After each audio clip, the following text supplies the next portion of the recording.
The book of Leviticus, chapter 1.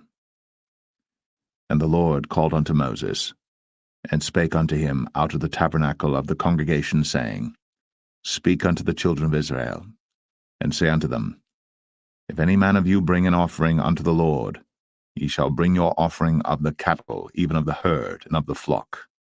If his offering be a burnt sacrifice of the herd, let him offer a male without blemish. He shall offer it of his own voluntary will at the door of the tabernacle of the congregation before the Lord. And he shall put his hand upon the head of the burnt offering, and it shall be accepted for him to make atonement for him. And he shall kill the bullock before the Lord, and the priests, Aaron's sons, shall bring the blood, and sprinkle the blood round about upon the altar that is by the door of the tabernacle of the congregation. And he shall flay the burnt offering, and cut it into his pieces. And the sons of Aaron the priests shall put fire upon the altar, and lay the wood in order upon the fire. And the priests, Aaron's sons, shall lay the parts, the head, and the fat, in order upon the wood that is on the fire which is upon the altar. But his inwards and his legs shall he wash in water, and the priests shall burn all on the altar to be a burnt sacrifice, an offering made by fire, of a sweet savour unto the Lord.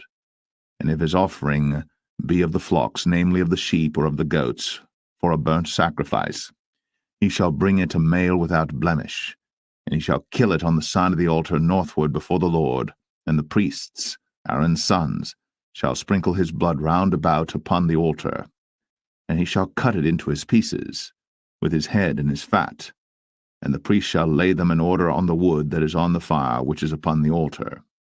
But he shall wash the inwards and the legs with water, and the priest shall bring it all, and burn it upon the altar. It is a burnt sacrifice, an offering made by fire, of a sweet savour unto the Lord. And if the burnt sacrifice for his offering to the Lord be of fowls, then he shall bring his offering of turtle doves or of young pigeons. And the priest shall bring it unto the altar, and wring off his head, and burn it on the altar, and the blood thereof shall be wrung out at the side of the altar. And he shall pluck away his crop with his feathers, and cast it beside the altar on the east part, by the place of the ashes. And he shall cleave it with the wings thereof, but shall not divide it asunder. And the priest shall burn it upon the altar, upon the wood that is upon the fire. It is a burnt sacrifice, an offering made by fire, of a sweet savour unto the Lord.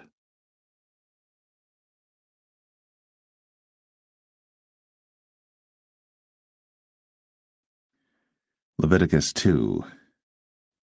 And when any will offer a meat offering unto the Lord, his offering shall be of fine flour, and he shall pour oil upon it, and put frankincense thereon, and he shall bring it to Aaron's sons the priests. And he shall take thereout his handful of the flour thereof, and of the oil thereof, with all the frankincense thereof. And the priests shall burn the memorial of it upon the altar, to be an offering made by fire, of a sweet savour unto the Lord. And the remnant of the meat offering shall be Aaron's and his sons. It is a thing most holy of the offerings of the Lord made by fire. And if thou bring an oblation of a meat offering baked in the oven, it shall be unleavened cakes of fine flour mingled with oil, or unleavened wafers anointed with oil. And if thy oblation be a meat offering baked in a pan, it shall be of fine flour, unleavened, mingled with oil.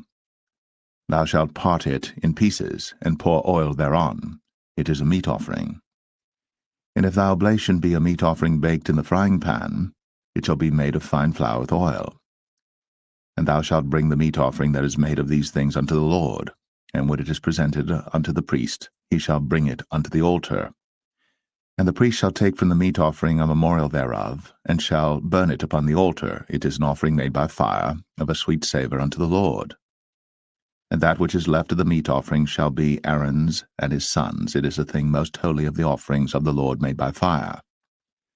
No meat offering which ye shall bring unto the Lord shall be made with leaven, for ye shall burn no leaven, nor any honey, in any offering of the Lord made by fire. As for the oblation of the firstfruits, ye shall offer them unto the Lord, but they shall not be burnt on the altar for a sweet savour. And every oblation of thy meat offering shalt thou season with salt, neither shalt thou suffer the salt of the covenant of thy God to be lacking from thy meat offering, With all thine offerings thou shalt offer salt. And if thou offer a meat offering of thy firstfruits unto the Lord, thou shalt offer for the meat offering of thy firstfruits green ears of corn dried by the fire, even corn beaten out of full ears. And thou shalt put oil upon it, and lay frankincense thereon. It is a meat offering. And the priest shall burn the memorial of it, part of the beaten corn thereof, and part of the oil thereof, with all the frankincense thereof. It is an offering made by fire unto the Lord.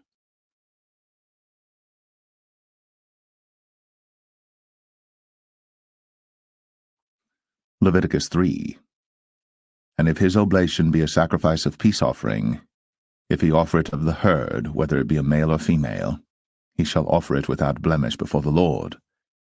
And he shall lay his hand upon the head of his offering, and kill it at the door of the tabernacle of the congregation.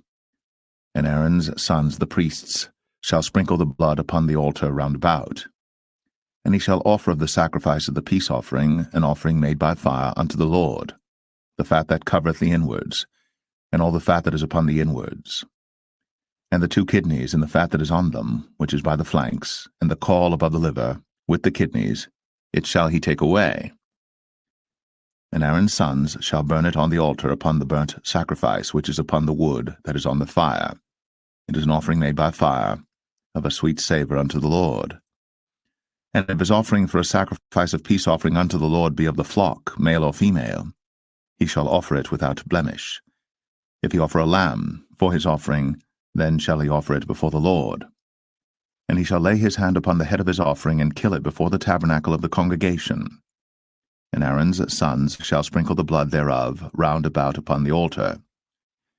And he shall offer of the sacrifice of the peace offering an offering made by fire unto the Lord, the fat thereof, and the whole rump, it shall he take off hard by the backbone, and the fat that covereth the inwards, and all the fat that is upon the inwards, and the 2 kidneys, and the fat that is upon them, which is by the flanks, and the caul above the liver, with the kidneys, it shall he take away.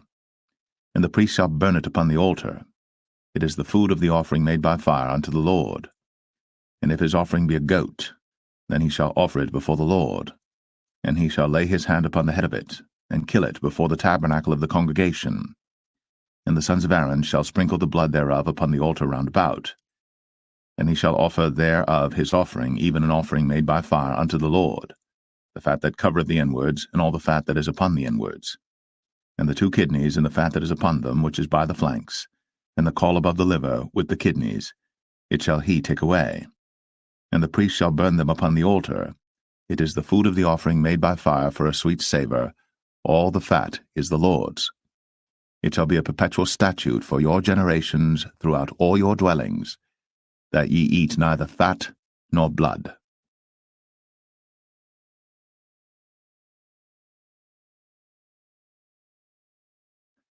Leviticus 4. And the Lord spake unto Moses, saying, Speak unto the children of Israel, saying, If a soul shall sin through ignorance against any of the commandments of the Lord, concerning things which ought not to be done, and shall do against any of them, if the priest that is anointed do sin according to the sin of the people, then let him bring for his sin which he hath sinned a young bullock without blemish unto the Lord for a sin offering. And he shall bring the bullock unto the door of the tabernacle of the congregation before the Lord, and shall lay his hand upon the bullock's head, and kill the bullock before the Lord. And the priest that is anointed shall take of the bullock's blood, and bring it to the tabernacle of the congregation.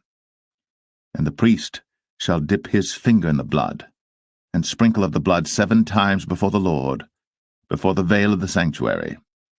And the priest shall put some of the blood upon the horns of the altar of sweet incense before the Lord, which is in the tabernacle of the congregation, and shall pour all the blood of the bullock at the bottom of the altar of the burnt offering, which is at the door of the tabernacle of the congregation.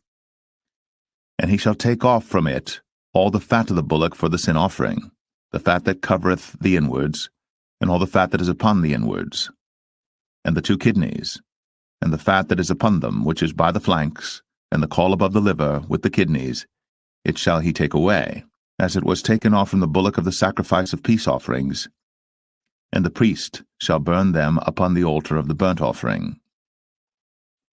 And the skin of the bullock, and all his flesh, with his head, and with his legs, and his inwards, and his dung, even the whole bullock shall he carry forth without the camp unto a clean place, where the ashes are poured out, and burn him on the wood with fire. Where the ashes are poured out shall he be burnt. And if the whole congregation of Israel sin through ignorance, and the thing be hid from the eyes of the assembly, and they have done somewhat against any of the commandments of the Lord concerning things which should not be done, and are guilty, when the sin which they have sinned against it is known, then the congregation shall offer a young bullock for the sin, and bring him before the tabernacle of the congregation. And the elders of the congregation shall lay their hands upon the head of the bullock before the Lord, and the bullock shall be killed before the Lord. And the priest that is anointed shall bring of the bullock's blood to the tabernacle of the congregation. And the priest shall dip his finger in some of the blood, and sprinkle it 7 times before the Lord, even before the veil.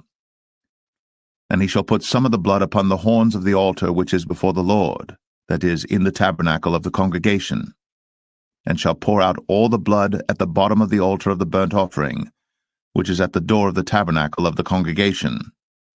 And he shall take all his fat from him, and burn it upon the altar. And he shall do with the bullock as he did with the bullock for a sin offering. So shall he do with this, and the priest shall make an atonement for them, and it shall be forgiven them. And he shall carry forth the bullock without the camp, and burn him as he burned the first bullock. It is a sin offering for the congregation.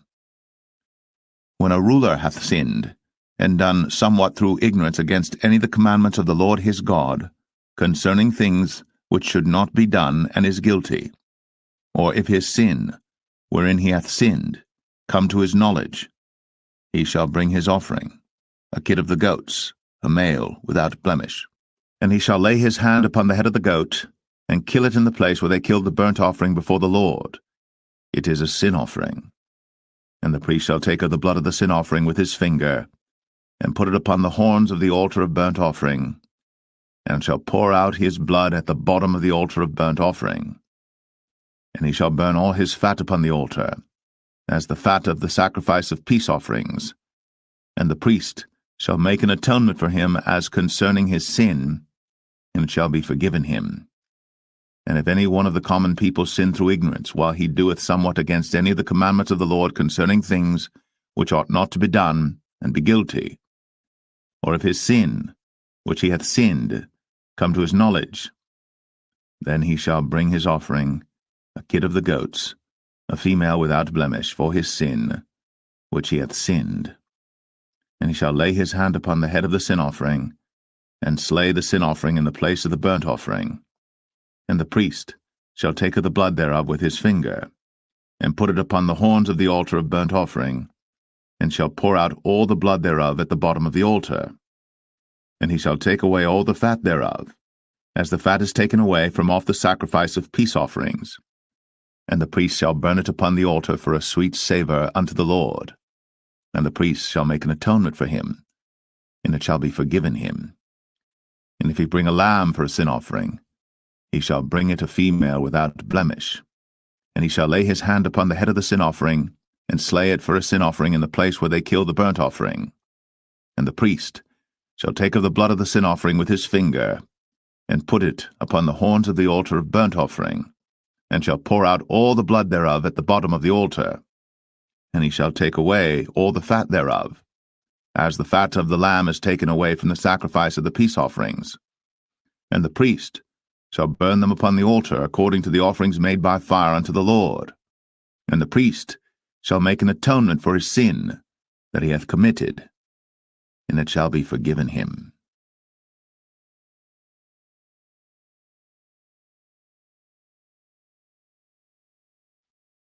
Leviticus 5. And if a soul sin, and hear the voice of swearing, and is a witness, whether he hath seen or known of it, if he do not utter it, then he shall bear his iniquity. Or if a soul touch any unclean thing, whether it be a carcass of an unclean beast, or a carcass of unclean cattle, or the carcass of unclean creeping things, and if it be hidden from him, he also shall be unclean and guilty. or if he touch the uncleanness of man, whatsoever uncleanness it be that a man shall be defiled withal, and it be hid from him, when he knoweth of it, then he shall be guilty. Or if a soul swear, pronouncing with his lips to do evil, or to do good, whatsoever it be that a man shall pronounce with an oath, and it be hid from him, when he knoweth of it, then he shall be guilty in one of these. And it shall be, when he shall be guilty in one of these things, that he shall confess that he hath sinned in that thing. And he shall bring his trespass offering unto the Lord for his sin which he hath sinned, a female from the flock, a lamb or a kid of the goats, for a sin offering, and the priest shall make an atonement for him concerning his sin. And if he be not able to bring a lamb, then he shall bring for his trespass which he hath committed 2 turtle doves, or 2 young pigeons unto the Lord, one for a sin offering, and the other for a burnt offering. And he shall bring them unto the priest, who shall offer that which is for the sin offering first, and wring off his head from his neck, but shall not divide it asunder. And he shall sprinkle of the blood of the sin offering upon the side of the altar, and the rest of the blood shall be wrung out at the bottom of the altar. It is a sin offering.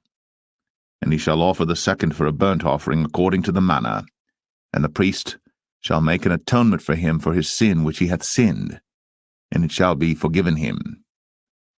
But if he be not able to bring 2 turtle doves or 2 young pigeons, then he that sinned shall bring for his offering the 10th part of an ephah of fine flour for a sin offering. He shall put no oil upon it, neither shall he put any frankincense thereon, for it is a sin offering. Then shall he bring it to the priest, and the priest shall take his handful of it, even a memorial thereof, and burn it on the altar, according to the offerings made by fire unto the Lord. It is a sin offering. And the priest shall make an atonement for him as touching his sin that he hath sinned in one of these, and it shall be forgiven him. And the remnant shall be the priest's, as a meat offering. And the Lord spake unto Moses, saying, If a soul commit a trespass, and sin through ignorance in the holy things of the Lord, then he shall bring for his trespass unto the Lord a ram without blemish out of the flocks, with thy estimation by shekels of silver, after the shekel of the sanctuary, for a trespass offering. And he shall make amends for the harm that he hath done in the holy thing, and shall add the 5th part thereto, and give it unto the priest. And the priest shall make an atonement for him with the ram of the trespass offering, and it shall be forgiven him. And if a soul sin, and commit any of these things which are forbidden to be done by the commandments of the Lord, though he wist it not, yet is he guilty, and shall bear his iniquity. And he shall bring a ram without blemish out of the flock with thy estimation for a trespass offering unto the priest.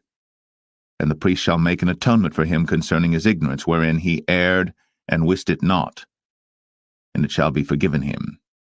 It is a trespass offering. He hath certainly trespassed against the Lord.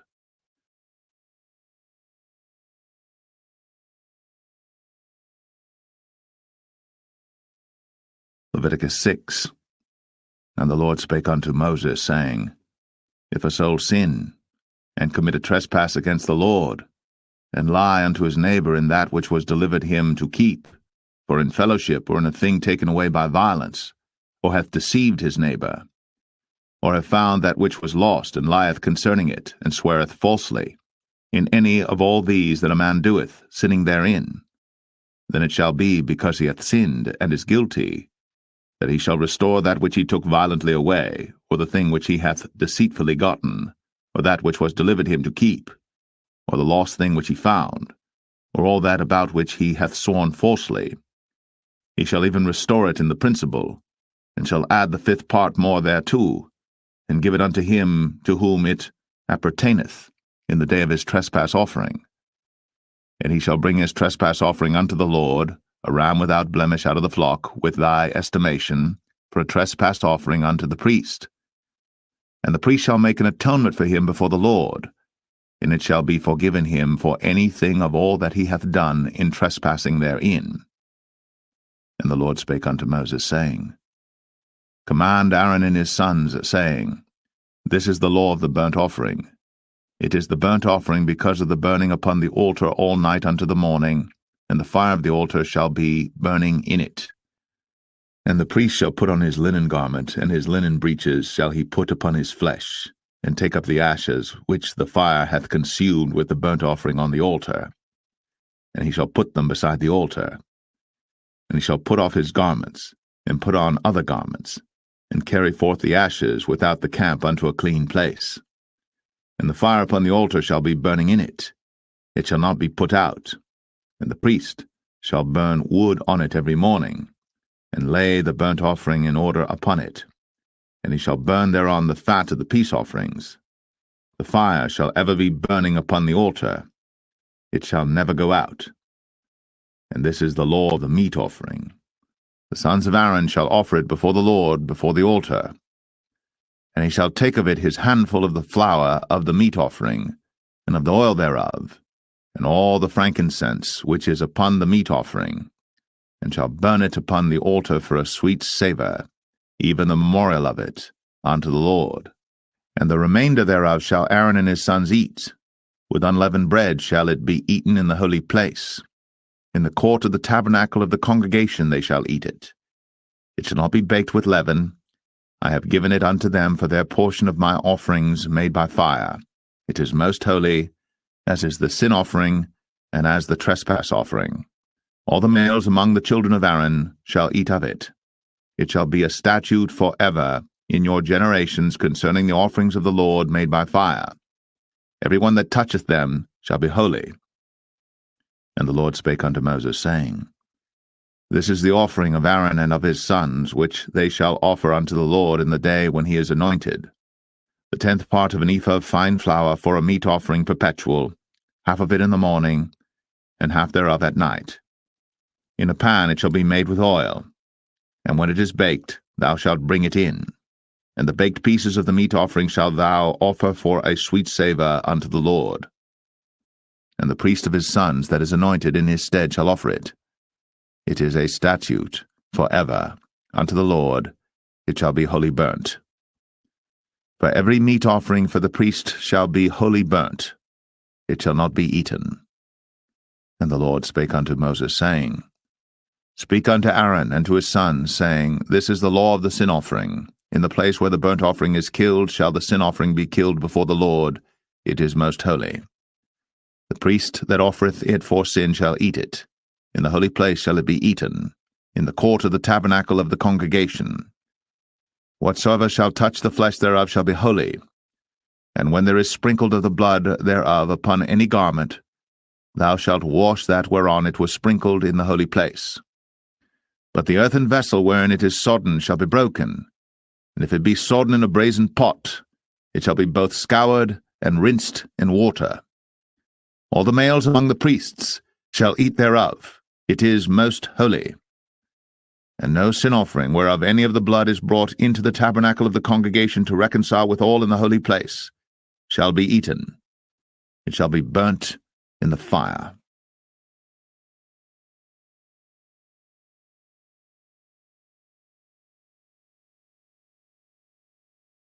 Leviticus 7. Likewise, this is the law of the trespass offering. It is most holy. In the place where they kill the burnt offering shall they kill the trespass offering, and the blood thereof shall he sprinkle round about upon the altar. And he shall offer of it all the fat thereof, the rump, and the fat that covereth the inwards, and the 2 kidneys, and the fat that is on them, which is by the flanks, and the caul that is above the liver, with the kidneys, it shall he take away. And the priest shall burn them upon the altar for an offering made by fire unto the Lord. It is a trespass offering. Every male among the priests shall eat thereof. It shall be eaten in the holy place. It is most holy. As the sin offering is, so is the trespass offering. There is one law for them. The priest that maketh atonement therewith shall have it. And the priest that offereth any man's burnt offering, even the priest, shall have to himself the skin of the burnt offering which he hath offered. And all the meat offering that is baked in the oven, and all that is dressed in the frying pan, and in the pan, shall be the priest's that offereth it. And every meat offering mingled with oil and dry shall all the sons of Aaron have, one as much as another. And this is the law of the sacrifice of peace offerings which he shall offer unto the Lord. If he offer it for a thanksgiving, then he shall offer with the sacrifice of thanksgiving unleavened cakes mingled with oil, and unleavened wafers anointed with oil, and cakes mingled with oil of fine flour fried. Besides the cakes, he shall offer for his offering leavened bread with the sacrifice of thanksgiving of his peace offerings, and of it he shall offer one out of the whole oblation for an heave offering unto the Lord, and it shall be the priest's that sprinkleth the blood of the peace offerings. And the flesh of the sacrifice of his peace offerings for thanksgiving shall be eaten the same day that it is offered. He shall not leave any of it until the morning. But if the sacrifice of his offering be a vow or a voluntary offering, it shall be eaten the same day that he offereth his sacrifice, and on the morrow also the remainder of it shall be eaten. But the remainder of the flesh of the sacrifice on the third day shall be burnt with fire. And if any of the flesh of the sacrifice of his peace offerings be eaten at all on the third day, it shall not be accepted, neither shall it be imputed unto him that offereth it. It shall be an abomination, and the soul that eateth of it shall bear his iniquity. And the flesh that toucheth any unclean thing shall not be eaten, it shall be burnt with fire. And as for the flesh, all that be clean shall eat thereof. But the soul that eateth of the flesh of the sacrifice of peace offerings that pertain unto the Lord, having his uncleanness upon him, even that soul shall be cut off from his people. Moreover, the soul that shall touch any unclean thing, as the uncleanness of man, or any unclean beast, or any abominable unclean thing, and eat of the flesh of the sacrifice of peace offerings, which pertain unto the Lord, even that soul shall be cut off from his people. And the Lord spake unto Moses, saying, Speak unto the children of Israel, saying, Ye shall eat no manner of fat, of ox, or of sheep, or of goat, and the fat of the beast that dieth of itself, and the fat of that which is torn with beasts, may be used in any other use, but ye shall in no wise eat of it. For whosoever eateth the fat of the beast, of which men offer an offering made by fire unto the Lord, even the soul that eateth it shall be cut off from his people. Moreover, ye shall eat no manner of blood, whether it be of fowl or of beast, in any of your dwellings. Whatsoever soul it be that eateth any manner of blood, even that soul shall be cut off from his people. And the Lord spake unto Moses, saying, Speak unto the children of Israel, saying, He that offereth the sacrifice of his peace offerings unto the Lord shall bring his oblation unto the Lord of the sacrifice of his peace offerings. His own hands shall bring the offerings of the Lord made by fire, the fat with the breast. It shall he bring, that the breast may be waved for a wave offering before the Lord. And the priest shall burn the fat upon the altar, but the breast shall be Aaron's and his sons'. And the right shoulder shall ye give unto the priest for an heave offering of the sacrifices of your peace offerings. He among the sons of Aaron, that offereth the blood of the peace offerings, and the fat, shall have the right shoulder for his part. For the wave breast, and the heave shoulder, have I taken of the children of Israel, from off the sacrifices of their peace offerings, and have given them unto Aaron the priest, and unto his sons by a statute forever from among the children of Israel.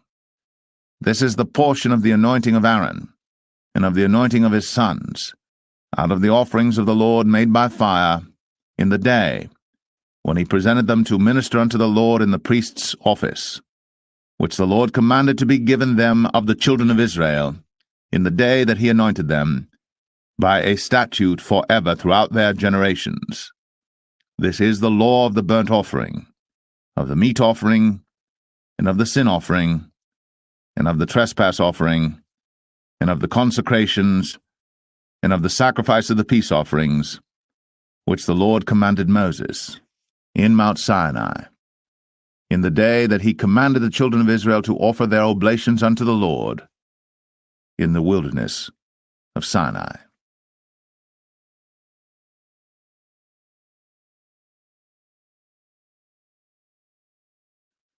Leviticus 8. And the Lord spake unto Moses, saying, Take Aaron and his sons with him, and the garments and the anointing oil, and a bullock for the sin offering, and 2 rams, and a basket of unleavened bread. And gather thou all the congregation together unto the door of the tabernacle of the congregation. And Moses did as the Lord commanded him. And the assembly was gathered together unto the door of the tabernacle of the congregation. And Moses said unto the congregation, This is the thing which the Lord commanded to be done. And Moses brought Aaron and his sons, and washed them with water. And he put upon him the coat, and girded him with the girdle, and clothed him with the robe, and put the ephod upon him. And he girded him with the curious girdle of the ephod, and bound it unto him therewith. And he put the breastplate upon him. Also he put in the breastplate the Urim and the Thummim. And he put the mitre upon his head. Also upon the mitre, even upon his forefront, did he put the golden plate, the holy crown, as the Lord commanded Moses. And Moses took the anointing oil, and anointed the tabernacle and all that was therein, and sanctified them. And he sprinkled thereof upon the altar 7 times, and anointed the altar and all his vessels, both the laver and his foot, to sanctify them. And he poured of the anointing oil upon Aaron's head, and anointed him, to sanctify him. And Moses brought Aaron's sons, and put coats upon them, and girded them with girdles, and put bonnets upon them, as the Lord commanded Moses. And he brought the bullock for the sin offering, and Aaron and his sons laid their hands upon the head of the bullock for the sin offering, and he slew it. And Moses took the blood, and put it upon the horns of the altar round about with his finger, and purified the altar, and poured the blood at the bottom of the altar, and sanctified it, to make reconciliation upon it. And he took all the fat that was upon the inwards, and the caul above the liver, and the 2 kidneys, and their fat, and Moses burned it upon the altar. But the bullock and his hide, his flesh and his dung, he burnt with fire without the camp, as the Lord commanded Moses. And he brought the ram for the burnt offering, and Aaron and his sons laid their hands upon the head of the ram, and he killed it. And Moses sprinkled the blood upon the altar round about, and he cut the ram into pieces. And Moses burnt the head, and the pieces, and the fat. And he washed the inwards and the legs in water. And Moses burnt the whole ram upon the altar. It was a burnt sacrifice for a sweet savour, and an offering made by fire unto the Lord, as the Lord commanded Moses. And he brought the other ram, the ram of consecration. And Aaron and his sons laid their hands upon the head of the ram, and he slew it. And Moses took of the blood of it, and put it upon the tip of Aaron's right ear, and upon the thumb of his right hand, and upon the great toe of his right foot.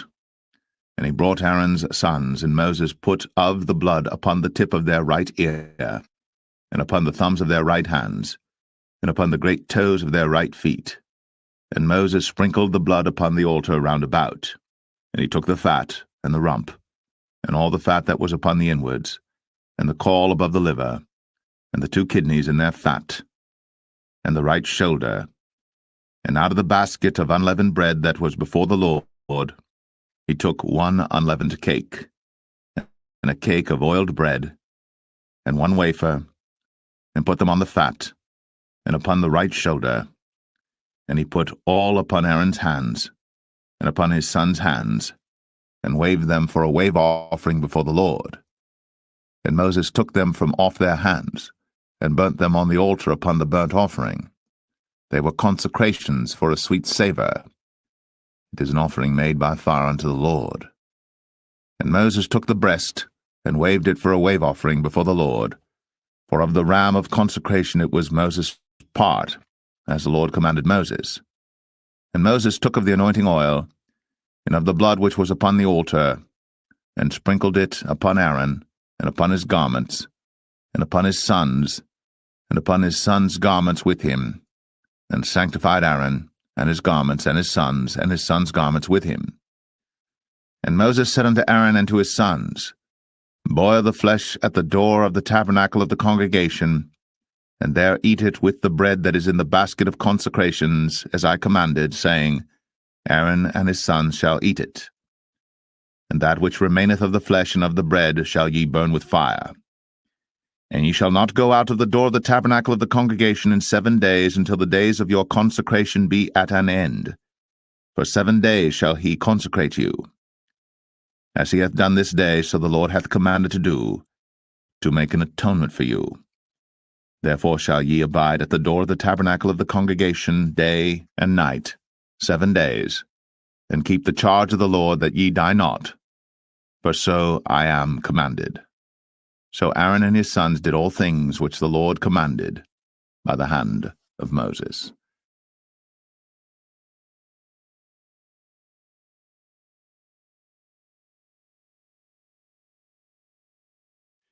Leviticus 9. And it came to pass on the 8th day that Moses called Aaron and his sons and the elders of Israel. And he said unto Aaron, Take thee a young calf for a sin offering, and a ram for a burnt offering without blemish, and offer them before the Lord. And unto the children of Israel thou shalt speak, saying, Take ye a kid of the goats for a sin offering, and a calf and a lamb, both of the first year, without blemish, for a burnt offering. Also a bullock and a ram for peace offerings to sacrifice before the Lord, and a meat offering mingled with oil. For today the Lord will appear unto you. And they brought that which Moses commanded before the tabernacle of the congregation, and all the congregation drew near, and stood before the Lord. And Moses said, This is the thing which the Lord commanded that ye should do, and the glory of the Lord shall appear unto you. And Moses said unto Aaron, Go unto the altar, and offer thy sin offering, and thy burnt offering, and make an atonement for thyself, and for the people. And offer the offering of the people, and make an atonement for them, as the Lord commanded. Aaron therefore went unto the altar, and slew the calf of the sin offering, which was for himself. And the sons of Aaron brought the blood unto him, and he dipped his finger in the blood, and put it upon the horns of the altar, and poured out the blood at the bottom of the altar. But the fat and the kidneys and the caul above the liver of the sin offering he burnt upon the altar, as the Lord commanded Moses. And the flesh and the hide he burnt with fire without the camp, and he slew the burnt offering. And Aaron's sons presented unto him the blood, which he sprinkled round about upon the altar. And they presented the burnt offering unto him, with the pieces thereof, and the head, and he burnt them upon the altar. And he did wash the inwards and the legs, and burnt them upon the burnt offering on the altar. And he brought the people's offering, and took the goat which was the sin offering for the people, and slew it, and offered it for sin as the first. And he brought the burnt offering, and offered it according to the manner. And he brought the meat offering, and took an handful thereof, and burnt it upon the altar, beside the burnt sacrifice of the morning. He slew also the bullock and the ram for a sacrifice of peace offerings, which was for the people. And Aaron's sons presented unto him the blood which he sprinkled upon the altar round about. And the fat of the bullock and of the ram, the rump, and that which covereth the inwards, and the kidneys, and the caul above the liver. And they put the fat upon the breasts, and he burnt the fat upon the altar. And the breasts and the right shoulder Aaron waved for a wave offering before the Lord, as Moses commanded. And Aaron lifted up his hand toward the people, and blessed them, and came down from offering of the sin offering, and the burnt offering, and peace offerings. And Moses and Aaron went into the tabernacle of the congregation, and came out, and blessed the people. And the glory of the Lord appeared unto all the people. And there came a fire out from before the Lord, and consumed upon the altar the burnt offering and the fat, which when all the people saw, they shouted, and fell on their faces.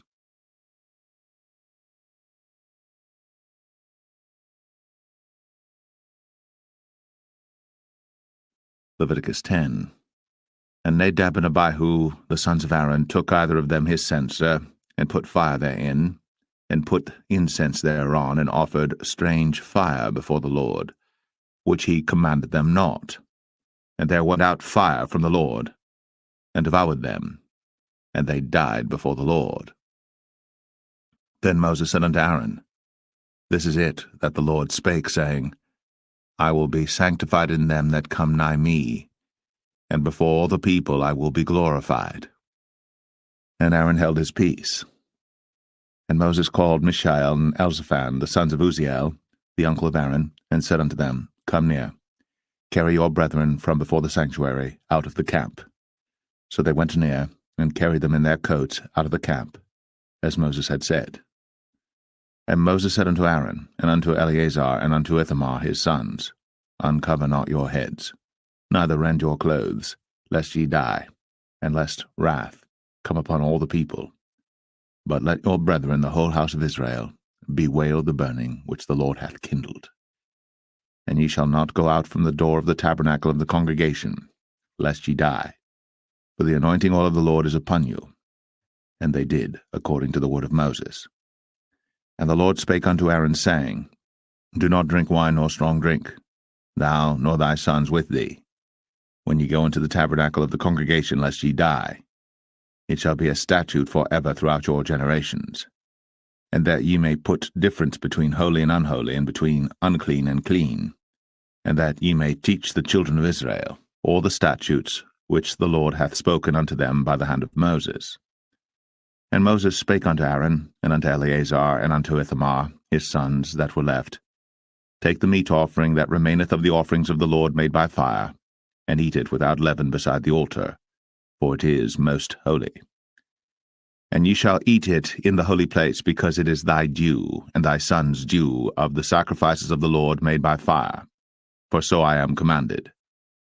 And the wave breast and heave shoulder shall ye eat in a clean place, thou and thy sons, and thy daughters with thee, for they be thy due, and thy sons' due, which are given out of the sacrifices of peace offerings of the children of Israel. The heave shoulder and the wave breast shall they bring with the offerings made by fire of the fat, to wave it for a wave offering before the Lord, and it shall be thine, and thy sons with thee, by a statute for ever, as the Lord hath commanded. And Moses diligently sought the goat of the sin offering, and behold, it was burnt. And he was angry with Eleazar and Ithamar, the sons of Aaron, which were left alive, saying, Wherefore have ye not eaten the sin offering in the holy place, seeing it is most holy? And God hath given it you to bear the iniquity of the congregation, to make atonement for them before the Lord. Behold, the blood of it was not brought in within the holy place. Ye should indeed have eaten it in the holy place, as I commanded. And Aaron said unto Moses, Behold, this day have they offered their sin offering and their burnt offering before the Lord, and such things have befallen me. And if I had eaten the sin offering today, should it have been accepted in the sight of the Lord? And when Moses heard that, he was content.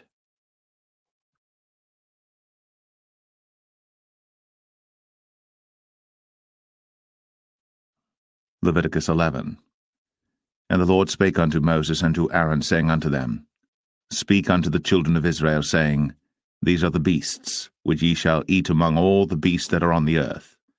Whatsoever parteth the hoof, and is cloven-footed, and cheweth the cud, among the beasts, that shall ye eat. Nevertheless, these shall ye not eat of them that chew the cud, or of them that divide the hoof. As the camel, because he cheweth the cud, but divideth not the hoof, he is unclean unto you.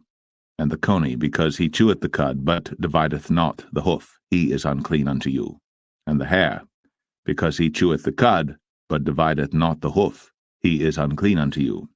And the swine, though he divide the hoof, and be cloven-footed, yet he cheweth not the cud, he is unclean to you. Of their flesh shall ye not eat, and their carcass shall ye not touch, they are unclean to you. These shall ye eat of all that are in the waters. Whatsoever hath fins and scales in the waters, in the seas, and in the rivers, them shall ye eat. And all that have not fins and scales in the seas, and in the rivers, of all that move in the waters, and of any living thing which is in the waters, they shall be an abomination unto you. They shall be even an abomination unto you. Ye shall not eat of their flesh, but ye shall have their carcasses in abomination. Whatsoever hath no fins nor scales in the waters, that shall be an abomination unto you. And these are they which ye shall have in abomination among the fowls. They shall not be eaten.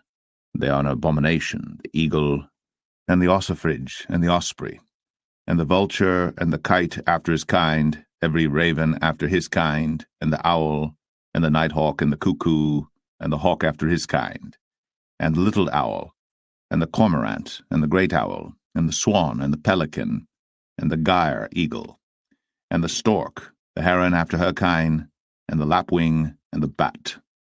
All fowls that creep, going upon all four, shall be an abomination unto you. Yet these may ye eat of every flying creeping thing that goeth upon all four, which have legs above their feet, to leap withal upon the earth. Even these of them ye may eat, the locust after his kind, and the bald locust after his kind, and the beetle after his kind, and the grasshopper after his kind. But all other flying creeping things which have 4 feet shall be an abomination unto you, and for these ye shall be unclean. Whosoever toucheth the carcass of them shall be unclean until the even. And whosoever beareth aught of the carcass of them shall wash his clothes, and be unclean until the even. The carcasses of every beast which divideth the hoof, and is not cloven-footed, nor cheweth the cud, are unclean unto you. Every one that toucheth them shall be unclean. And whatsoever goeth upon his paws among all manner of beasts that go on all four, those are unclean unto you. Whoso toucheth their carcass shall be unclean until the even. And he that beareth the carcass of them shall wash his clothes, and be unclean until the even. They are unclean unto you. These also shall be unclean unto you among the creeping things that creep upon the earth, the weasel, and the mouse, and the tortoise after his kind, and the ferret, and the chameleon, and the lizard, and the snail, and the mole. These are unclean to you among all that creep. Whosoever doth touch them, when they be dead, shall be unclean until the even. And upon whatsoever any of them, when they are dead, doth fall, it shall be unclean, whether it be any vessel of wood, or raiment, or skin, or sack, whatsoever vessel it be, wherein any work is done, it must be put into water, and it shall be unclean until the even. So it shall be cleansed. And every earthen vessel, whereinto any of them falleth, whatsoever is in it shall be unclean, and ye shall break it. Of all meat which may be eaten, that on which such water cometh shall be unclean, and all drink that may be drunk in every such vessel shall be unclean. And everything whereupon any part of their carcass falleth shall be unclean, whether it be oven, or ranges, or pots, they shall be broken down, for they are unclean, and shall be unclean unto you. Nevertheless a fountain or pit wherein there is plenty of water shall be clean, but that which toucheth their carcass shall be unclean. And if any part of their carcass fall upon any sowing seed which is to be sown, it shall be clean.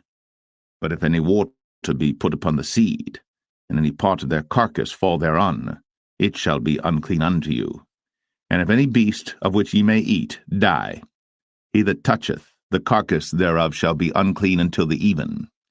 And he that eateth of the carcass of it shall wash his clothes, and be unclean until the even. He also that beareth the carcass of it shall wash his clothes, and be unclean until the even. And every creeping thing that creepeth upon the earth shall be an abomination, it shall not be eaten. Whatsoever goeth upon the belly, and whatsoever goeth upon all four, or whatsoever hath more feet among all creeping things that creep upon the earth, them ye shall not eat, for they are an abomination. Ye shall not make yourselves abominable with any creeping thing that creepeth, neither shall ye make yourselves unclean with them, that ye should be defiled thereby. For I am the Lord your God. Ye shall therefore sanctify yourselves, and ye shall be holy, for I am holy. Neither shall ye defile yourselves with any manner of creeping thing that creepeth upon the earth. For I am the Lord that bringeth you up out of the land of Egypt, to be your God. Ye shall therefore be holy, for I am holy. This is the law of the beasts, and of the fowl, and of every that moveth in the waters, and of every creature that creepeth upon the earth, to make a difference between the unclean and the clean, and between the beast that may be eaten, and the beast that may not be eaten.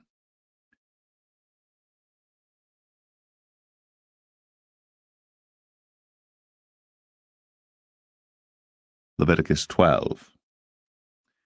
And the Lord spake unto Moses, saying, Speak unto the children of Israel, saying, If a woman have conceived seed, and born a man-child, then she shall be unclean 7 days, according to the days of the separation for her infirmity shall she be unclean. And in the 8th day the flesh of his foreskin shall be circumcised, and she shall then continue in the blood of her purifying 33 days. She shall touch no hallowed thing, nor come into the sanctuary until the days of her purifying be fulfilled. And if she bear a maid child, then she shall be unclean 2 weeks, as in her separation, and she shall continue in the blood of her purifying 66 days. And when the days of her purifying are fulfilled, for a son or for a daughter, she shall bring a lamb of the first year for a burnt offering, and a young pigeon, or a turtle dove, for a sin offering, unto the door of the tabernacle of the congregation, unto the priest, who shall offer it before the Lord, and make an atonement for her, and she shall be cleansed from the issue of her blood. This is the law for her that hath borne a male or a female. And if she be not able to bring a lamb, then she shall bring 2 turtles or 2 young pigeons, the one for the burnt offering and the other for a sin offering, and the priest shall make an atonement for her, and she shall be clean.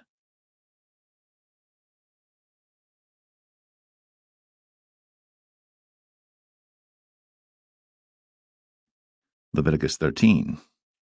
And the Lord spake unto Moses and Aaron, saying, When a man shall have in the skin of his flesh a rising, a scab, or a bright spot, and it be in the skin of his flesh like the plague of leprosy, then he shall be brought unto Aaron the priest, or unto one of his sons the priests.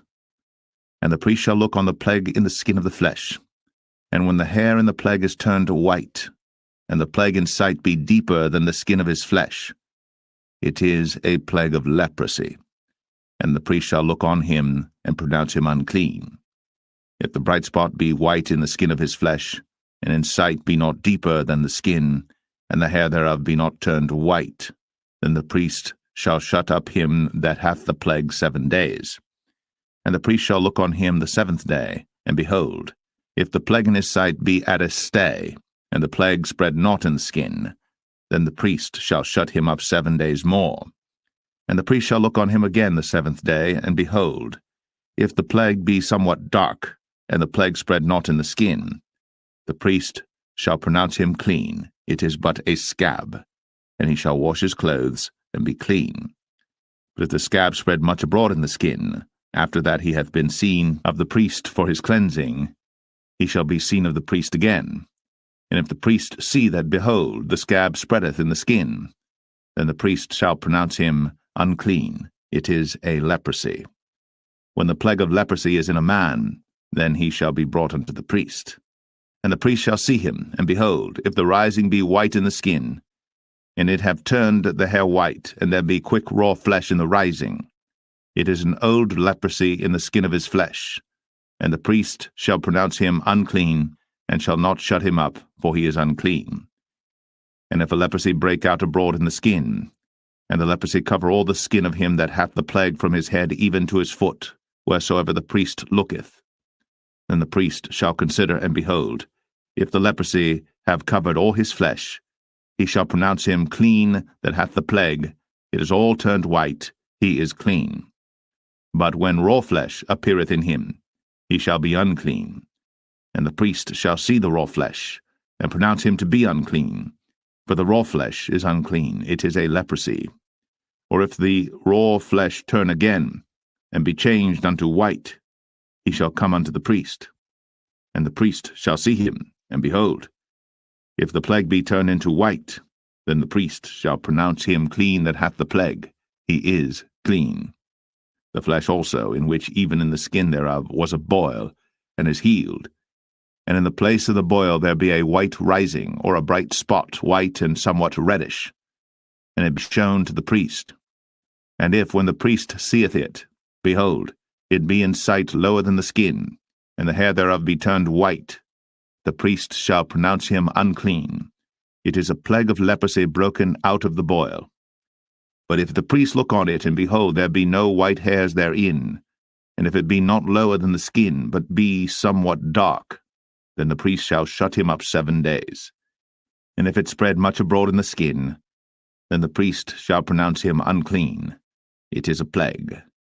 But if the bright spot stay in his place, and spread not, it is a burning boil, and the priest shall pronounce him clean.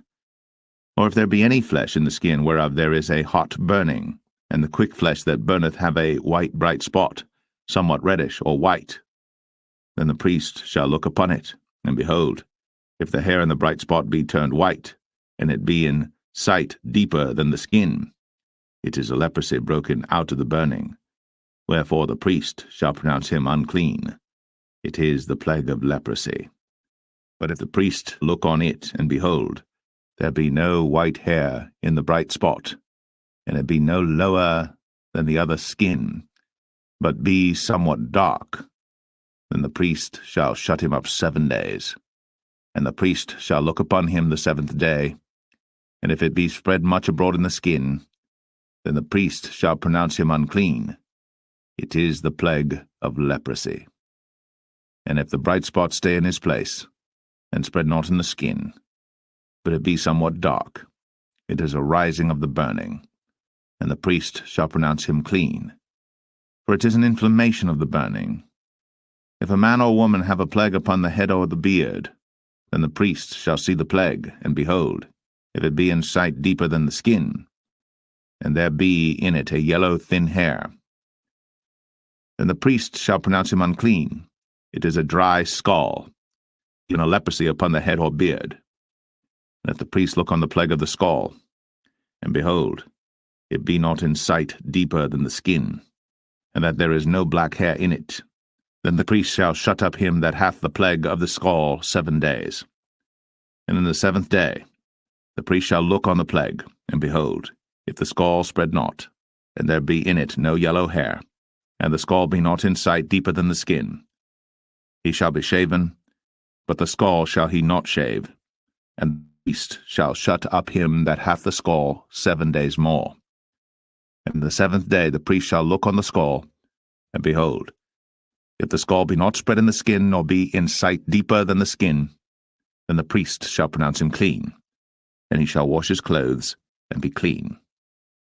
But if the scall spread much in the skin after his cleansing, then the priest shall look on him, and behold, if the scall be spread in the skin, the priest shall not seek for yellow hair, he is unclean. But if the scall be in his sight at a stay, and that there is black hair grown up therein, the scall is healed, he is clean, and the priest shall pronounce him clean.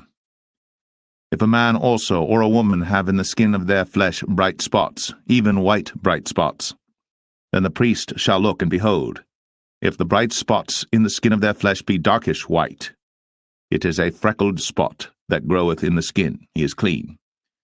And the man whose hair is fallen off his head, he is bald, yet is he clean. And he that hath his hair fallen off from the part of his head toward his face, he is forehead bald, yet is he clean. And if there be in the bald head or bald forehead a white reddish sore, it is a leprosy sprung up in his bald head, or his bald forehead. Then the priest shall look upon it, and behold, if the rising of the sore be white, reddish in his bald head, or in his bald forehead, as leprosy appeareth in the skin of the flesh, he is a leprous man. He is unclean. The priest shall pronounce him utterly unclean. His plague is in his head. And the leper in whom the plague is, his clothes shall be rent, and his head bare. And he shall put a covering upon his upper lip, and shall cry, Unclean, unclean.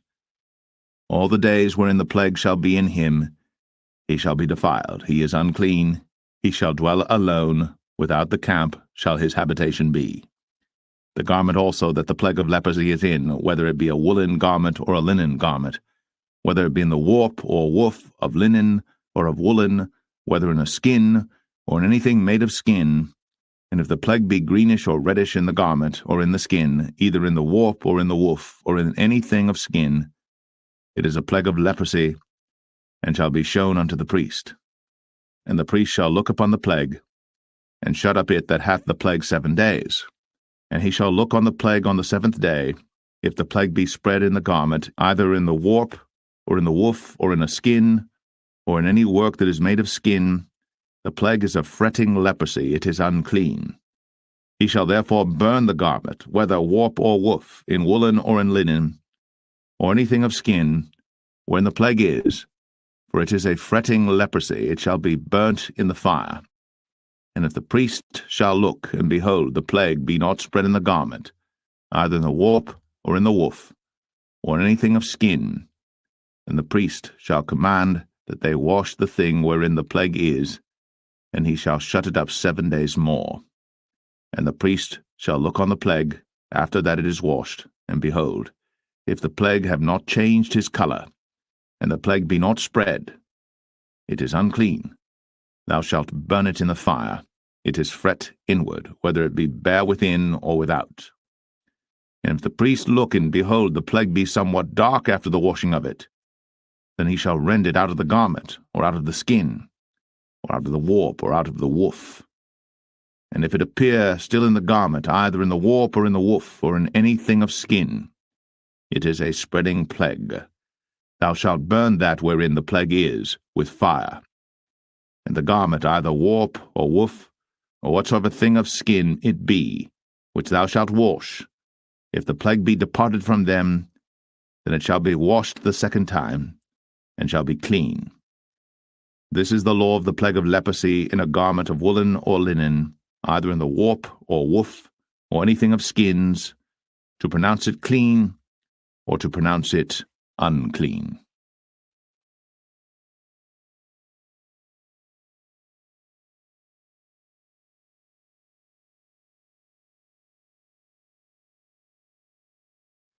Leviticus 14. And the Lord spake unto Moses, saying, This shall be the law of the leper in the day of his cleansing. He shall be brought unto the priest. And the priest shall go forth out of the camp, and the priest shall look, and behold, if the plague of leprosy be healed in the leper, then shall the priest command to take for him that is to be cleansed 2 birds alive and clean, and cedar wood, and scarlet and hyssop.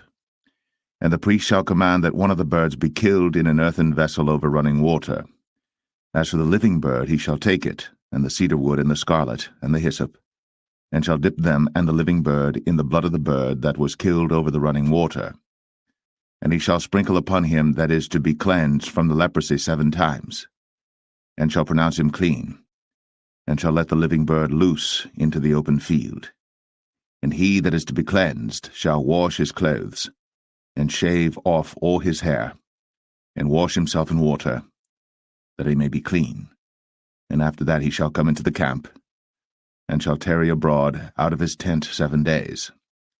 But it shall be on the 7th day that he shall shave all his hair off his head, and his beard, and his eyebrows. Even all his hair he shall shave off. And he shall wash his clothes. Also he shall wash his flesh in water, and he shall be clean. And on the 8th day he shall take 2 he-lambs without blemish, and 1 ewe-lamb of the first year without blemish, and 3/10 deals of fine flour for a meat offering, mingled with oil, and 1 log of oil. And the priest that maketh him clean shall present the man that is to be made clean, and those things before the Lord, at the door of the tabernacle of the congregation.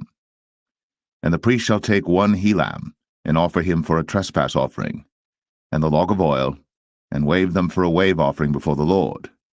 And he shall slay the lamb in the place where he shall kill the sin offering and the burnt offering in the holy place. For as the sin offering is the priest's, so is the trespass offering. It is most holy. And the priest shall take some of the blood of the trespass offering, and the priest shall put it upon the tip of the right ear of him that is to be cleansed, and upon the thumb of his right hand, and upon the great toe of his right foot. And the priest shall take some of the log of oil, and pour it into the palm of his own left hand. And the priest shall dip his right finger in the oil that is in his left hand, and shall sprinkle of the oil with his finger 7 times before the Lord. And of the rest of the oil that is in his hand shall the priest put upon the tip of the right ear of him that is to be cleansed, and upon the thumb of his right hand, and upon the great toe of his right foot, upon the blood of the trespass offering. And the remnant of the oil that is in the priest's hand he shall pour upon the head of him that is to be cleansed, and the priest shall make an atonement for him before the Lord. And the priest shall offer the sin offering, and make an atonement for him that is to be cleansed from his uncleanness. And afterward he shall kill the burnt offering. And the priest shall offer the burnt offering and the meat offering upon the altar. And the priest shall make an atonement for him, and he shall be clean. And if he be poor, and cannot get so much, Then he shall take one lamb for a trespass offering to be waved, to make an atonement for him, and 1/10 deal of fine flour mingled with oil for a meat offering, and a log of oil, and 2 turtle doves, or 2 young pigeons, such as he is able to get, and the one shall be a sin offering, and the other a burnt offering. And he shall bring them on the 8th day for his cleansing unto the priest, unto the door of the tabernacle of the congregation before the Lord. And the priest shall take the lamb of the trespass offering, and the log of oil, and the priest shall wave them for a wave offering before the Lord. And he shall kill the lamb of the trespass offering, and the priest shall take some of the blood of the trespass offering, and put it upon the tip of the right ear of him that is to be cleansed, and upon the thumb of his right hand, and upon the great toe of his right foot. And the priest shall pour of the oil into the palm of his own left hand. And the priest shall sprinkle with his right finger some of the oil that is in his left hand 7 times before the Lord. And the priest shall put of the oil that is in his hand upon the tip of the right ear of him that is to be cleansed, and upon the thumb of his right hand, and upon the great toe of his right foot, upon the place of the blood of the trespass offering. And the rest of the oil that is in the priest's hand he shall put upon the head of him that is to be cleansed, to make an atonement for him before the Lord. And he shall offer the one of the turtle doves, or of the young pigeons, such as he can get, even such as he is able to get, the one for a sin offering, and the other for a burnt offering with the meat offering. And the priest shall make an atonement for him that is to be cleansed before the Lord. This is the law of him in whom is the plague of leprosy, whose hand is not able to get that which pertaineth to his cleansing. And the Lord spake unto Moses and unto Aaron, saying, When ye be come into the land of Canaan, which I give to you for a possession, and I put the plague of leprosy in a house of the land of your possession, and he that owneth the house shall come and tell the priest, saying, It seemeth to me there is as it were a plague in the house. Then the priest shall command that they empty the house before the priest go into it to see the plague, that all that is in the house be not made unclean. And afterward the priest shall go in to see the house. And he shall look on the plague, and behold, if the plague be in the walls of the house with hollow strakes, greenish or reddish, which in sight are lower than the wall, then the priest shall go out of the house to the door of the house, and shut up the house 7 days. And the priest shall come again the 7th day, and shall look, and behold, if the plague be spread in the walls of the house, then the priest shall command that they take away the stones in which the plague is, and they shall cast them into an unclean place without the city. And he shall cause the house to be scraped within round about, and they shall pour out the dust that they scrape off without the city into an unclean place. And they shall take other stones, and put them in the place of those stones. And he shall take other mortar, and shall plaster the house. And if the plague come again and break out in the house, after that he hath taken away the stones, and after he hath scraped the house, and after it is plastered, then the priest shall come and look, and behold, if the plague be spread in the house, it is a fretting leprosy in the house, it is unclean. And he shall break down the house, the stones of it, and the timber thereof, and all the mortar of the house, and he shall carry them forth out of the city into an unclean place. Moreover, he that goeth into the house all the while that it is shut up shall be unclean until the even. And he that lieth in the house shall wash his clothes, and he that eateth in the house shall wash his clothes. And if the priest shall come in and look upon it, and behold, the plague hath not spread in the house, after the house was plastered, then the priest shall pronounce the house clean, because the plague is healed. And he shall take to cleanse the house 2 birds, and cedar wood, and scarlet, and hyssop. And he shall kill the one of the birds in an earthen vessel over running water. And he shall take the cedar wood, and the hyssop, and the scarlet, and the living bird, and dip them in the blood of the slain bird, and in the running water, and sprinkle the house 7 times. And he shall cleanse the house with the blood of the bird, and with the running water, and with the living bird, and with the cedar wood, and with the hyssop, and with the scarlet. But he shall let go the living bird out of the city into the open fields, and make an atonement for the house, and it shall be clean. This is the law for all manner of plague of leprosy and scall, and for the leprosy of a garment and of a house, and for a rising and for a scab and for a bright spot, to teach when it is unclean and when it is clean. This is the law of leprosy.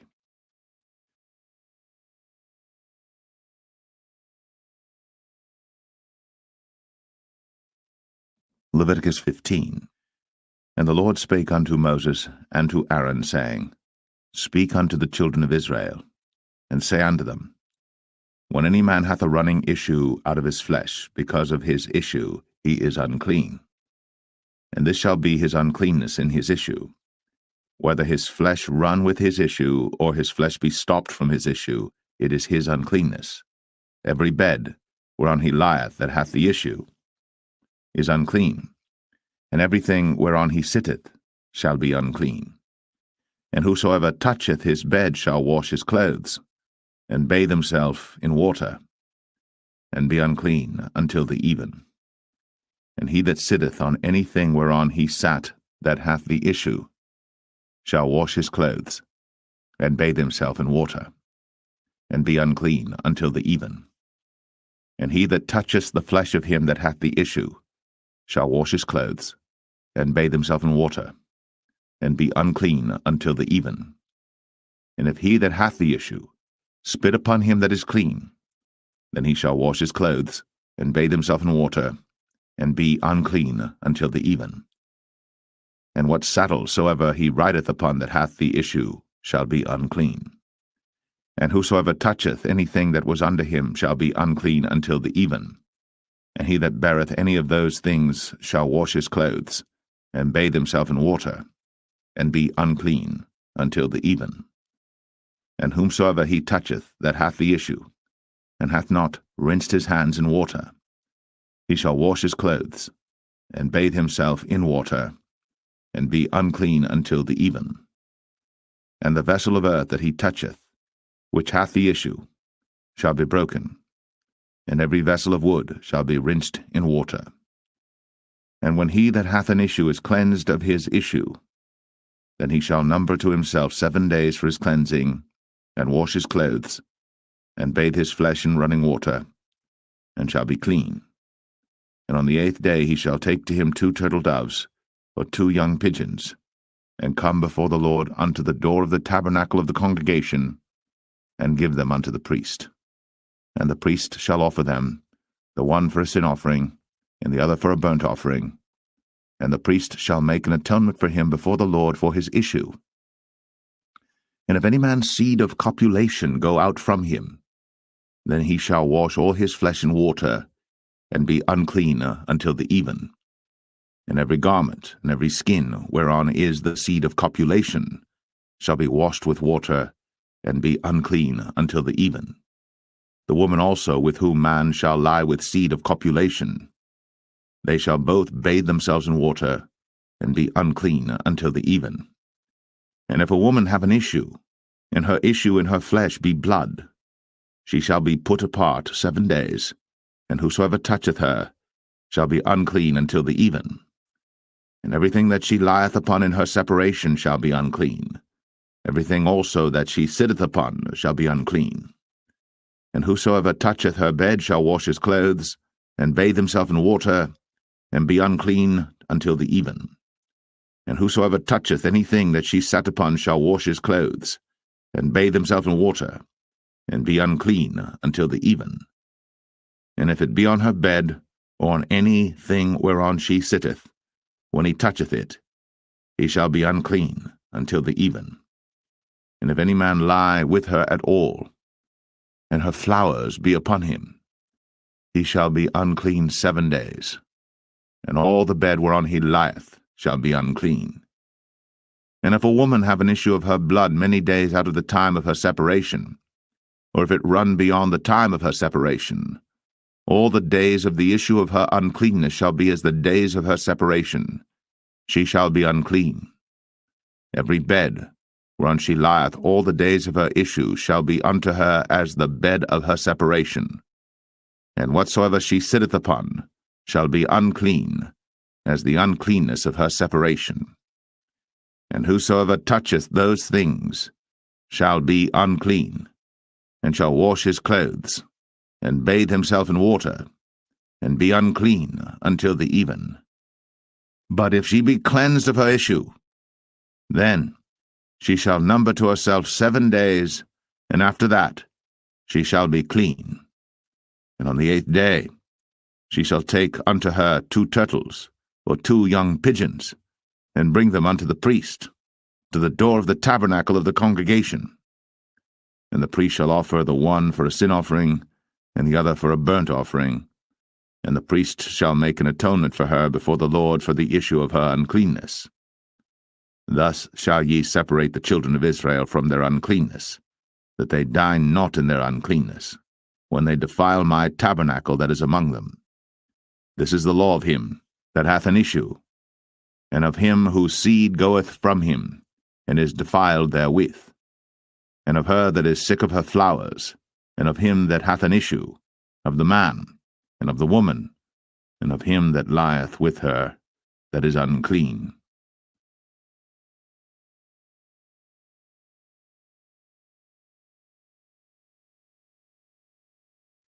Leviticus 16. And the Lord spake unto Moses after the death of the 2 sons of Aaron, when they offered before the Lord and died. And the Lord said unto Moses, Speak unto Aaron thy brother, that he come not at all times into the holy place within the veil before the mercy seat, which is upon the ark, that he die not. For I will appear in the cloud upon the mercy seat. Thus shall Aaron come into the holy place with a young bullock for a sin offering, and a ram for a burnt offering. He shall put on the holy linen coat, and he shall have the linen breeches upon his flesh, and shall be girded with a linen girdle, and with the linen mitre shall he be attired. These are holy garments. Therefore shall he wash his flesh in water, and so put them on. And he shall take of the congregation of the children of Israel 2 kids of the goats for a sin offering, and 1 ram for a burnt offering. And Aaron shall offer his bullock of the sin offering which is for himself, and make an atonement for himself, and for his house. And he shall take the 2 goats and present them before the Lord at the door of the tabernacle of the congregation.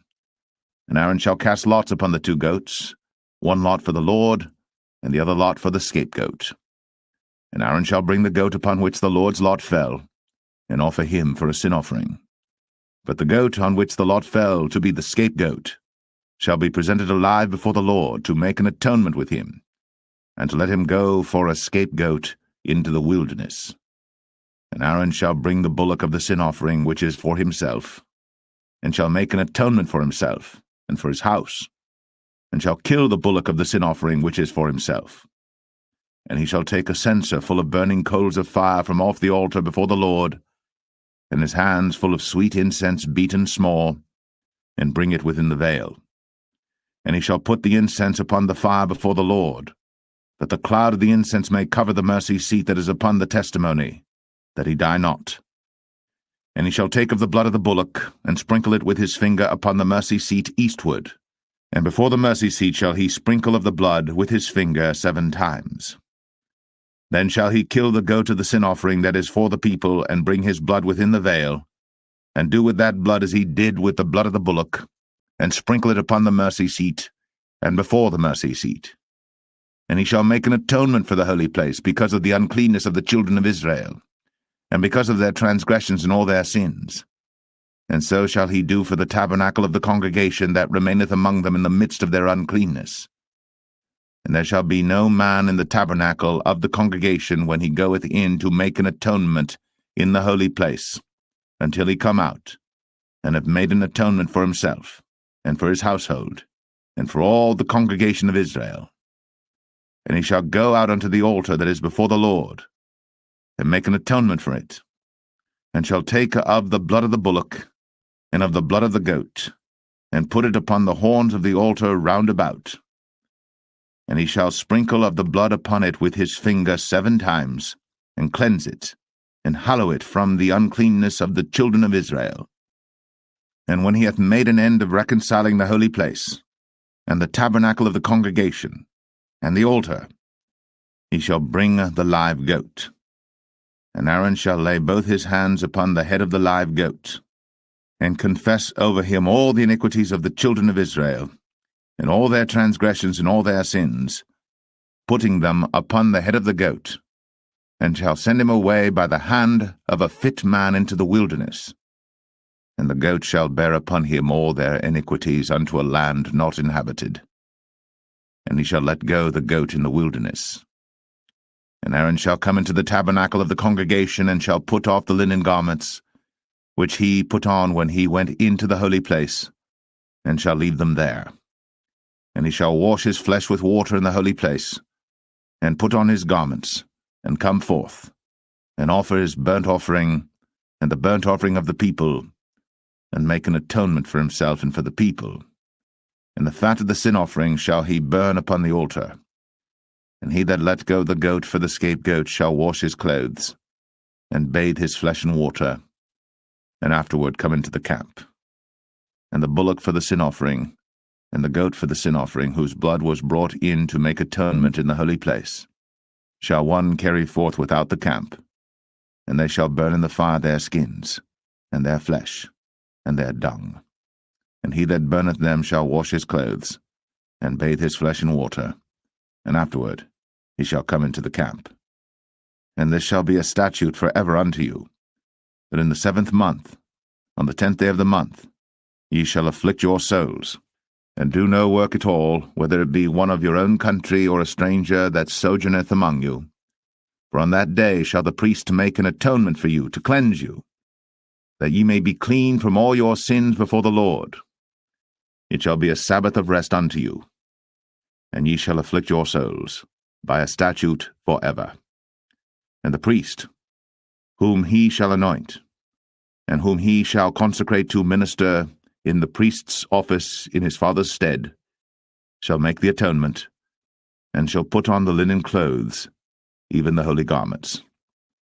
And he shall make an atonement for the holy sanctuary, and he shall make an atonement for the tabernacle of the congregation, and for the altar, and he shall make an atonement for the priests, and for all the people of the congregation. And this shall be an everlasting statute unto you, to make an atonement for the children of Israel, for all their sins, once a year. And he did, as the Lord commanded Moses.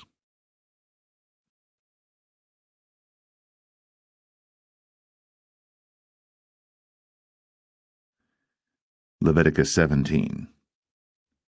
And the Lord spake unto Moses, saying, Speak unto Aaron, and unto his sons, and unto all the children of Israel, and say unto them, This is the thing which the Lord hath commanded, saying, What man soever there be of the house of Israel that killeth an ox, or lamb, or goat, in the camp, or that killeth it out of the camp, and bringeth it not unto the door of the tabernacle of the congregation to offer an offering unto the Lord before the tabernacle of the Lord, blood shall be imputed unto that man. He hath shed blood, and that man shall be cut off from among his people. To the end that the children of Israel may bring their sacrifices which they offer in the open field, even that they may bring them unto the Lord, unto the door of the tabernacle of the congregation, unto the priest, and offer them for peace offerings unto the Lord. And the priest shall sprinkle the blood upon the altar of the Lord at the door of the tabernacle of the congregation, and burn the fat for a sweet savour unto the Lord. And they shall no more offer their sacrifices unto devils, after whom they have gone a-whoring. This shall be a statute for ever unto them throughout their generations.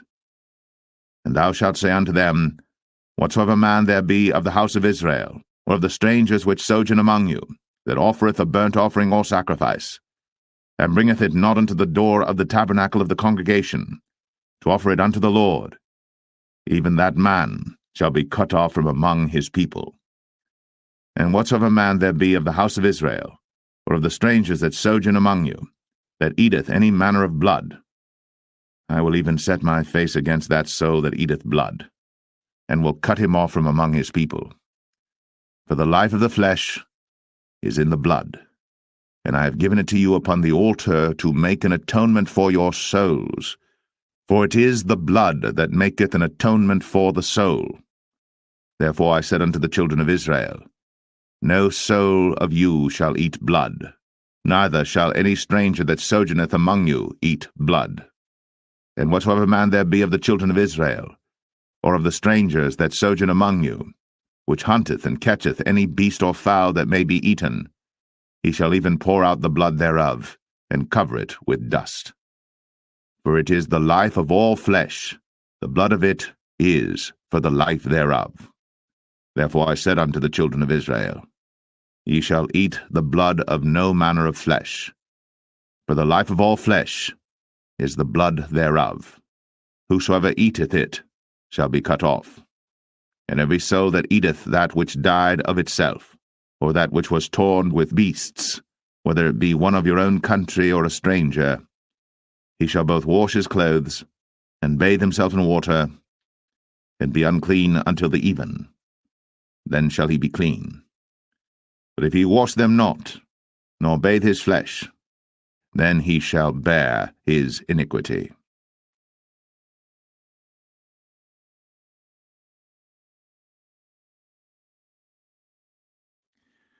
Leviticus 18.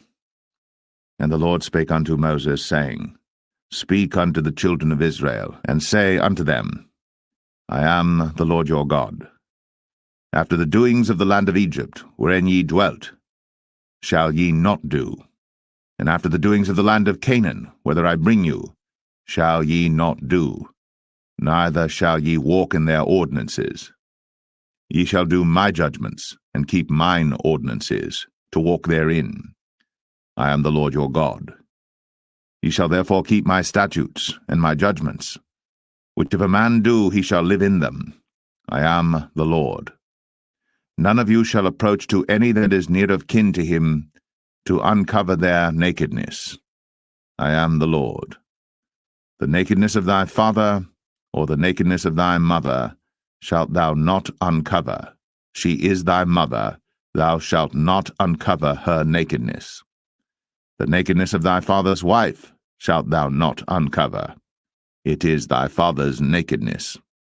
The nakedness of thy sister, the daughter of thy father, or daughter of thy mother, whether she be born at home or born abroad, even their nakedness thou shalt not uncover. The nakedness of thy son's daughter, or of thy daughter's daughter, even their nakedness thou shalt not uncover, for theirs is thine own nakedness. The nakedness of thy father's wife's daughter, begotten of thy father, she is thy sister. Thou shalt not uncover her nakedness. Thou shalt not uncover the nakedness of thy father's sister. She is thy father's near kinswoman. Thou shalt not uncover the nakedness of thy mother's sister, for she is thy mother's near kinswoman. Thou shalt not uncover the nakedness of thy father's brother. Thou shalt not approach to his wife. She is thine aunt. Thou shalt not uncover the nakedness of thy daughter-in-law. She is thy son's wife. Thou shalt not uncover her nakedness. Thou shalt not uncover the nakedness of thy brother's wife.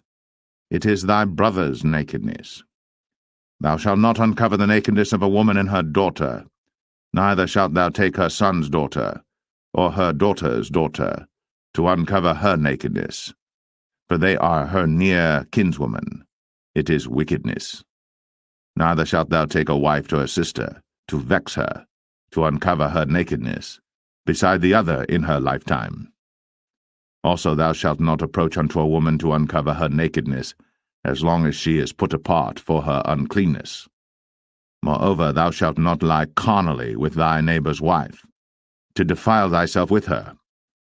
And thou shalt not let any of thy seed pass through the fire to Moloch, neither shalt thou profane the name of thy God. I am the Lord. Thou shalt not lie with mankind as with womankind. It is abomination. Neither shalt thou lie with any beast, to defile thyself therewith. Neither shall any woman stand before a beast to lie down thereto. It is confusion. Defile not ye yourselves in any of these things. For in all these the nations are defiled which I cast out before you, and the land is defiled. Therefore I do visit the iniquity thereof upon it, and the land itself vomiteth out her inhabitants. Ye shall therefore keep my statutes and my judgments, and shall not commit any of these abominations, neither any of your own nation, nor any stranger that sojourneth among you. For all these abominations have the men of the land done, which were before you, and the land is defiled, that the land spew not you out also, when ye defile it, as it spewed out the nations that were before you. For whosoever shall commit any of these abominations, even the souls that commit them, shall be cut off from among their people. Therefore shall ye keep mine ordinance, that ye commit not any one of these abominable customs, which were committed before you, and that ye defile not yourselves therein. I am the Lord your God.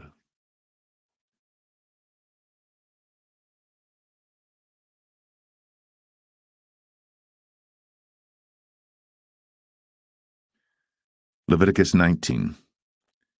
And the Lord spake unto Moses, saying, Speak unto all the congregation of the children of Israel, and say unto them, Ye shall be holy, for I, the Lord your God, am holy. Ye shall fear every man his mother, and his father, and keep my Sabbaths. I am the Lord your God. Turn ye not unto idols, nor make to yourselves molten gods. I am the Lord your God. And if ye offer a sacrifice of peace offerings unto the Lord, ye shall offer it at your own will. It shall be eaten the same day ye offer it, and on the morrow, and if aught remain until the third day, it shall be burnt in the fire. And if it be eaten at all on the third day, it is abominable, it shall not be accepted.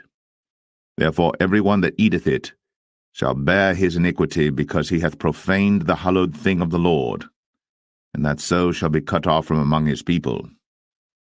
And when ye reap the harvest of your land, thou shalt not wholly reap the corners of thy field, neither shalt thou gather the gleanings of thy harvest. And thou shalt not glean thy vineyard, neither shalt thou gather every grape of thy vineyard. Thou shalt leave them for the poor and stranger. I am the Lord your God. Ye shall not steal, neither deal falsely, neither lie one to another. And ye shall not swear by my name falsely, neither shalt thou profane the name of thy God. I am the Lord. Thou shalt not defraud thy neighbor, neither rob him. The wages of him that is hired shall not abide with thee all night until the morning. Thou shalt not curse the deaf, nor put a stumbling block before the blind, but shalt fear thy God. I am the Lord. Ye shall do no unrighteousness in judgment. Thou shalt not respect the person of the poor, nor honor the person of the mighty, but in righteousness shalt thou judge thy neighbor. Thou shalt not go up and down as a talebearer among thy people, neither shalt thou stand against the blood of thy neighbor. I am the Lord. Thou shalt not hate thy brother in thine heart. Thou shalt in any wise rebuke thy neighbor, and not suffer sin upon him. Thou shalt not avenge, nor bear any grudge against the children of thy people. But thou shalt love thy neighbor as thyself. I am the Lord. Ye shall keep my statutes. Thou shalt not let thy cattle gender with a diverse kind.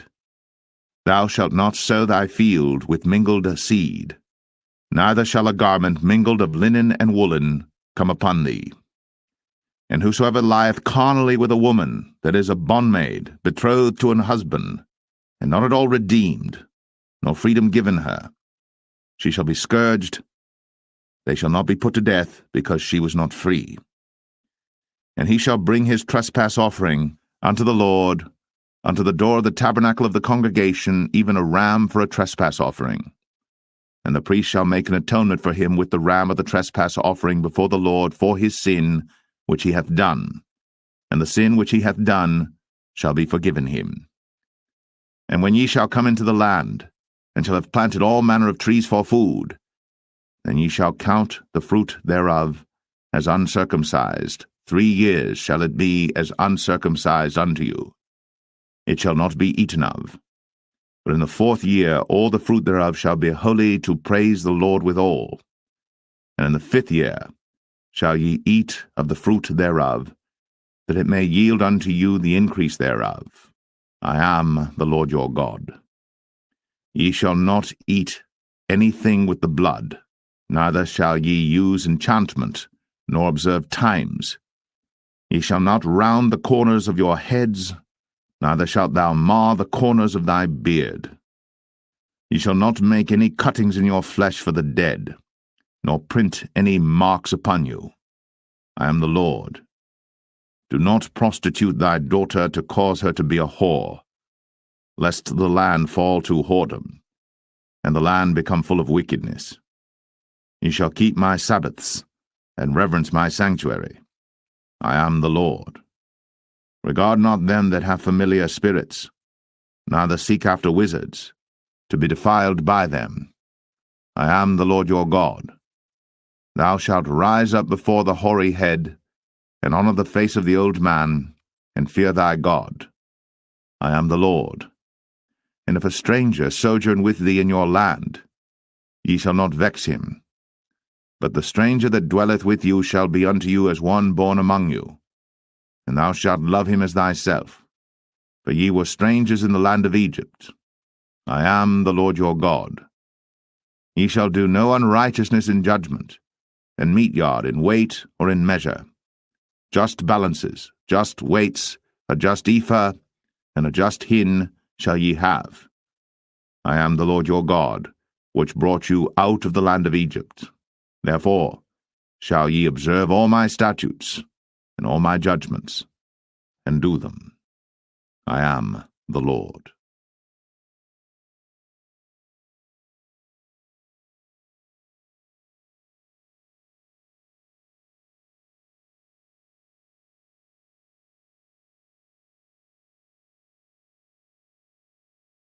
Leviticus 20. And the Lord spake unto Moses, saying, Again, thou shalt say to the children of Israel, Whosoever he be of the children of Israel, or of the strangers that sojourn in Israel, that giveth any of his seed unto Moloch, he shall surely be put to death. The people of the land shall stone him with stones.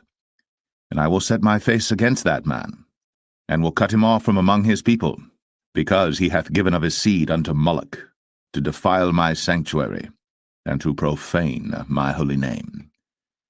And if the people of the land do any ways hide their eyes from the man, when he giveth of his seed unto Moloch, and kill him not, then I will set my face against that man, and against his family, and will cut him off, and all that go a-whoring after him, to commit whoredom with Moloch from among their people.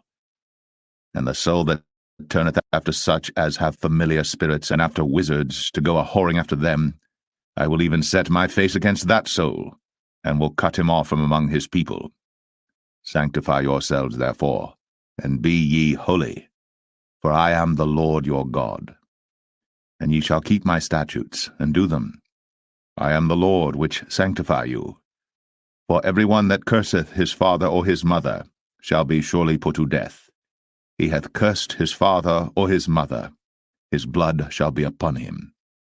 And the man that committeth adultery with another man's wife, even he that committeth adultery with his neighbour's wife, the adulterer and the adulteress, shall surely be put to death.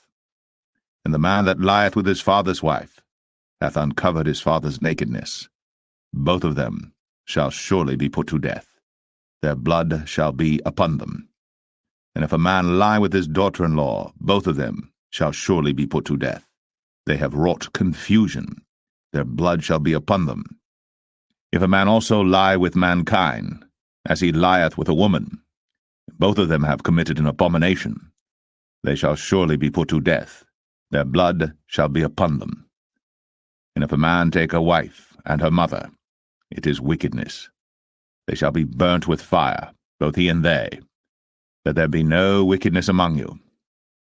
And if a man lie with a beast, he shall surely be put to death, and ye shall slay the beast. And if a woman approach unto any beast, and lie down thereto, thou shalt kill the woman and the beast. They shall surely be put to death. Their blood shall be upon them. And if a man shall take his sister, his father's daughter, or his mother's daughter, and see her nakedness, and she see his nakedness, it is a wicked thing, and they shall be cut off in the sight of their people. He hath uncovered his sister's nakedness. He shall bear his iniquity.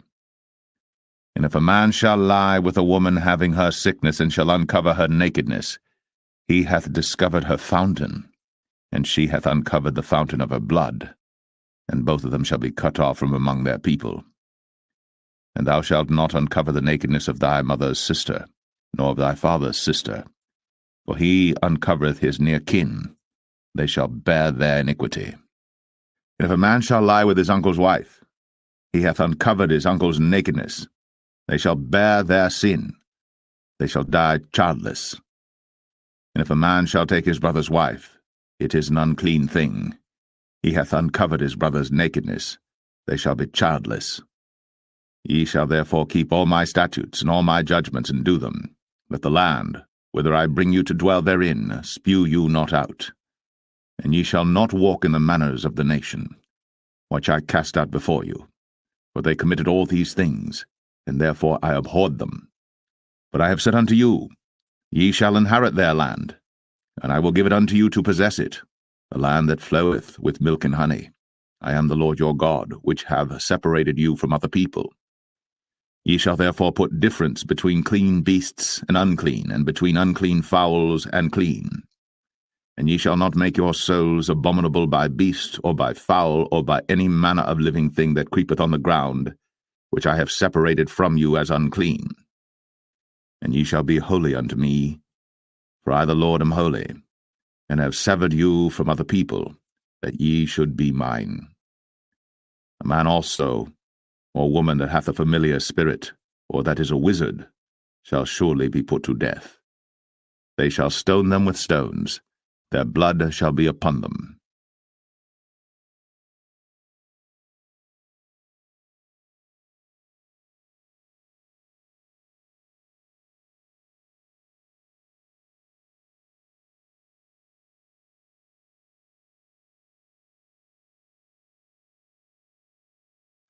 Leviticus 21. And the Lord said unto Moses, Speak unto the priests, the sons of Aaron, and say unto them, There shall none be defiled for the dead among his people. But for his kin that is near unto him, that is, for his mother, and for his father, and for his son, and for his daughter, and for his brother, and for his sister a virgin, that is nigh unto him, which hath had no husband, for her may he be defiled. But he shall not defile himself, being a chief man among his people, to profane himself. They shall not make baldness upon their head, neither shall they shave off the corner of their beard, nor make any cuttings in their flesh. They shall be holy unto their God, and not profane the name of their God, for the offerings of the Lord made by fire, and the bread of their God they do offer, therefore they shall be holy. They shall not take a wife that is a whore, or profane, neither shall they take a woman put away from her husband, for he is holy unto his God. Thou shalt sanctify him therefore, for he offereth the bread of thy God. He shall be holy unto thee, for I, the Lord, which sanctify you, am holy. And the daughter of any priest, if she profane herself by playing the whore, she profaneth her father. She shall be burnt with fire. And he that is the high priest among his brethren, upon whose head the anointing oil was poured, and that is consecrated to put on the garments, shall not uncover his head nor rend his clothes. Neither shall he go into any dead body, nor defile himself for his father, or for his mother.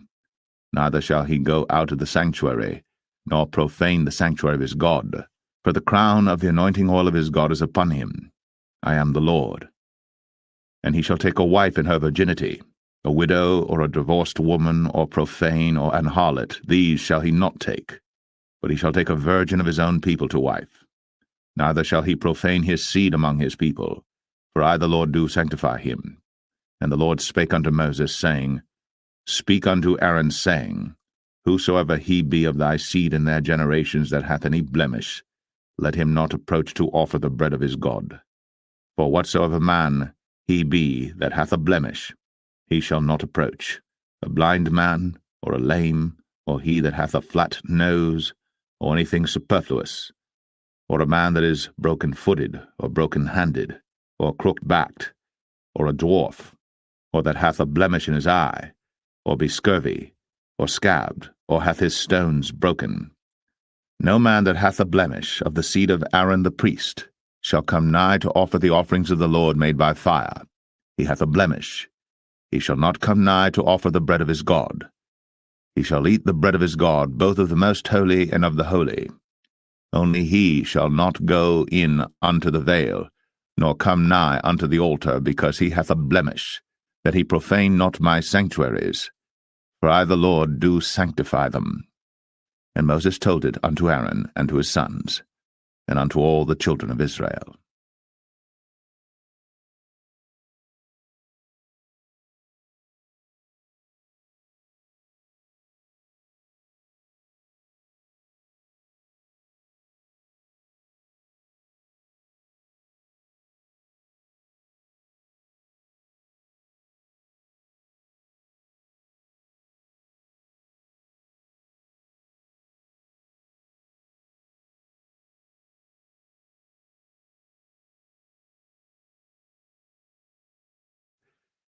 Leviticus 22.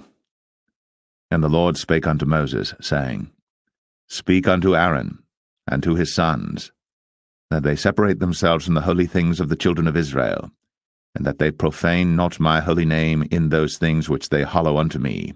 I am the Lord. Say unto them, Whosoever he be of all your seed among your generations, that goeth unto the holy things, which the children of Israel hallow unto the Lord, having his uncleanness upon him, that soul shall be cut off from my presence. I am the Lord. What man soever of the seed of Aaron is a leper, or hath a running issue, he shall not eat of the holy things until he be clean.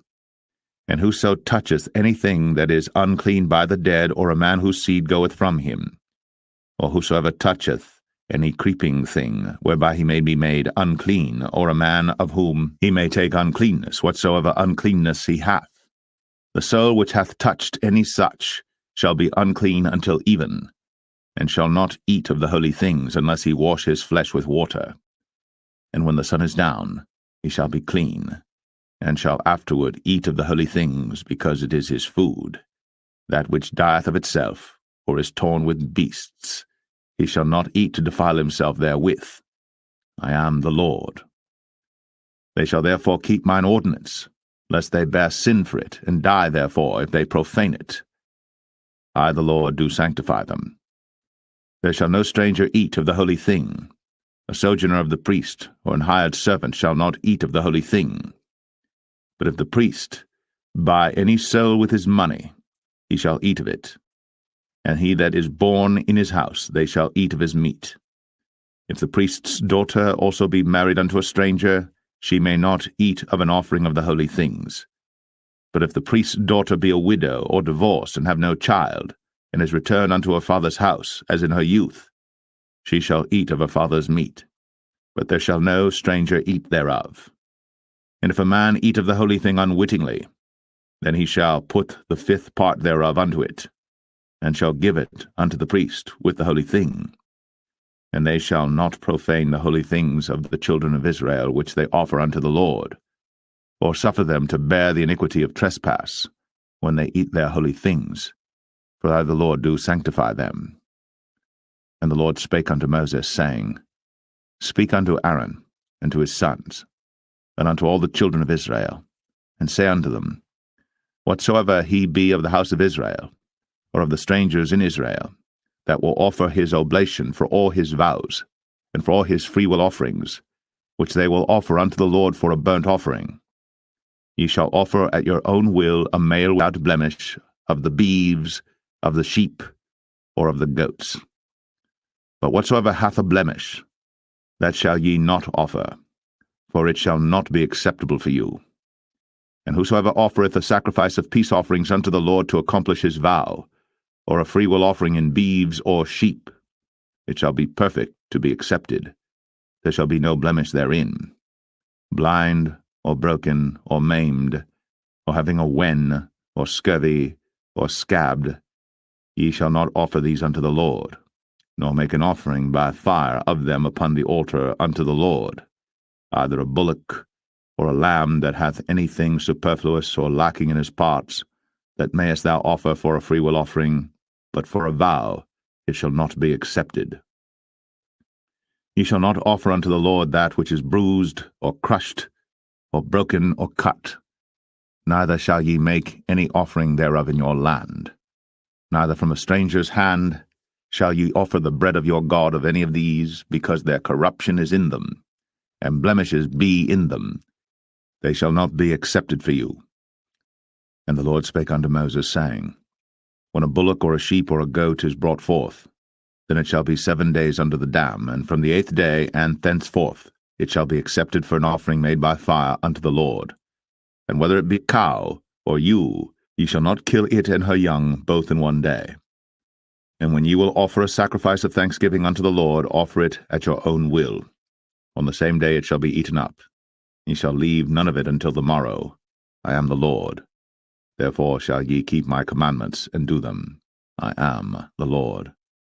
Neither shall ye profane my holy name, but I will be hallowed among the children of Israel. I am the Lord which hallow you, that brought you out of the land of Egypt, to be your God. I am the Lord.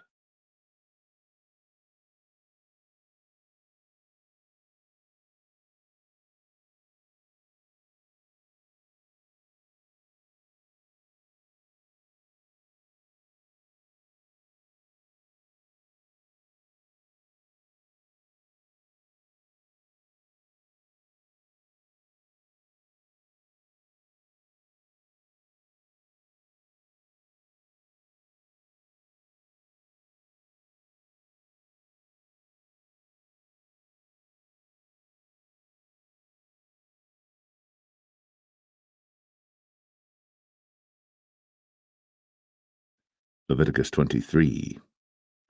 And the Lord spake unto Moses, saying, Speak unto the children of Israel, and say unto them, concerning the feasts of the Lord, which ye shall proclaim to be holy convocations, even these are my feasts. 6 days shall work be done, but the 7th day is the Sabbath of rest, and holy convocation. Ye shall do no work therein. It is the Sabbath of the Lord in all your dwellings. These are the feasts of the Lord, even holy convocations, which ye shall proclaim in their seasons. In the 14th day of the 1st month at even is the Lord's Passover, and on the 15th day of the same month is the feast of unleavened bread unto the Lord. 7 days ye must eat unleavened bread. In the 1st day ye shall have an holy convocation. Ye shall do no servile work therein. But ye shall offer an offering made by fire unto the Lord 7 days. In the 7th day is an holy convocation. Ye shall do no servile work therein. And the Lord spake unto Moses, saying, Speak unto the children of Israel, and say unto them, When ye be come into the land which I give unto you, and shall reap the harvest thereof, then ye shall bring a sheaf of the first fruits of your harvest unto the priest. And he shall wave the sheaf before the Lord, to be accepted for you. On the morrow after the Sabbath the priest shall wave it. And ye shall offer that day, when ye wave the sheaf, an he-lamb without blemish of the 1st year for a burnt offering unto the Lord. And the meat offering thereof shall be 2/10 deals of fine flour mingled with oil, an offering made by fire unto the Lord for a sweet savour. And the drink offering thereof shall be of wine, the 4th part of an hin. And ye shall eat neither bread, nor parched corn, nor green ears, until the selfsame day that ye have brought an offering unto your God. It shall be a statute for ever throughout your generations in all your dwellings. And ye shall count unto you from the morrow after the Sabbath, from the day that ye brought the sheaf of the wave offering, 7 Sabbaths shall be complete. Even unto the morrow, after the 7th Sabbath, shall ye number 50 days. And ye shall offer a new meat offering unto the Lord. Ye shall bring out of your habitations 2 wave loaves of 2/10 deals. They shall be of fine flour. They shall be baked with leaven. They are the first fruits unto the Lord. And ye shall offer with the bread 7 lambs without blemish of the 1st year, and 1 young bullock, and 2 rams. They shall be for a burnt offering unto the Lord, with their meat offering, and their drink offerings, even an offering made by fire of sweet savour unto the Lord. Then ye shall sacrifice 1 kid of the goats for a sin offering, and 2 lambs of the first year for a sacrifice of peace offerings. And the priest shall wave them with the bread of the firstfruits for a wave offering before the Lord. With the 2 lambs they shall be holy to the Lord for the priests. And ye shall proclaim on the selfsame day that it may be an holy convocation unto you. Ye shall do no servile work therein. It shall be a statute for ever in all your dwellings throughout your generations. And when ye reap the harvest of your land, thou shalt not make clean riddance of the corners of thy field when thou reapest, neither shalt thou gather any gleanings of thy harvest. Thou shalt leave them unto the poor, and to the stranger. I am the Lord your God. And the Lord spake unto Moses, saying, Speak unto the children of Israel, saying, In the 7th month, in the 1st day of the month, shall ye have a Sabbath, a memorial of blowing of trumpets, and holy convocation. Ye shall do no servile work therein, but ye shall offer an offering made by fire unto the Lord. And the Lord spake unto Moses, saying, Also on the 10th day of this 7th month there shall be a day of atonement. It shall be an holy convocation unto you, and ye shall afflict your souls, and offer an offering made by fire unto the Lord. And ye shall do no work in that same day, for it is a day of atonement, to make an atonement for you before the Lord your God. For whatsoever soul it be that shall not be afflicted in that same day, he shall be cut off from among his people. And whatsoever soul it be that doeth any work in that same day, the same soul will I destroy from among his people. Ye shall do no manner of work. It shall be a statute for ever throughout your generations and all your dwellings. It shall be unto you a Sabbath of rest, and ye shall afflict your souls. In the 9th day of the month at even, from even unto even shall ye celebrate your Sabbath. And the Lord spake unto Moses, saying, Speak unto the children of Israel, saying, The 15th day of this 7th month shall be the feast of tabernacles for 7 days unto the Lord. On the 1st day shall be an holy convocation. Ye shall do no servile work therein. 7 days ye shall offer an offering made by fire unto the Lord. On the 8th day shall be an holy convocation unto you. And ye shall offer an offering made by fire unto the Lord. It is a solemn assembly, and ye shall do no servile work therein. These are the feasts of the Lord which ye shall proclaim to be holy convocations, to offer an offering made by fire unto the Lord, a burnt offering, and a meat offering, a sacrifice, and drink offerings, everything upon his day. Beside the Sabbaths of the Lord, and beside your gifts, and beside all your vows, and beside all your free will offerings which ye give unto the Lord, also in the 15th day of the 7th month, when ye have gathered in the fruit of the land, ye shall keep a feast unto the Lord 7 days. On the 1st day shall be a Sabbath, and on the 8th day shall be a Sabbath. And ye shall take you on the 1st day the boughs of goodly trees, branches of palm trees, and the boughs of thick trees, and willows of the brook. And ye shall rejoice before the Lord your God 7 days. And ye shall keep it a feast unto the Lord 7 days in the year. It shall be a statute for ever in your generations. Ye shall celebrate it in the 7th month. Ye shall dwell in booths 7 days. All that are Israelites born shall dwell in booths. That your generations may know that I made the children of Israel to dwell in booths, when I brought them out of the land of Egypt. I am the Lord your God. And Moses declared unto the children of Israel the feasts of the Lord.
Leviticus 24.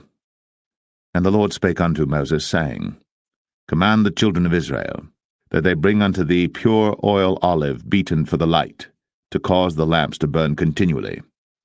Without the veil of the testimony in the tabernacle of the congregation shall Aaron order it from the evening unto the morning before the Lord continually. It shall be a statute forever in your generations. He shall order the lamps upon the pure candlestick before the Lord continually. And thou shalt take fine flour, and bake 12 cakes thereof. 2/10 deals shall be in one cake. And thou shalt set them in 2 rows, 6 in a row, upon the pure table before the Lord. And thou shalt put pure frankincense upon each row, that it may be on the bread for a memorial, even an offering made by fire unto the Lord. Every Sabbath he shall set it in order before the Lord continually, being taken from the children of Israel by an everlasting covenant. And it shall be Aaron's and his sons, and they shall eat it in the holy place. For it is most holy unto him of the offerings of the Lord made by fire, by a perpetual statute. And the son of an Israelitish woman, whose father was an Egyptian, went out among the children of Israel. And this son of the Israelitish woman and a man of Israel strove together in the camp. And the Israelitish woman's son blasphemed the name of the Lord, and cursed. And they brought him unto Moses. And his mother's name was Shilemeth, the daughter of Dibri of the tribe of Dan. And they put him in ward, that the mind of the Lord might be shown them. And the Lord spake unto Moses, saying, Bring forth him that hath cursed without the camp, and let all that heard him lay their hands upon his head, and let all the congregation stone him. And thou shalt speak unto the children of Israel, saying, Whosoever curseth his God shall bear his sin.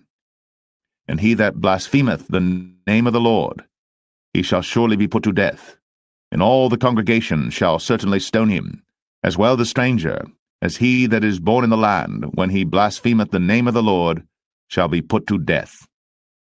And he that killeth any man shall surely be put to death. And he that killeth a beast shall make it good, beast for beast. And if a man cause a blemish in his neighbor, as he hath done, so shall it be done to him. Breach for breach, eye for eye, tooth for tooth. As he hath caused a blemish in a man, so shall it be done to him again. And he that killeth a beast, he shall restore it. And he that killeth a man, he shall be put to death. Ye shall have one manner of law, as well for the stranger as for one of your own country, for I am the Lord your God. And Moses spake to the children of Israel, that they should bring forth him that had cursed out of the camp, and stone him with stones. And the children of Israel did as the Lord commanded Moses.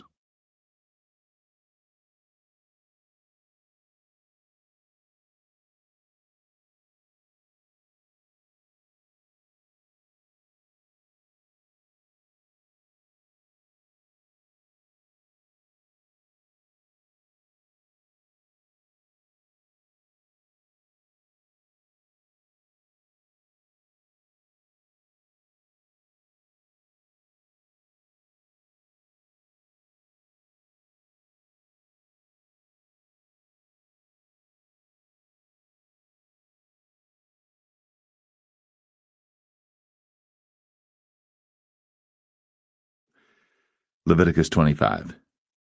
And the Lord spake unto Moses in Mount Sinai, saying, Speak unto the children of Israel, and say unto them, When ye come into the land which I give you, then shall the land keep a Sabbath unto the Lord. 6 years thou shalt sow thy field, and 6 years thou shalt prune thy vineyard, and gather in the fruit thereof. But in the 7th year shall be a Sabbath of rest unto the land, a Sabbath for the Lord. Thou shalt neither sow thy field, nor prune thy vineyard. That which groweth of its own accord of thy harvest thou shalt not reap, neither gather the grapes of thy vine undressed. For it is a year of rest unto the land, and the Sabbath of the land shall be meat for you, for thee and for thy servant, and for thy maid, and for thy hired servant, and for thy stranger that sojourneth with thee, and for thy cattle, and for the beast that are in thy land, shall all the increase thereof be meat. And thou shalt number 7 Sabbaths of years unto thee, 7 times 7 years, and the space of the 7 Sabbaths of years shall be unto thee 49 years. Then shalt thou cause the trumpet of the Jubilee to sound on the 10th day of the 7th month. In the day of atonement shall ye make the trumpet sound throughout all your land. And ye shall hallow the 50th year, and proclaim liberty throughout all the land unto all the inhabitants thereof. It shall be a jubilee unto you. And ye shall return every man unto his possession, and ye shall return every man unto his family. A jubilee shall that 50th year be unto you. Ye shall not sow, neither reap that which groweth of itself in it, nor gather the grapes in it of thy vine undressed. For it is the jubilee. It shall be holy unto you. Ye shall eat the increase thereof out of the field. In the year of this jubilee ye shall return every man unto his possession. And if thou sell aught unto thy neighbor, or buyest aught of thy neighbor's hand, ye shall not oppress one another. According to the number of years after the jubilee thou shalt buy of thy neighbor, and according unto the number of years of the fruits he shall sell unto thee. According to the multitude of years thou shalt increase the price thereof, and according to the fewness of years thou shalt diminish the price of it, for according to the number of the years of the fruits doth he sell unto thee. Ye shall not therefore oppress one another, but thou shalt fear thy God, for I am the Lord your God. Wherefore ye shall do my statutes, and keep my judgments, and do them. And ye shall dwell in the land in safety, and the land shall yield her fruit, and ye shall eat your fill, and dwell therein in safety. And if ye shall say, What shall we eat the 7th year? Behold, we shall not sow, nor gather in our increase. Then I will command my blessing upon you in the 6th year, and it shall bring forth fruit for 3 years. And ye shall sow the 8th year, and eat yet of old fruit until the 9th year. Until her fruits come in, ye shall eat of the old store. The land shall not be sold forever, for the land is mine, for ye are strangers and sojourners with me. And in all the land of your possession ye shall grant a redemption for the land. If thy brother be waxen poor, and hath sold away some of his possession, and if any of his kin come to redeem it, then shall he redeem that which his brother sold. And if the man have none to redeem it, and himself be able to redeem it, then let him count the years of the sale thereof, and restore the overplus unto the man to whom he sold it, that he may return unto his possession. But if he be not able to restore it to him, then that which is sold shall remain in the hand of him that hath bought it until the year of Jubilee, and in the Jubilee it shall go out, and he shall return unto his possession. And if a man sell a dwelling house in a walled city, then he may redeem it within a whole year after it is sold. Within a full year may he redeem it. And if it be not redeemed within the space of a full year, then the house that is in the walled city shall be established for ever to him that bought it throughout his generations. It shall not go out in the Jubilee. But the houses of the villages which have no wall round about them shall be counted as the fields of the country. They may be redeemed, and they shall go out in the Jubilee. Notwithstanding the cities of the Levites, and the houses of the cities of their possession, may the Levites redeem at any time. And if a man purchase of the Levites, then the house that was sold, and the city of his possession, shall go out in the year of Jubilee, for the houses of the cities of the Levites are their possession among the children of Israel. But the field of the suburbs of their cities may not be sold, for it is their perpetual possession. And if thy brother be waxen poor, and fallen in decay with thee, then thou shalt relieve him, yea, though he be a stranger or a sojourner, that he may live with thee. Take thou no usury of him or increase, but fear thy God, that thy brother may live with thee. Thou shalt not give him thy money upon usury, nor lend him thy victuals for increase. I am the Lord your God, which brought you forth out of the land of Egypt, to give you the land of Canaan, and to be your God. And if thy brother that dwelleth by thee be waxen poor, and be sold unto thee, thou shalt not compel him to serve as a bondservant. but as an hired servant, and as a sojourner. He shall be with thee, and shall serve thee unto the year of Jubilee. And then shall he depart from thee, both he and his children with him, and shall return unto his own family, and unto the possession of his fathers shall he return. For they are my servants, which I brought forth out of the land of Egypt. They shall not be sold as bondmen. Thou shalt not rule over him with rigor, but shalt fear thy God. Both thy bondmen and thy bondmaids, which thou shalt have, shall be of the heathen that are round about you. Of them shall ye buy bondmen and bondmaids. Moreover, of the children of the strangers that do sojourn among you, of them shall ye buy, and of their families that are with you, which they begat in your land, and they shall be your possession. And ye shall take them as an inheritance for your children after you, to inherit them for a possession. They shall be your bondmen forever. But over your brethren, the children of Israel, ye shall not rule one over another with rigor. And if a sojourner or stranger wax rich by thee, and thy brother that dwelleth by him wax poor, and sell himself unto the stranger or sojourner by thee, or to the stock of the stranger's family, after that he is sold, he may be redeemed again. One of his brethren may redeem him. Either his uncle or his uncle's son may redeem him, or any that is nigh of kin unto him of his family may redeem him, or if he be able, he may redeem himself. And he shall reckon with him that bought him from the year that he was sold to him unto the year of Jubilee. And the price of his sale shall be according unto the number of years, according to the time of an hired servant shall it be with him. If there be yet many years behind, according unto them, he shall give again the price of his redemption out of the money that he was bought for. And if there remain but few years unto the year of Jubilee, then he shall count with him, and according unto his years shall he give him again the price of his redemption.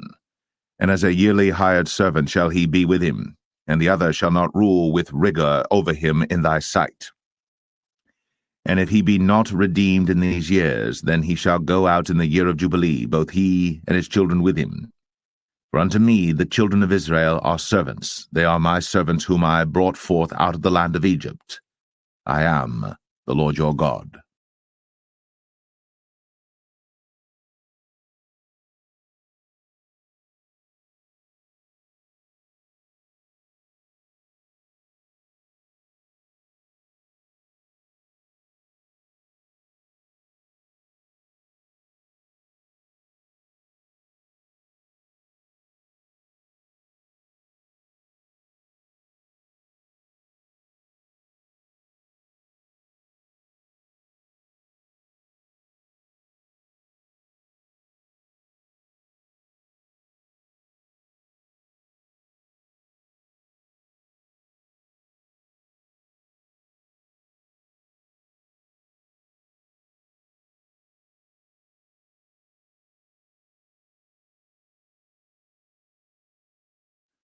Leviticus 26.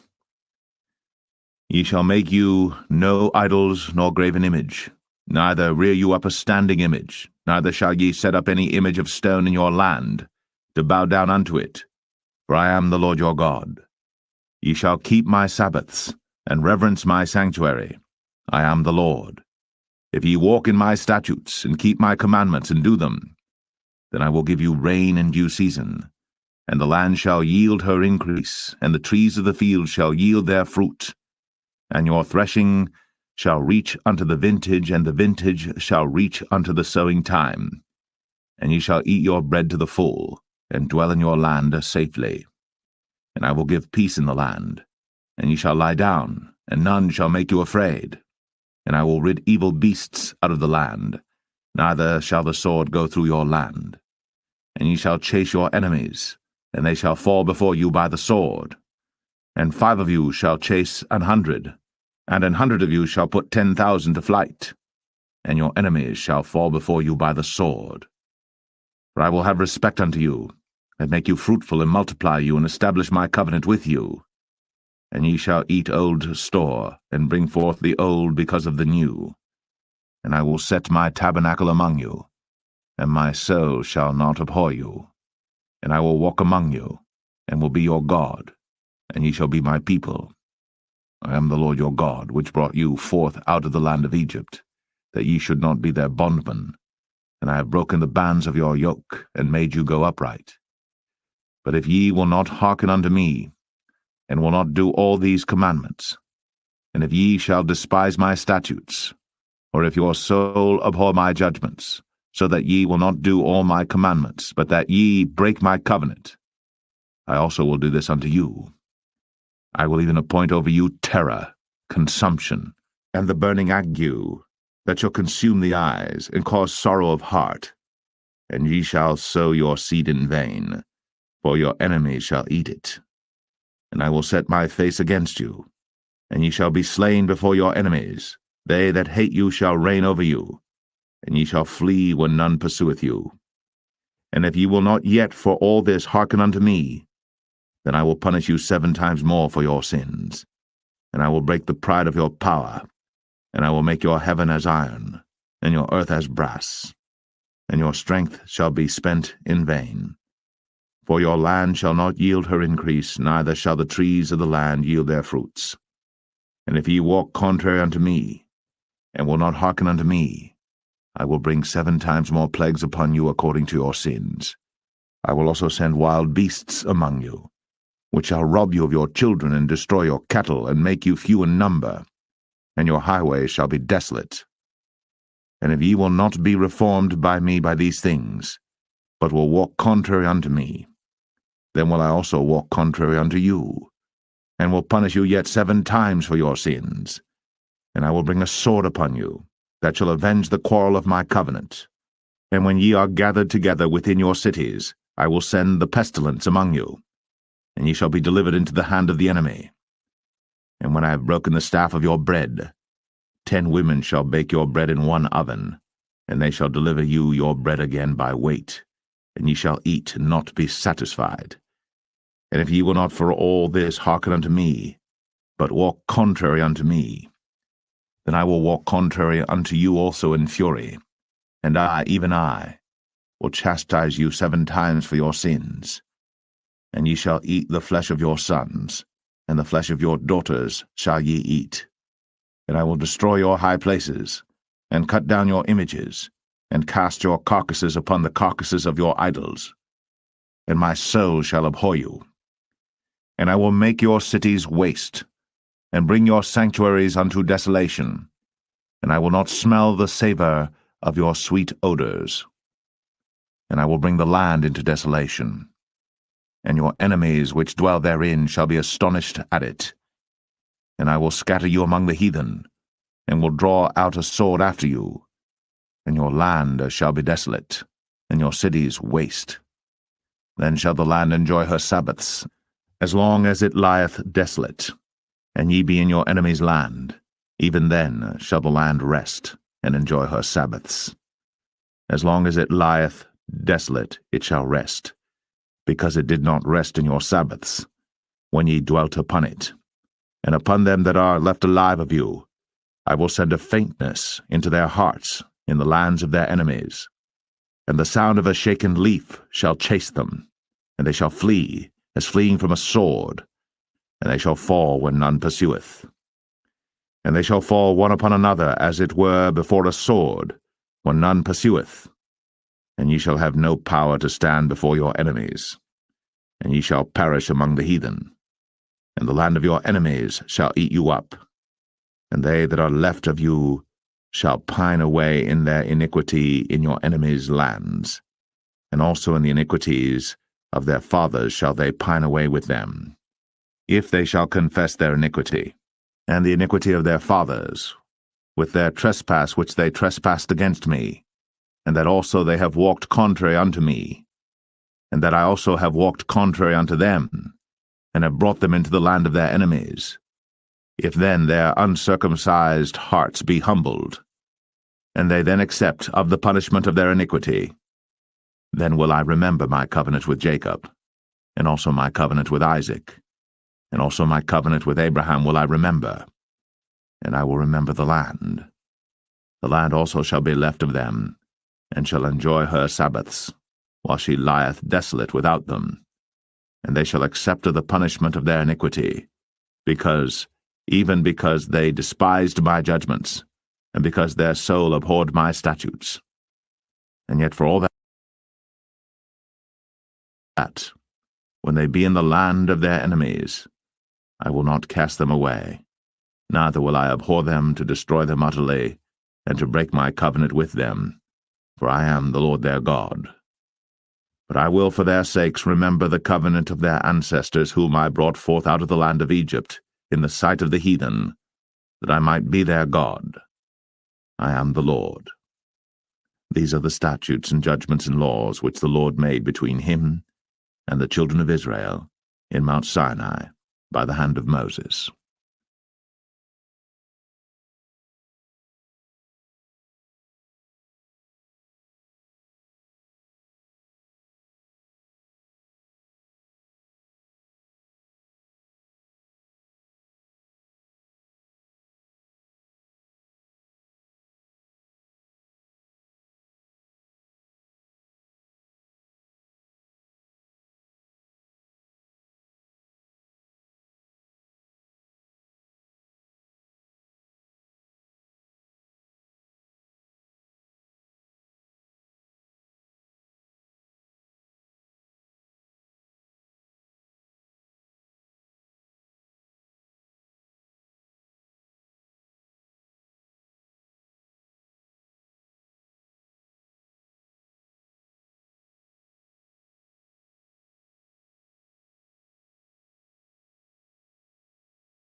Leviticus 27.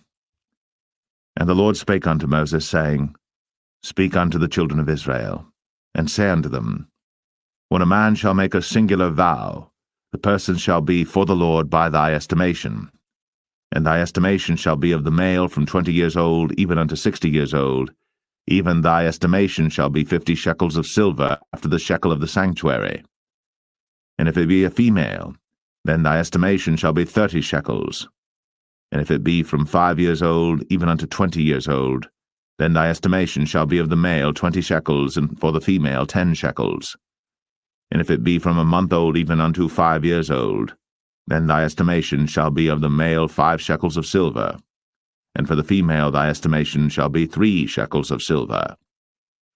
And if it be from 60 years old and above, if it be a male, then thy estimation shall be 15 shekels, and for the female 10 shekels.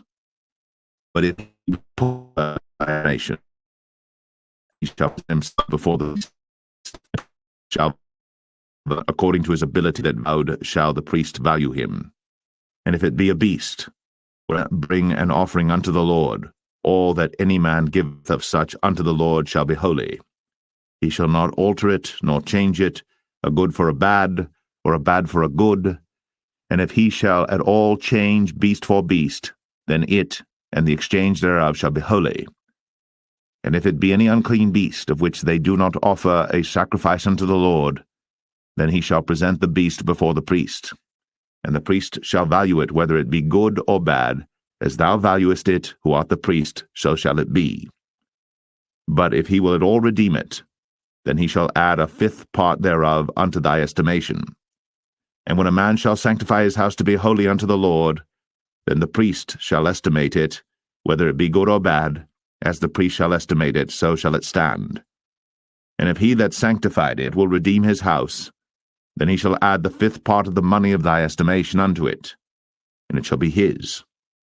And if a man shall sanctify unto the Lord some part of a field of his possession, then thy estimation shall be according to the seed thereof, and homer of barley seed shall be valued at 50 shekels of silver. If he sanctify his field from the year of Jubilee according to thy estimation, it shall stand. But if he sanctify his field after the Jubilee, then the priest shall reckon unto him the money according to the years that remain, even unto the year of the Jubilee, and it shall be abated from thy estimation. And if he that sanctified the field will in any wise redeem it, then he shall add the fifth part of the money of thy estimation unto it, and it shall be assured to him.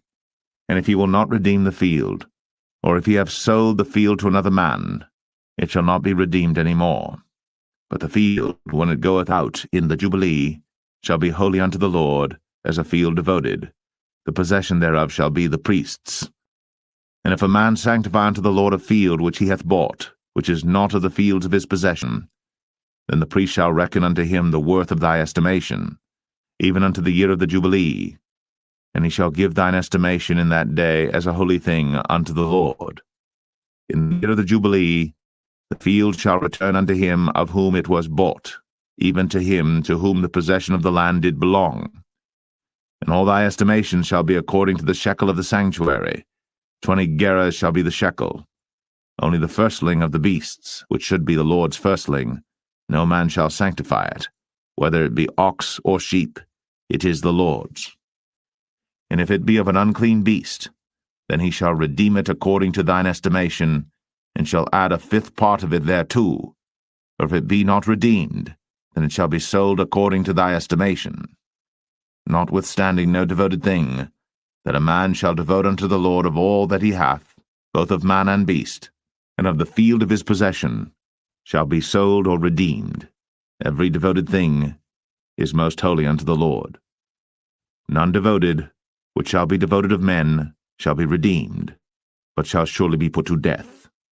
And all the tithe of the land, whether of the seed of the land or of the fruit of the tree, is the Lord's. It is holy unto the Lord. And if a man will at all redeem aught of his tithes, he shall add thereto the fifth part thereof. And concerning the tithe of the herd or of the flock, even of whatsoever passeth under the rod, the 10th shall be holy unto the Lord. He shall not search whether it be good or bad, neither shall he change it. And if he change it at all, then both it and the change thereof shall be holy. It shall not be redeemed. These are the commandments which the Lord commanded Moses for the children of Israel in Mount Sinai.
The Book of Numbers, chapter 1. And the Lord spake unto Moses in the wilderness of Sinai, in the tabernacle of the congregation, on the first day of the 2nd month, in the 2nd year after they were come out of the land of Egypt, saying, Take ye the sum of all the congregation of the children of Israel, after their families, by the house of their fathers, with the number of their names, every male by their polls. From 20 years old and upward, all that are able to go forth to war in Israel, thou and Aaron shall number them by their armies. And with you there shall be a man of every tribe, every one head of the house of his fathers. And these are the names of the men that shall stand with you. Of the tribe of Reuben, Elizur the son of Shedeur; of Simeon, Shelumiel the son of Zurishaddai; of Judah, Nahshon the son of Amminadab; of Issachar, Nethanel the son of Zuar; of Zebulun, Eliab the son of Helon; of the children of Joseph; of Ephraim, Elishama the son of Ammihud; of Manasseh, Gamaliel the son of Pedazur; of Benjamin, Abidan the son of Gideoni; of Dan, Ahiezer the son of Ammishaddai; of Asher, Pagiel the son of Ochran; of Gad, Eliasaph the son of Duel; of Naphtali, Ahira the son of Enan. These were the renowned of the congregation, princes of the tribes of their fathers, heads of thousands in Israel. And Moses and Aaron took these men, which are expressed by their names, and they assembled all the congregation together on the first day of the 2nd month, and they declared their pedigrees after their families, by the house of their fathers, according to the number of the names, from 20 years old and upward, by their polls. As the Lord commanded Moses, so he numbered them in the wilderness of Sinai. And the children of Reuben, Israel's eldest son, by their generations, after their families, by the house of their fathers, according to the number of the names, by their polls, every male from 20 years old and upward, all that were able to go forth to war. Those that were numbered of them, even of the tribe of Reuben, were 46,500. Of the children of Simeon, by their generations, after their families, by the house of their fathers, those that were numbered of them, according to the number of the names, by their polls, every male from 20 years old and upward, all that were able to go forth to war. Those that were numbered of them, even of the tribe of Simeon, were 59,300. Of the children of Gad, by their generations, after their families, by the house of their fathers, according to the number of the names, from 20 years old and upward, all that were able to go forth to war. Those that were numbered of them, even of the tribe of Gad, were 45,650. Of the children of Judah, by their generations, after their families, by the house of their fathers, according to the number of the names, from 20 years old and upward, all that were able to go forth to war. Those that were numbered of them, even of the tribe of Judah, were 314,600.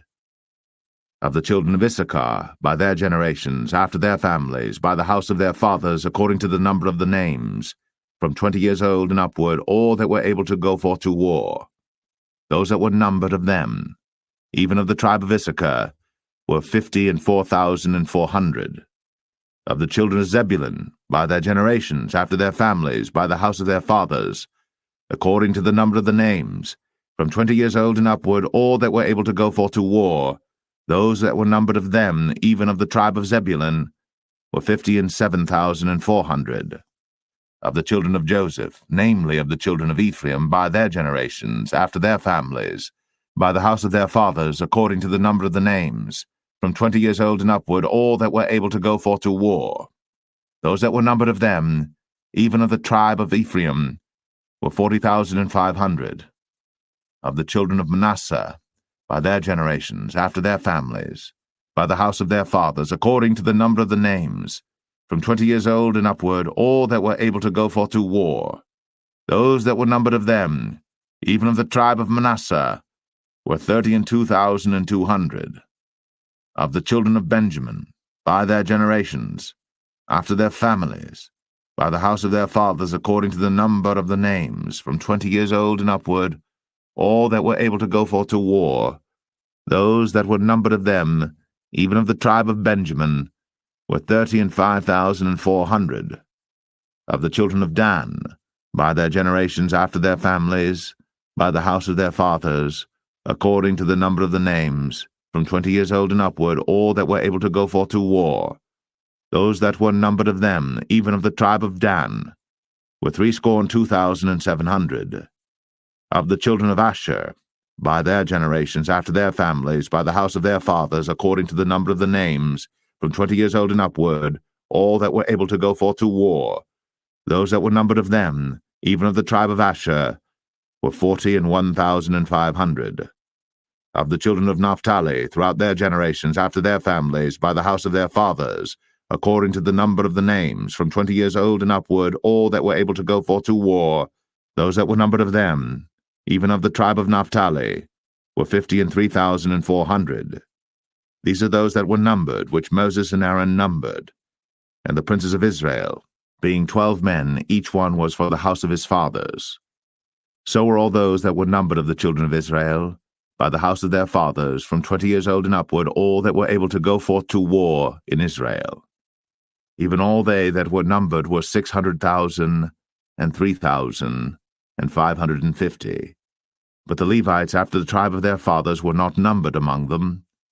For the Lord had spoken unto Moses, saying, Only thou shalt not number the tribe of Levi, neither take the sum of them among the children of Israel. But thou shalt appoint the Levites over the tabernacle of testimony, and over all the vessels thereof, and over all things that belong to it. They shall bear the tabernacle, and all the vessels thereof, and they shall minister unto it, and shall encamp round about the tabernacle. And when the tabernacle setteth forward, the Levites shall take it down. And when the tabernacle is to be pitched, the Levites shall set it up, and the stranger that cometh nigh shall be put to death. And the children of Israel shall pitch their tents, every man by his own camp, and every man by his own standard throughout their hosts. But the Levites shall pitch round about the tabernacle of testimony, that there be no wrath upon the congregation of the children of Israel. And the Levites shall keep the charge of the tabernacle of testimony. And the children of Israel did, according to all that the Lord commanded Moses. So did they.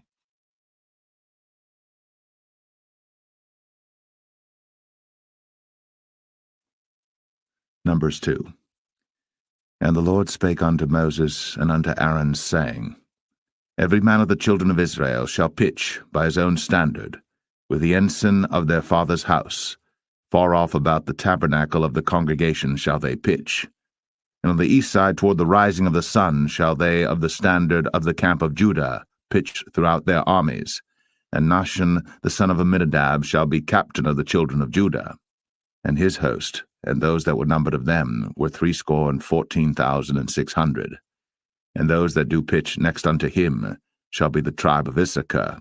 And Nethaniel the son of Zuar shall be captain of the children of Issachar. And his host, and those that were numbered thereof, were 54,400. Then the tribe of Zebulun, and Eliab the son of Helon, shall be captain of the children of Zebulun.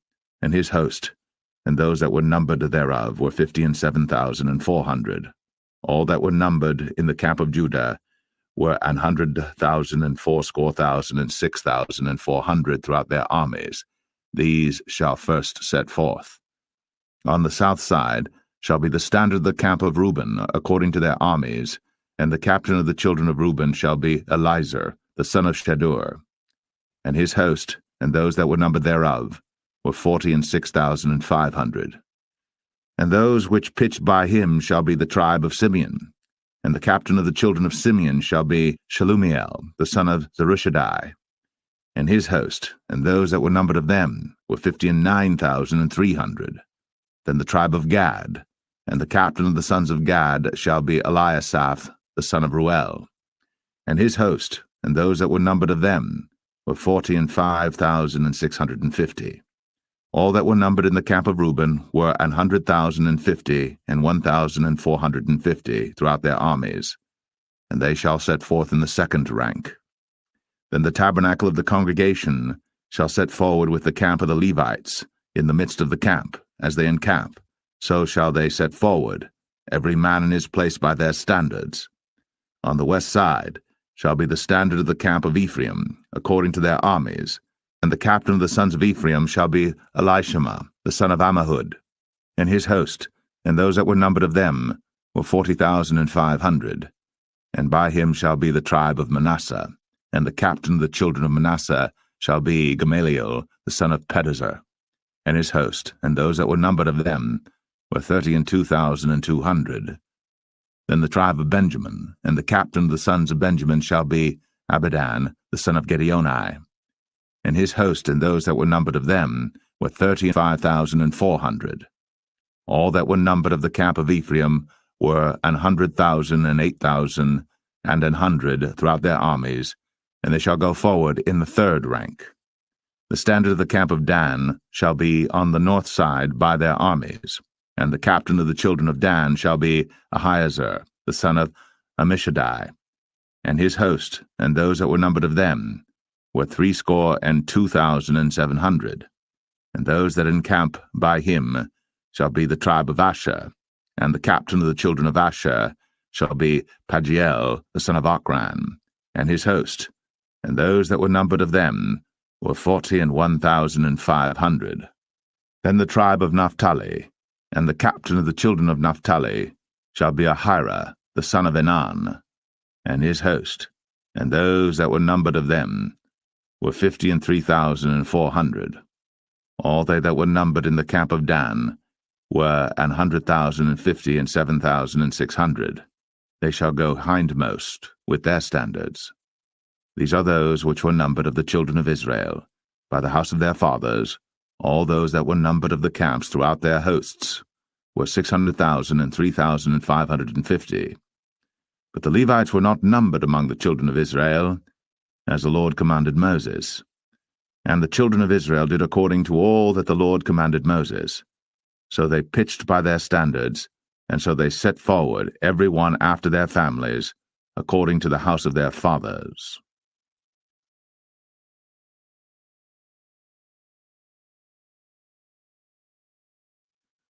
Numbers 3. These also are the generations of Aaron and Moses in the day that the Lord spake with Moses in Mount Sinai. And these are the names of the sons of Aaron: Nadab the firstborn, and Abihu, Eleazar, and Ithamar. These are the names of the sons of Aaron, the priests which were anointed, whom he consecrated to minister in the priest's office. And Nadab and Abihu died before the Lord, when they offered strange fire before the Lord in the wilderness of Sinai, and they had no children.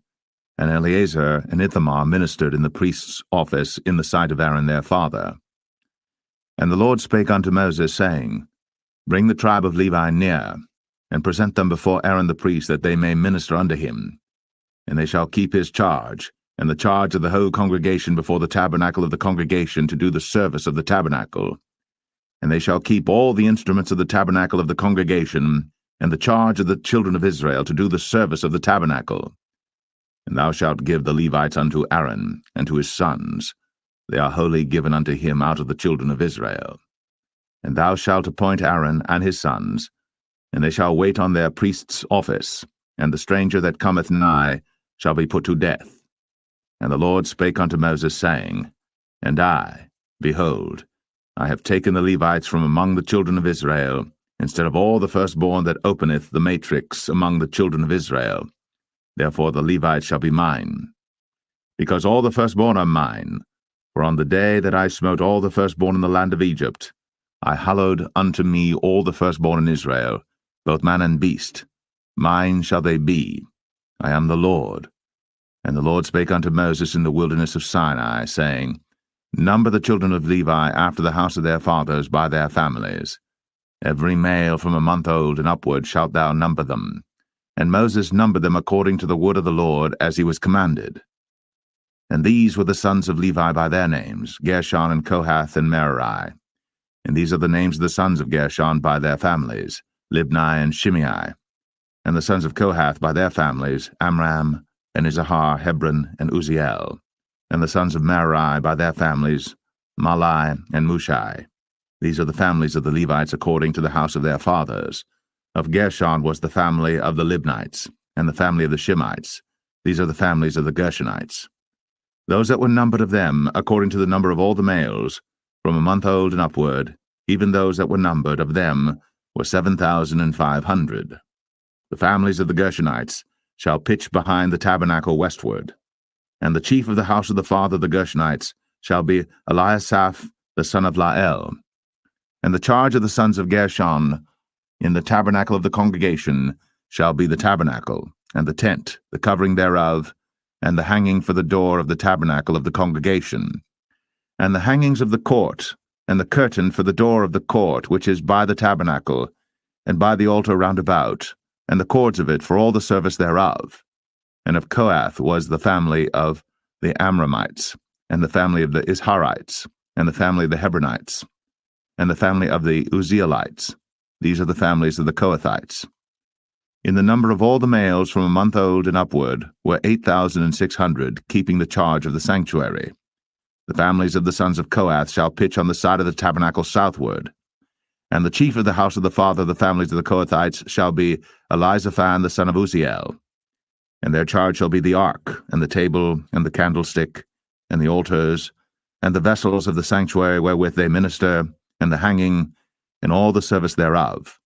And Eleazar the son of Aaron the priest shall be chief over the chief of the Levites, and have the oversight of them that keep the charge of the sanctuary.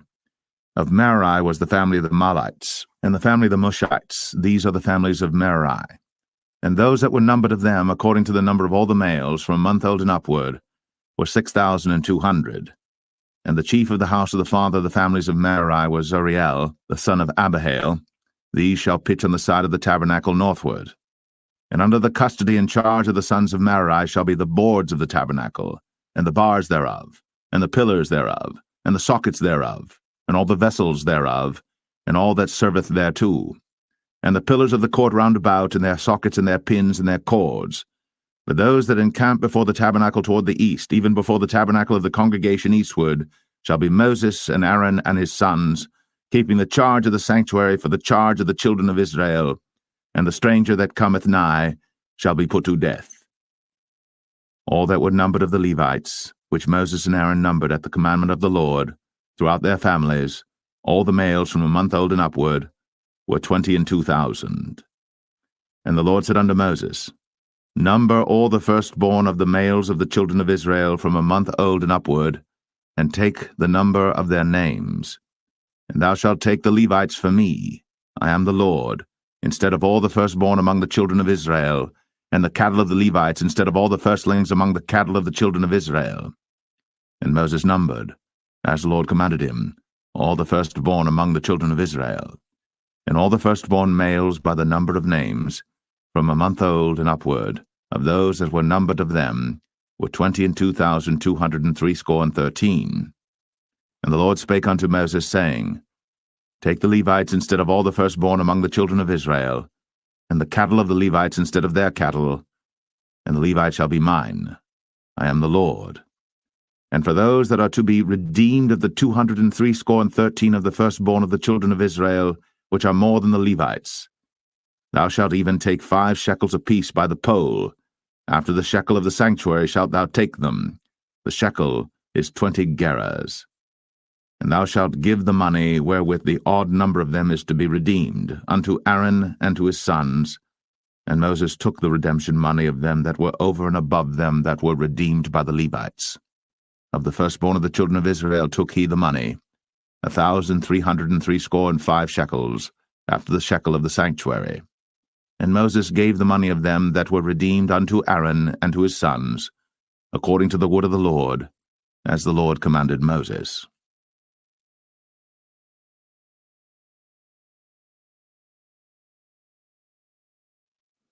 Numbers 4. And the Lord spake unto Moses and unto Aaron, saying, Take the sum of the sons of Kohath, from among the sons of Levi, after their families, by the house of their fathers, from 30 years old and upward, even until 50 years old, all that enter into the host, to do the work in the tabernacle of the congregation. This shall be the service of the sons of Kohath, in the tabernacle of the congregation, about the most holy things.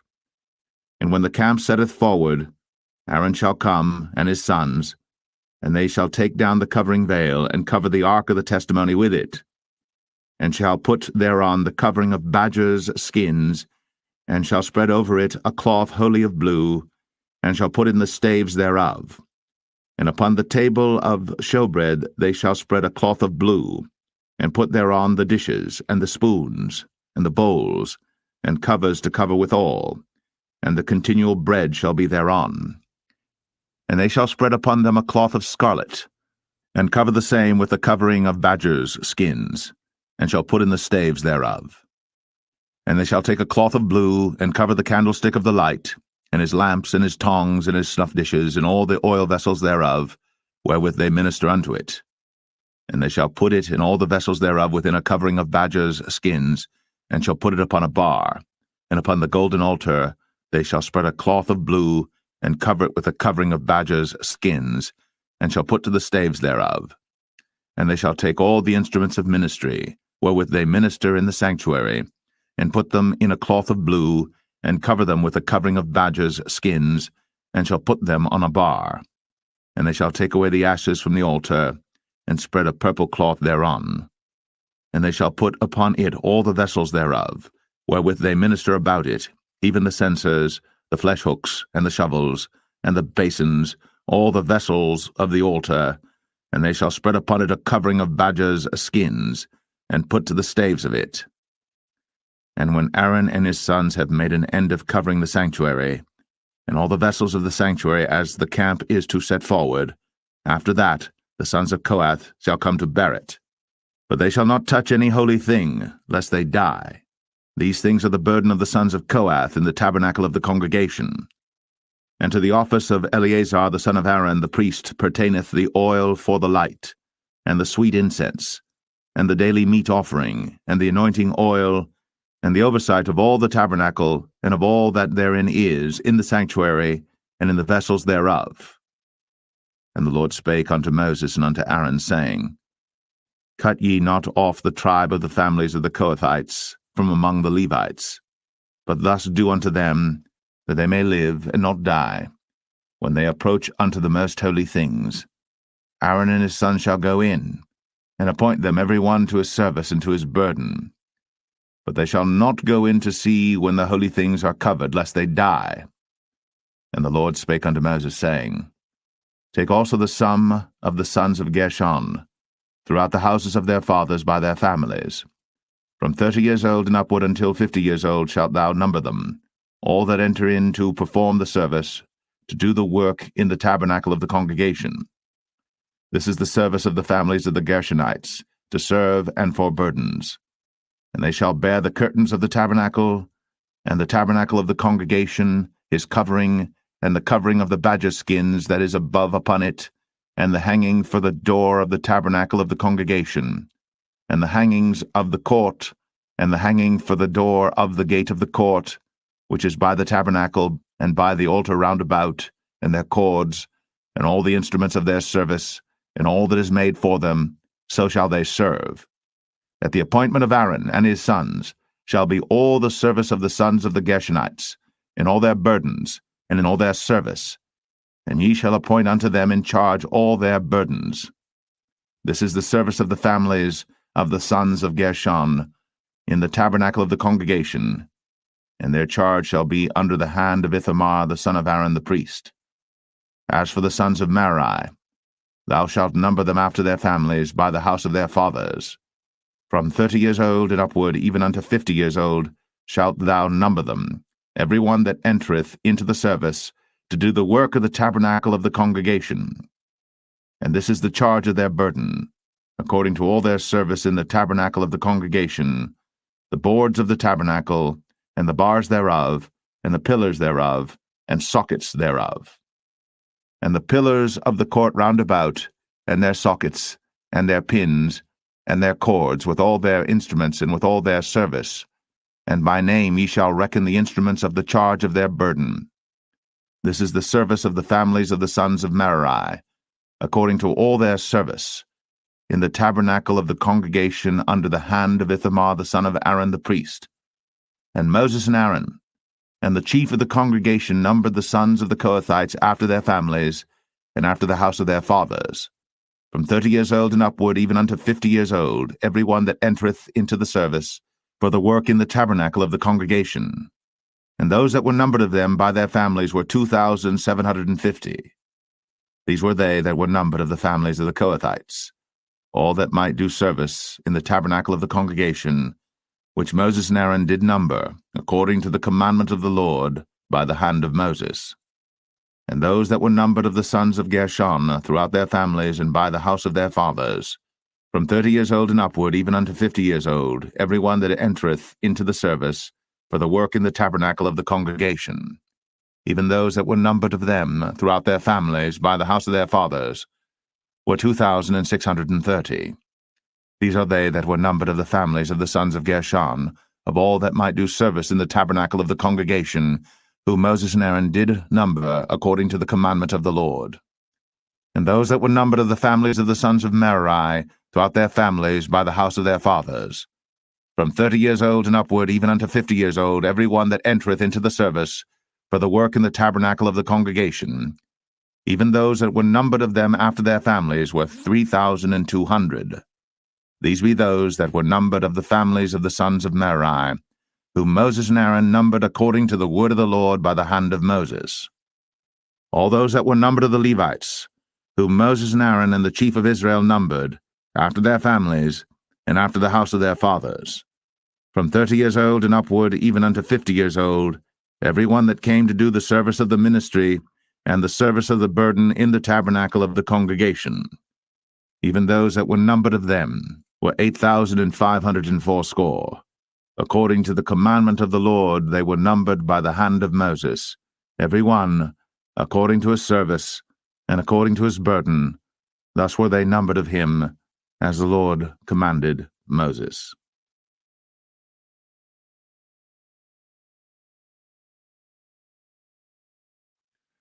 Numbers 5. And the Lord spake unto Moses, saying, Command the children of Israel, that they put out of the camp every leper, and every one that hath an issue, and whosoever is defiled by the dead.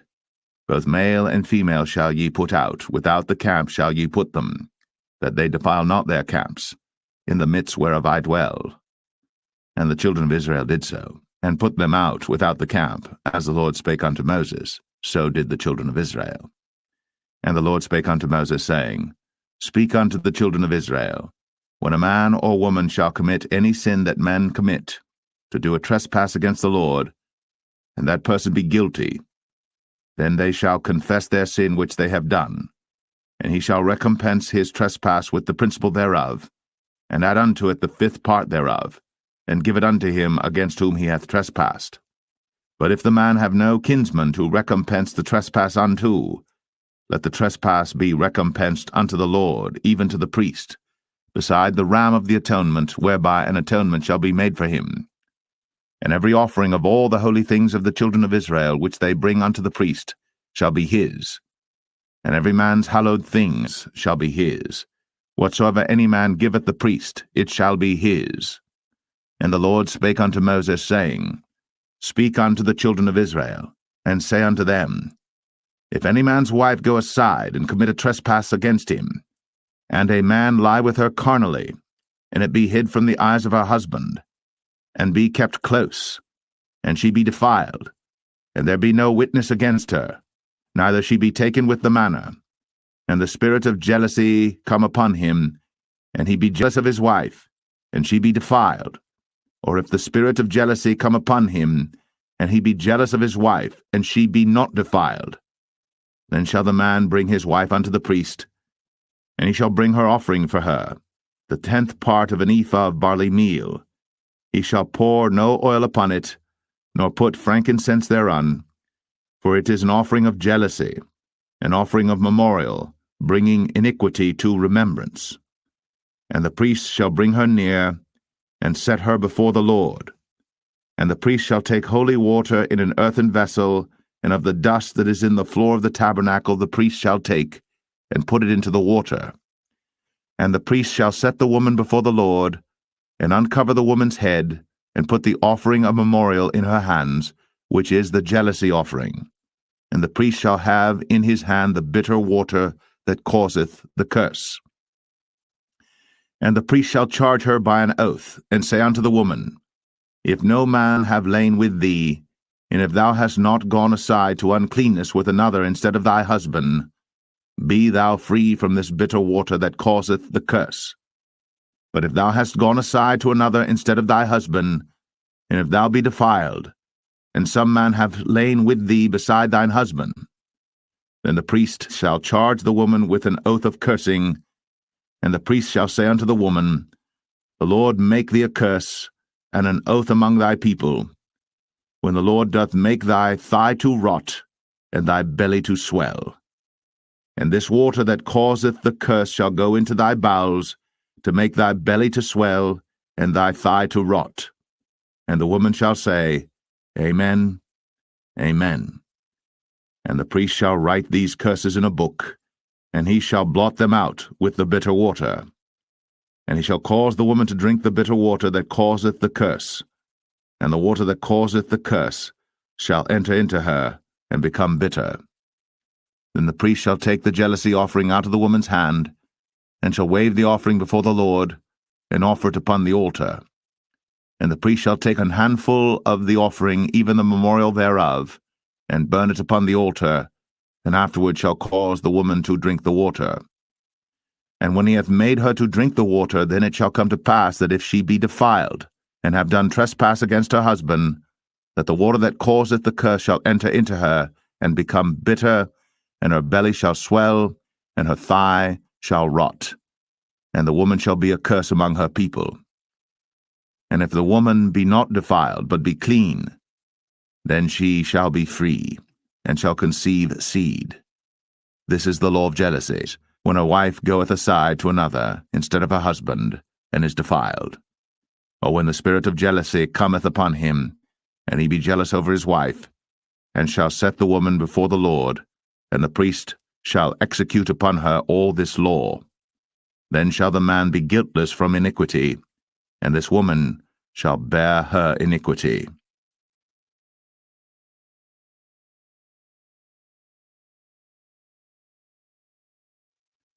Number 6.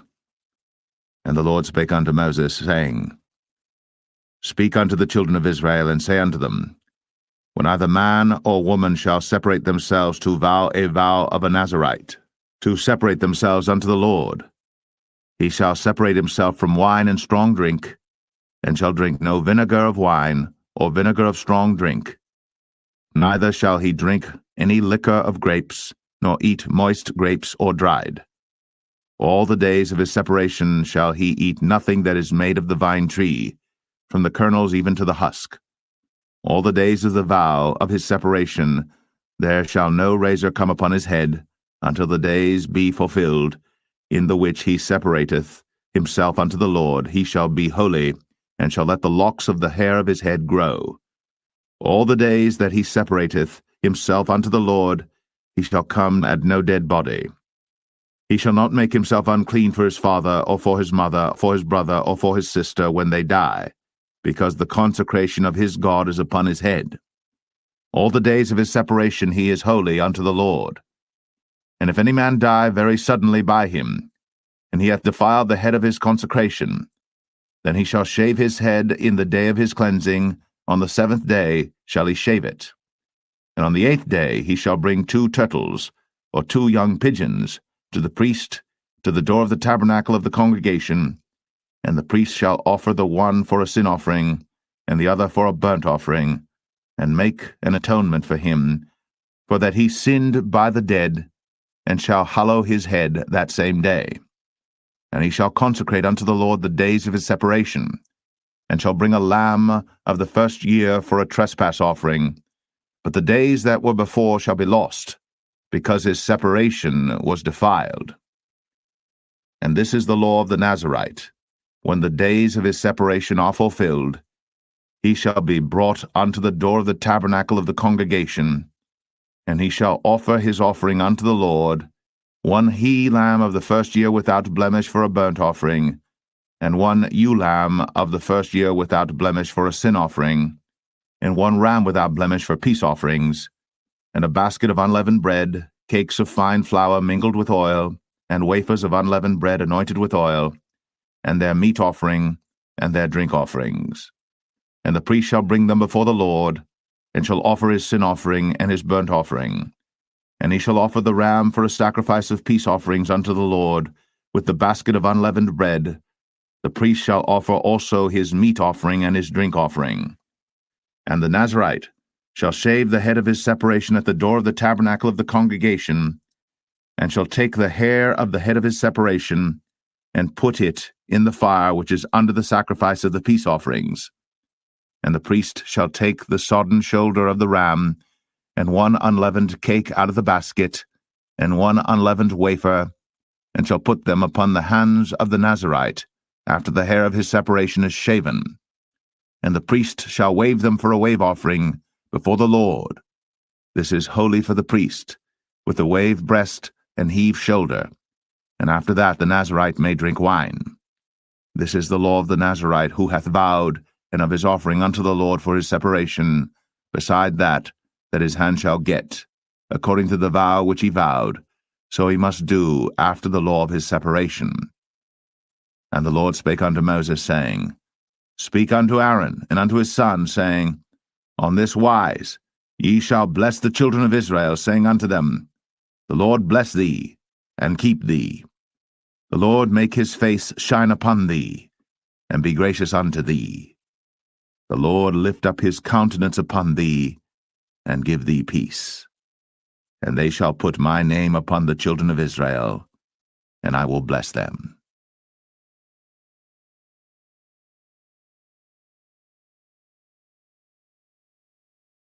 Number 7. And it came to pass on the day that Moses had fully set up the tabernacle, and had anointed it, and sanctified it, and all the instruments thereof, both the altar and all the vessels thereof, and had anointed them and sanctified them, that the princes of Israel, heads of the house of their fathers, who were the princes of the tribes, and were over them that were numbered, offered. And they brought their offering before the Lord, 6 covered wagons, and 12 oxen, a wagon for 2 of the princes, and for each one an ox. And they brought them before the tabernacle. And the Lord spake unto Moses, saying, Take it of them, that they may be to do the service of the tabernacle of the congregation, and thou shalt give them unto the Levites, to every man according to his service. And Moses took the wagons and the oxen, and gave them unto the Levites. 2 wagons and 4 oxen he gave unto the sons of Gershon, according to their service. And 4 wagons and 8 oxen he gave unto the sons of Merari, according unto their service, under the hand of Ithamar the son of Aaron the priest. But unto the sons of Kohath he gave none, because the service of the sanctuary belonging unto them was that they should bear upon their shoulders. And the princes offered for dedicating of the altar in the day that it was anointed, even the princes offered their offering before the altar. And the Lord said unto Moses, They shall offer their offering, each prince on his day, for the dedicating of the altar. And he that offered his offering the first day was Nahshon the son of Amminadab of the tribe of Judah. And his offering was 1 silver charger, the weight thereof was 130 shekels, 1 silver bowl of 70 shekels after the shekel of the sanctuary. Both of them were full of fine flour, mingled with oil, for a meat offering. 1 spoon of 10 shekels of gold, full of incense. 1 young bullock, 1 ram, 1 lamb of the first year, for a burnt offering. 1 kid of the goats for a sin offering, and for a sacrifice of peace offerings. 2 oxen, 5 rams, 5 he-goats, 5 lambs of the first year. This was the offering of Nahshon the son of Amminadab. On the 2nd day, Nathanael the son of Zuar, prince of Issachar, did offer. He offered for his offering 1 silver charger, the weight whereof was 130 shekels, 1 silver bowl of 70 shekels after the shekel of the sanctuary, both of them full of fine flour mingled with oil for a meat offering. 1 spoon of gold of 10 shekels full of incense, 1 young bullock, 1 ram, 1 lamb of the first year for a burnt offering, 1 kid of the goats for a sin offering, and for a sacrifice of peace offerings 2 oxen, 5 rams, 5 he-goats, 5 lambs of the first year. This was the offering of Nathanael the son of Zuar. On the 3rd day Eliab the son of Helon, prince of the children of Zebulun, did offer. His offering was 1 silver charger, the weight whereof was 130 shekels, 1 silver bowl of 70 shekels after the shekel of the sanctuary, both of them full of fine flour mingled with oil for a meat offering. 1 golden spoon of 10 shekels full of incense, 1 young bullock, 1 ram, 1 lamb of the first year for a burnt offering, 1 kid of the goats for a sin offering, and for a sacrifice of peace offerings 2 oxen, 5 rams, 5 he-goats, 5 lambs of the first year. This was the offering of Eliab the son of Helon. On the 4th day, Eleazar the son of Shadur, prince of the children of Reuben, did offer. His offering was 1 silver charger of the weight of 130 shekels, 1 silver bowl of 70 shekels after the shekel of the sanctuary, both of them full of fine flour mingled with oil for a meat offering, 1 golden spoon of 10 shekels full of incense, 1 young bullock, 1 ram, 1 lamb of the first year for a burnt offering, 1 kid of the goats for a sin offering, and for a sacrifice of peace offerings 2 oxen, 5 rams, 5 he-goats, 5 lambs of the first year. This was the offering of Elizur the son of Shadur. On the 5th day, Shelumiel the son of Zerushadai, prince of the children of Simeon, did offer. His offering was 1 silver charger, the weight whereof was 130 shekels, 1 silver bowl of 70 shekels after the shekel of the sanctuary, both of them full of fine flour mingled with oil for a meat offering, 1 golden spoon of 10 shekels full of incense, 1 young bullock, 1 ram, 1 lamb of the first year for a burnt offering, 1 kid of the goats for a sin offering, and for a sacrifice of peace offerings 2 oxen, 5 rams, 5 he-goats, 5 lambs of the first year. This was the offering of Shelumiel the son of Zerushadai. On the 6th day, Eliasaph the son of Deuel, prince of the children of Gad, offered. His offering was 1 silver charger of the weight of 130 shekels, a silver bowl of 70 shekels after the shekel of the sanctuary, both of them full of fine flour mingled with oil for a meat offering, 1 golden spoon of 10 shekels full of incense, 1 young bullock, 1 ram, 1 lamb of the first year for a burnt offering, 1 kid of the goats for a sin offering, and for a sacrifice of peace offerings 2 oxen, 5 rams, 5 he-goats, 5 lambs of the first year. This was the offering of Eliasaph the son of Deuel. On the 7th day, Elishama the son of Ammihud, prince of the children of Ephraim, offered. His offering was 1 silver charger, the weight whereof was 130 shekels, 1 silver bowl of 70 shekels after the shekel of the sanctuary, both of them full of fine flour mingled with oil for a meat offering, 1 golden spoon of 10 shekels full of incense, 1 young bullock, 1 ram, 1 lamb of the first year for a burnt offering, 1 kid of the goats for a sin offering, and for a sacrifice of peace offerings 2 oxen, 5 rams, 5 he-goats, 5 lambs of the first year.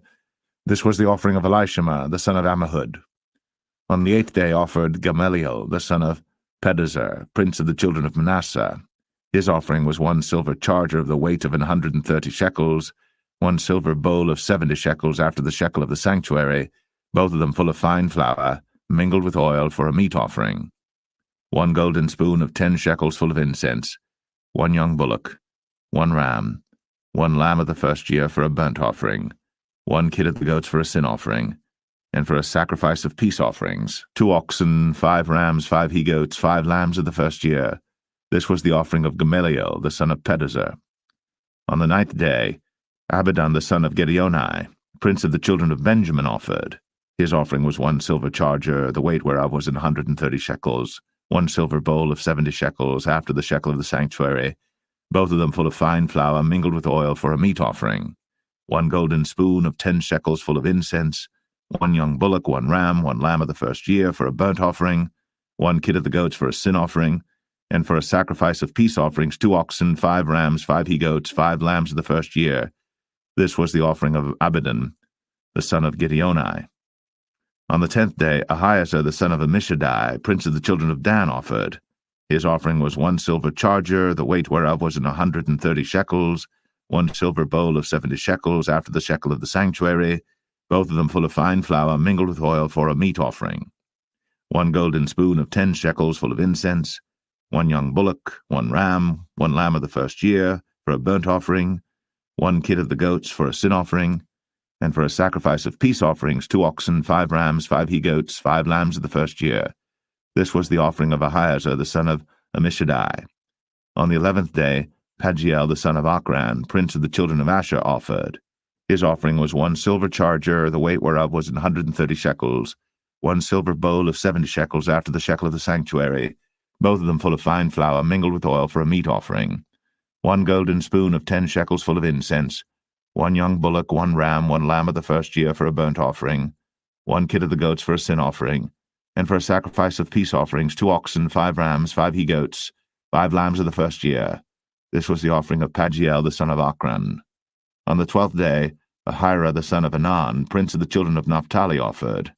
His offering was 1 silver charger, the weight whereof was 130 shekels, 1 silver bowl of 70 shekels, after the shekel of the sanctuary, both of them full of fine flour mingled with oil for a meat offering, 1 golden spoon of 10 shekels full of incense, 1 young bullock, 1 ram, 1 lamb of the first year for a burnt offering, 1 kid of the goats for a sin offering, and for a sacrifice of peace offerings 2 oxen, 5 rams, 5 he-goats, 5 lambs of the first year.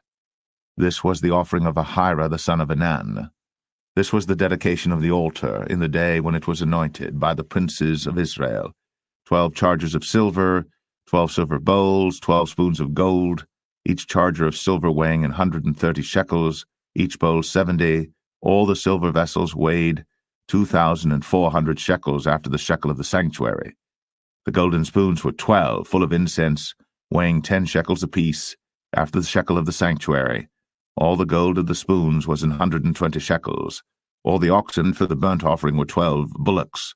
The rams 12, the lambs of the first year 12, with their meat offering, and the kids of the goats for sin offering 12. And all the oxen for the sacrifice of the peace offerings were 20 and 4 bullocks, the rams 60, the he-goats 60, the lambs of the first year 60. This was the dedication of the altar. After that, it was anointed. And when Moses was gone into the tabernacle of the congregation to speak with him, then he heard the voice of one speaking unto him from off the mercy seat, that was upon the ark of testimony, from between the 2 cherubims, and he spake unto him.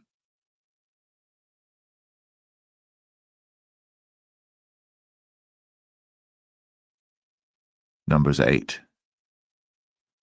And the Lord spake unto Moses, saying, Speak unto Aaron, and say unto him, When thou lightest the lamps, the 7 lamps shall give light over against the candlestick. And Aaron did so. He lighted the lamps thereof over against the candlestick, as the Lord commanded Moses. And this work of the candlestick was of beaten gold, unto the shaft thereof, unto the flowers thereof was beaten work, according unto the pattern which the Lord had shown Moses. So he made the candlestick.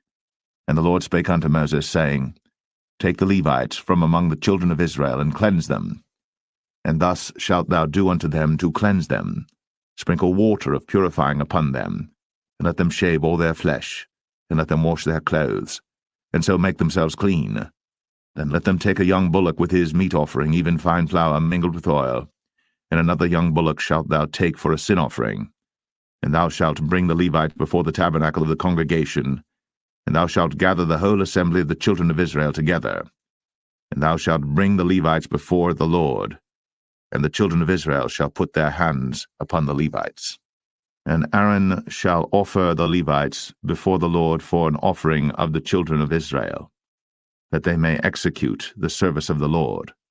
And the Levites shall lay their hands upon the heads of the bullocks. And thou shalt offer the one for a sin offering, and the other for a burnt offering unto the Lord, to make an atonement for the Levites. And thou shalt set the Levites before Aaron, and before his sons, and offer them for an offering unto the Lord. Thus shalt thou separate the Levites from among the children of Israel, and the Levites shall be mine. And after that shall the Levites go in to do the service of the tabernacle of the congregation, and thou shalt cleanse them and offer them for an offering. For they are wholly given unto me from among the children of Israel, instead of such as open every womb, even instead of the firstborn of all the children of Israel, have I taken them unto me. For all the firstborn of the children of Israel are mine, both man and beast. On the day that I smote every firstborn in the land of Egypt, I sanctified them for myself. And I have taken the Levites for all the firstborn of the children of Israel. And I have given the Levites as a gift to Aaron and to his sons from among the children of Israel, to do the service of the children of Israel in the tabernacle of the congregation, and to make an atonement for the children of Israel, that there be no plague among the children of Israel, when the children of Israel come nigh unto the sanctuary. And Moses and Aaron and all the congregation of the children of Israel did to the Levites according unto all that the Lord commanded Moses concerning the Levites. So did the children of Israel unto them. And the Levites were purified, and they washed their clothes, and Aaron offered them as an offering before the Lord. And Aaron made an atonement for them to cleanse them. And after that went the Levites in to do their service in the tabernacle of the congregation before Aaron and before his sons, as the Lord had commanded Moses concerning the Levites, so did they unto them. And the Lord spake unto Moses, saying, This is it that belongeth unto the Levites. From 25 years old and upward they shall go in to wait upon the service of the tabernacle of the congregation. And from the age of 50 years they shall cease waiting upon the service thereof, and shall serve no more, but shall minister with their brethren in the tabernacle of the congregation, to keep the charge, and shall do no service. Thus shalt thou do unto the Levites touching their charge.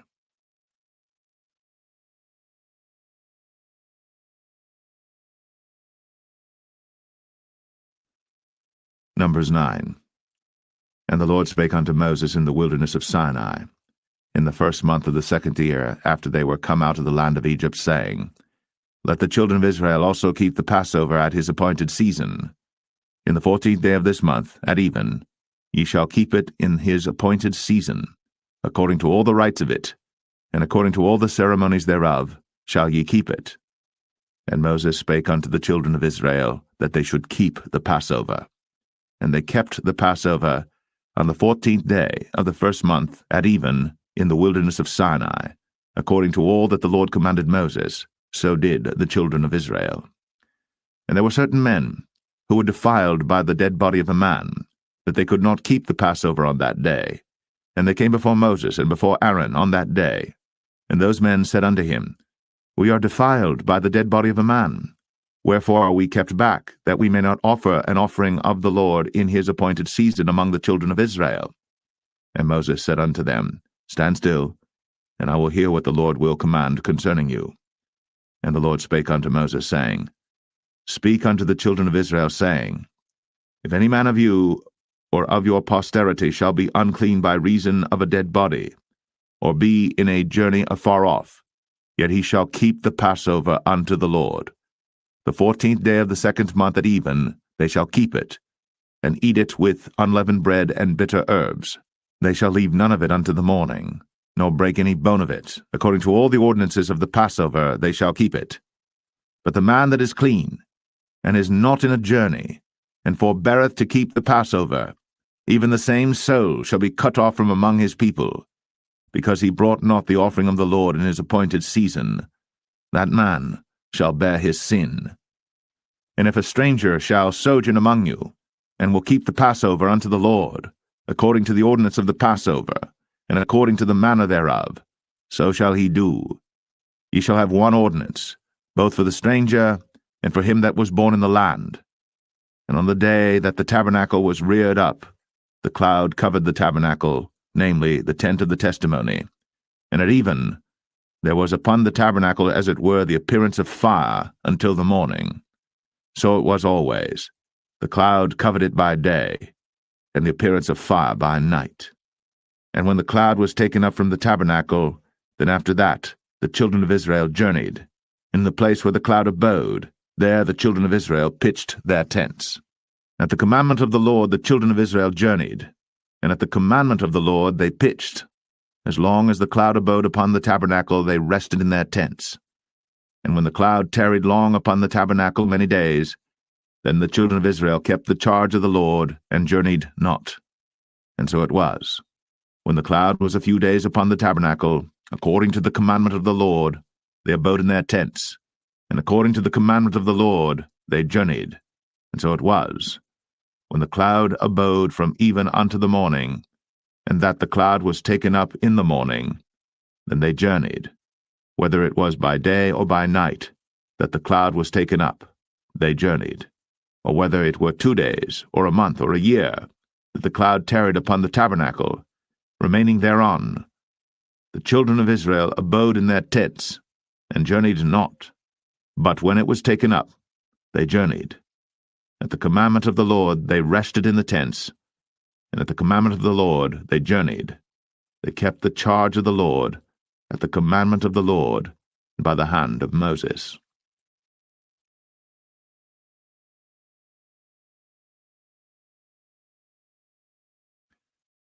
Numbers 10. And the Lord spake unto Moses, saying, Make thee 2 trumpets of silver, Of a whole piece shalt thou make them, that thou mayest use them for the calling of the assembly, and for the journeying of the camps. And when they shall blow with them, all the assembly shall assemble themselves to thee at the door of the tabernacle of the congregation. And if they blow but with one trumpet, then the princes, which are heads of the thousands of Israel, shall gather themselves unto thee. When ye blow an alarm, then the camps that lie on the east parts shall go forward. When ye blow an alarm the second time, then the camps that lie on the south side shall take their journey. They shall blow an alarm for their journeys. But when the congregation is to be gathered together, ye shall blow, but ye shall not sound an alarm. And the sons of Aaron the priests shall blow with the trumpets, and they shall be to you for an ordinance forever throughout your generations. And if ye go to war in your land against the enemy that oppresseth you, then ye shall blow an alarm with the trumpets, and ye shall be remembered before the Lord your God, and ye shall be saved from your enemies. Also in the day of your gladness, and in your solemn days, in the beginnings of your months, ye shall blow with the trumpets over your burnt offerings, and over the sacrifices of your peace offerings, that they may be to you for a memorial before your God. I am the Lord your God. And it came to pass on the 20th day of the second month, in the second year, that the cloud was taken up from off the tabernacle of the testimony. And the children of Israel took their journeys out of the wilderness of Sinai, and the cloud rested in the wilderness of Paran. And they first took their journey according to the commandment of the Lord by the hand of Moses. In the first place went the standard of the camp of the children of Judah according to their armies, and over his host was Nahshon the son of Amminadab. And over the host of the tribe of the children of Issachar was Nethaniel the son of Zuar. And over the host of the tribe of the children of Zebulun was Eliab the son of Helon. And the tabernacle was taken down, and the sons of Gershon and the sons of Merari set forward, bearing the tabernacle. And the standard of the camp of Reuben set forward according to their armies. And over his host was Elizur the son of Shadur. And over the host of the tribe of the children of Simeon was Shelumiel the son of Zerushadai. And over the host of the tribe of the children of Gad was Eliasaph the son of Duel. And the Kohathites set forward, bearing the sanctuary, and the other did set up the tabernacle against they came. And the standard of the camp of the children of Ephraim set forward according to their armies, and over his host was Elishama the son of Ammihud. And over the host of the tribe of the children of Manasseh was Gamaliel the son of Pedazur. And over the host of the tribe of the children of Benjamin was Abidan the son of Gideoni. And the standard of the camp of the children of Dan set forward, which was the rearward of all the camps throughout their hosts. And over his host was Ahiezer the son of Ammishaddai. And over the host of the tribe of the children of Asher was Pagiel the son of Ochran. And over the host of the tribe of the children of Naphtali was Ahira the son of Enan. Thus were the journeyings of the children of Israel according to their armies, when they set forward. And Moses said unto Hobab the son of Raguel the Midianite, Moses' father-in-law, We are journeying unto the place of which the Lord said, I will give it you.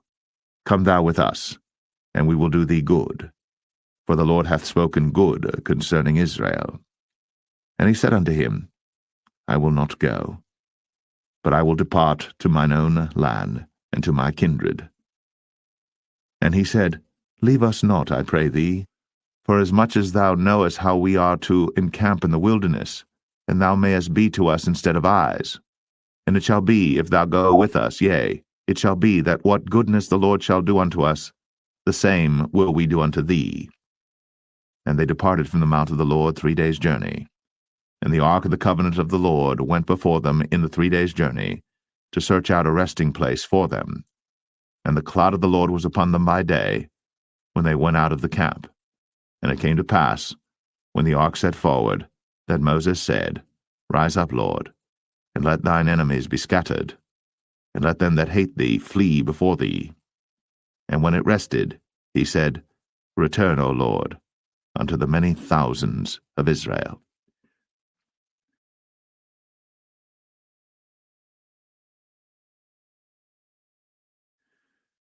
Numbers 11.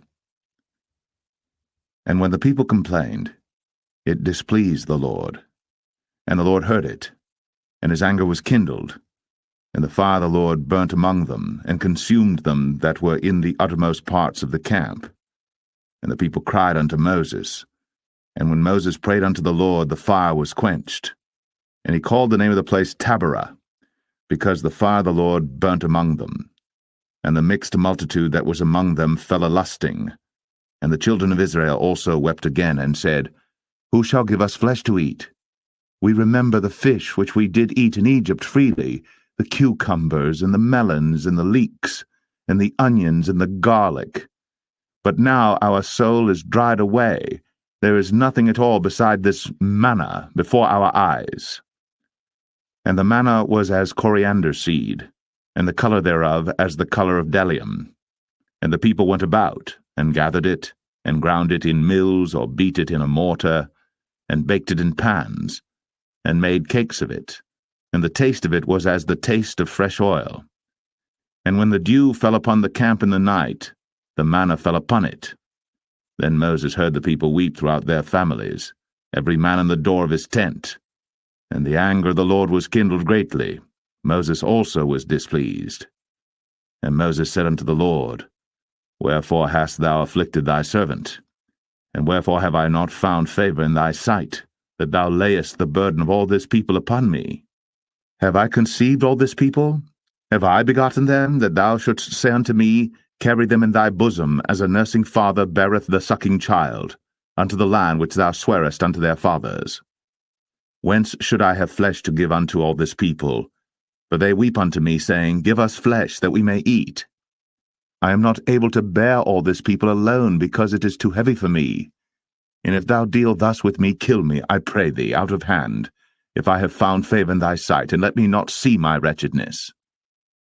And the Lord said unto Moses, Gather unto me 70 men of the elders of Israel, whom thou knowest to be the elders of the people, and officers over them, and bring them unto the tabernacle of the congregation, that they may stand there with thee. And I will come down and talk with thee there. And I will take of the Spirit which is upon thee, and will put it upon them, and they shall bear the burden of the people with thee, that thou bear it not thyself alone. And say thou unto the people, Sanctify yourselves against tomorrow, and ye shall eat flesh. For ye have wept in the ears of the Lord, saying, Who shall give us flesh to eat?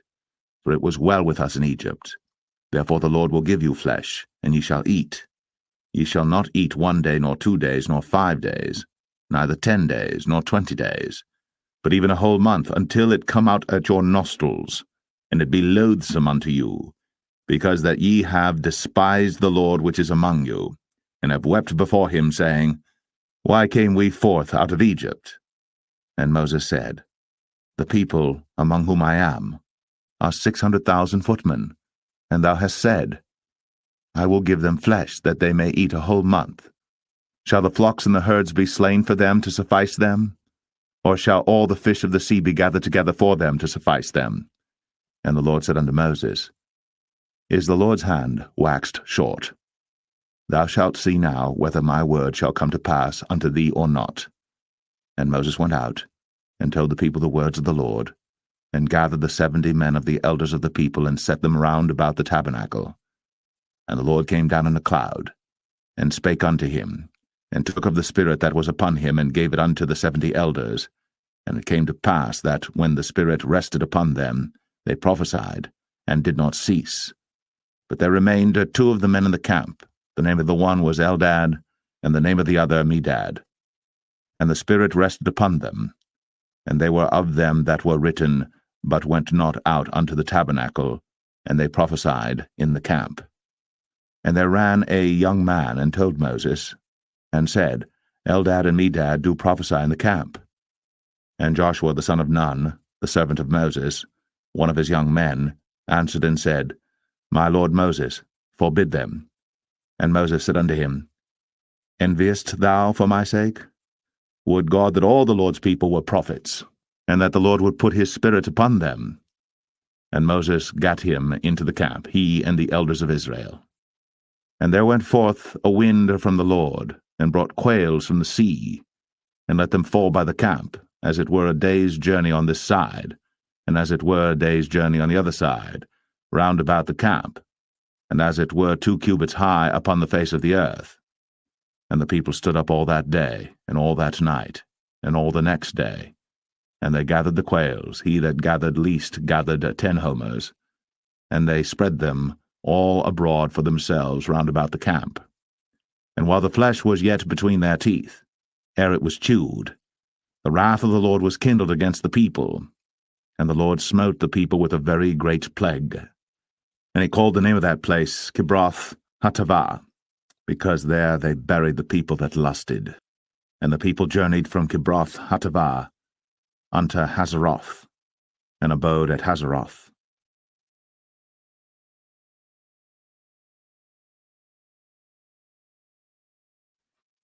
Numbers 12. And Miriam and Aaron spake against Moses because of the Ethiopian woman whom he had married, for he had married an Ethiopian woman. And they said, Hath the Lord indeed spoken only by Moses? Hath he not spoken also by us? And the Lord heard it. Now the man Moses was very meek, above all the men which were upon the face of the earth. And the Lord spake suddenly unto Moses, and unto Aaron, and unto Miriam, Come out ye 3 unto the tabernacle of the congregation. And they 3 came out. And the Lord came down in the pillar of the cloud, and stood in the door of the tabernacle, and called Aaron and Miriam, and they both came forth. And he said, Hear now my words. If there be a prophet among you, I the Lord will make myself known unto him in a vision, and will speak unto him in a dream. My servant Moses is not so, who is faithful in all mine house. With him will I speak mouth to mouth, even apparently, and not in dark speeches. And the similitude of the Lord shall he behold. Wherefore then were ye not afraid to speak against my servant Moses? And the anger of the Lord was kindled against them, and he departed. And the cloud departed from off the tabernacle, and behold, Miriam became leprous, white as snow. And Aaron looked upon Miriam, and behold, she was leprous. And Aaron said unto Moses, Alas, my Lord, I beseech thee, lay not the sin upon us, wherein we have done foolishly, and wherein we have sinned. Let her not be as one dead, of whom the flesh is half consumed, when he cometh out of his mother's womb. And Moses cried unto the Lord, saying, Heal her now, O God, I beseech thee. And the Lord said unto Moses, If her father had but spit in her face, should she not be ashamed 7 days? Let her be shut out from the camp 7 days, and after that let her be received in again. And Miriam was shut out from the camp 7 days. And the people journeyed not till Miriam was brought in again. And afterward the people removed from Hazeroth, and pitched in the wilderness of Paran.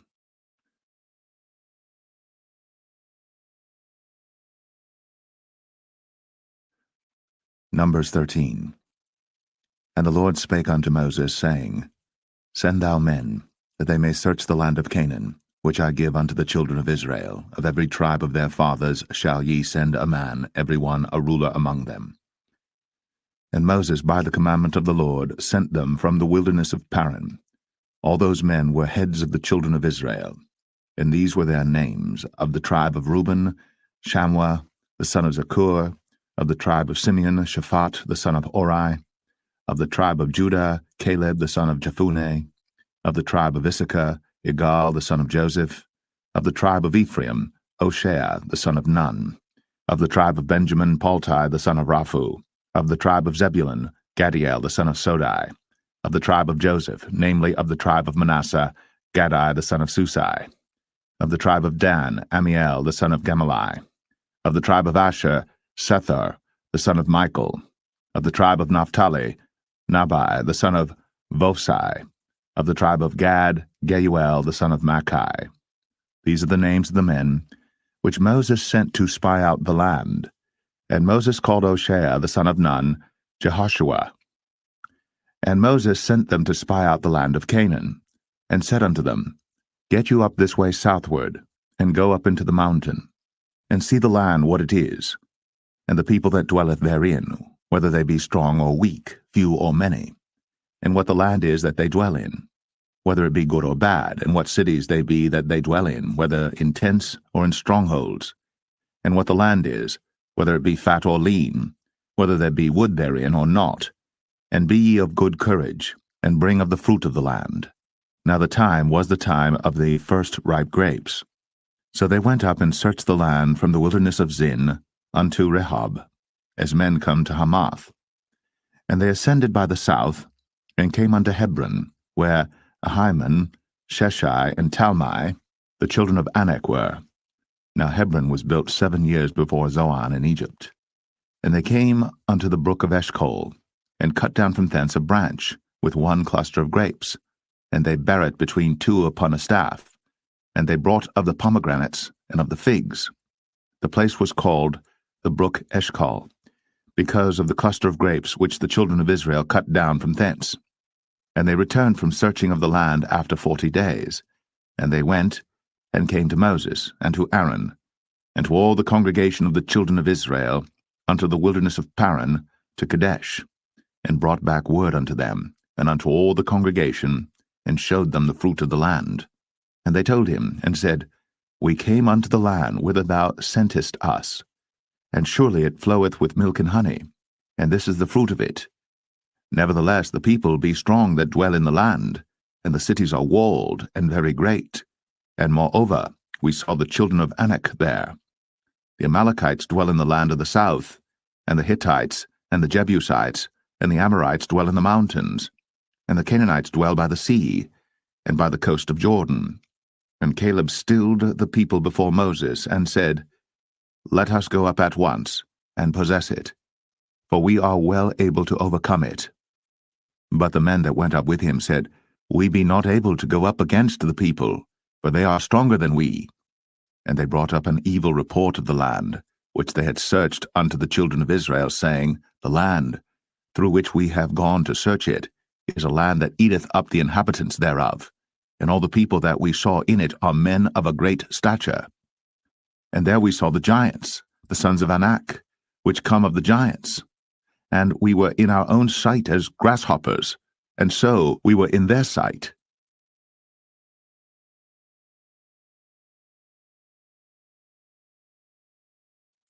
Numbers 14.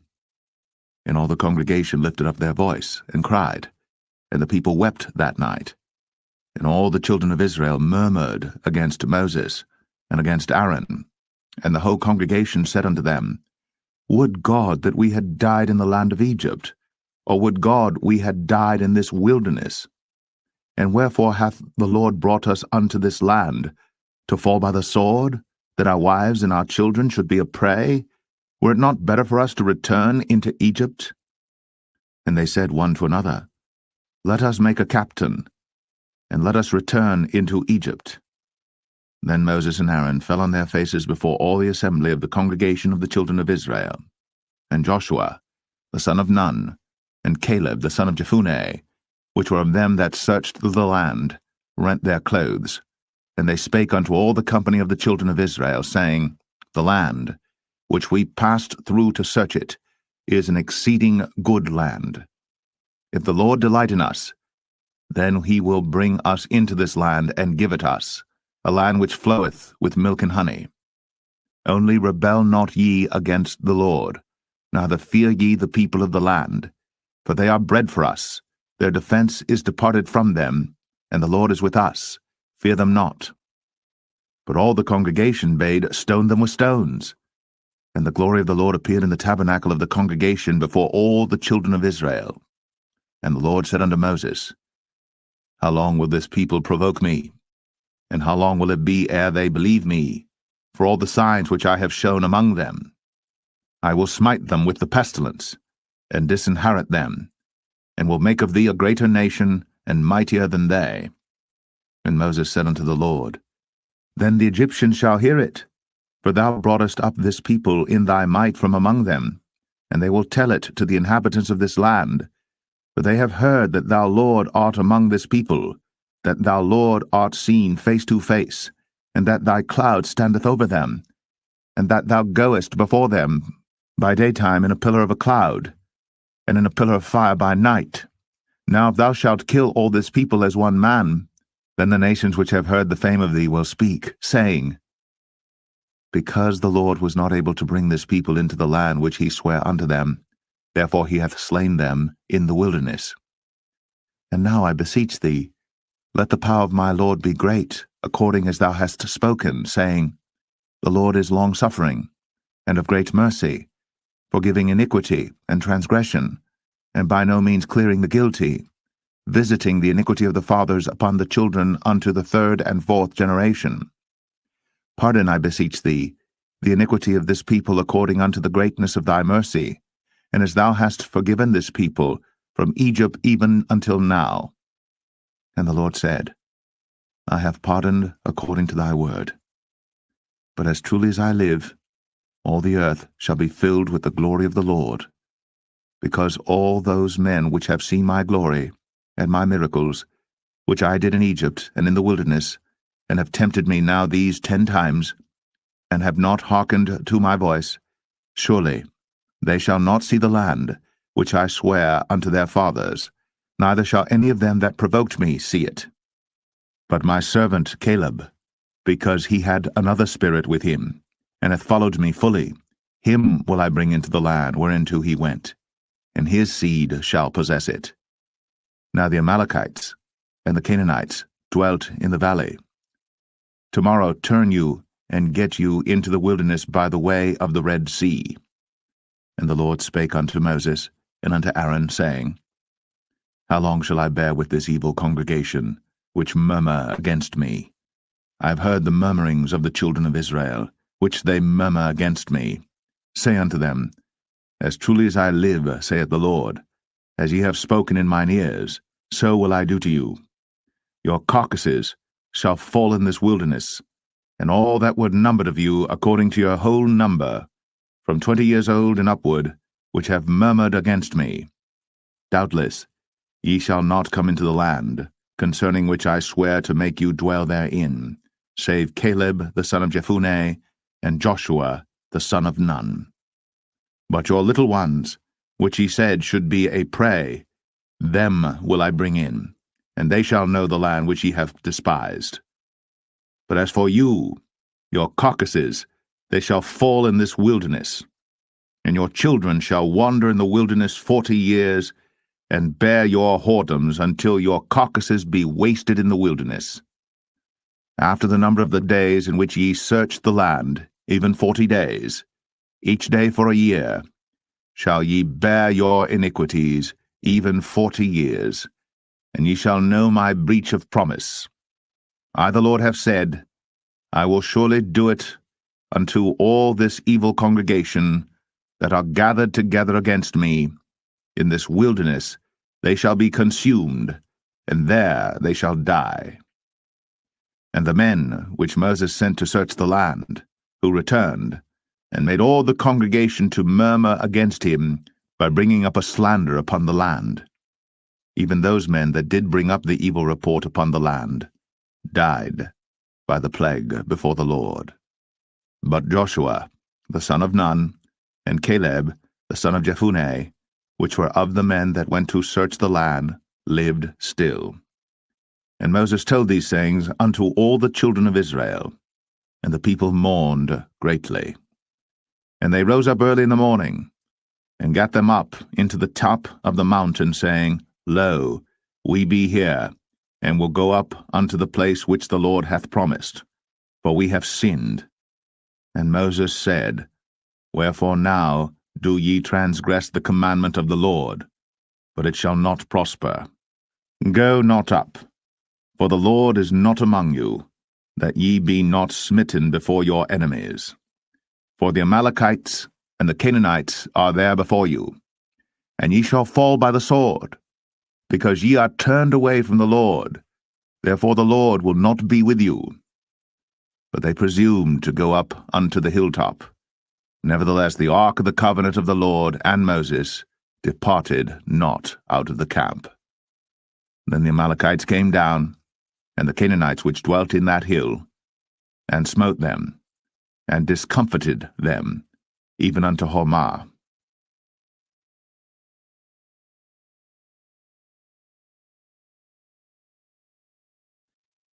Numbers 15.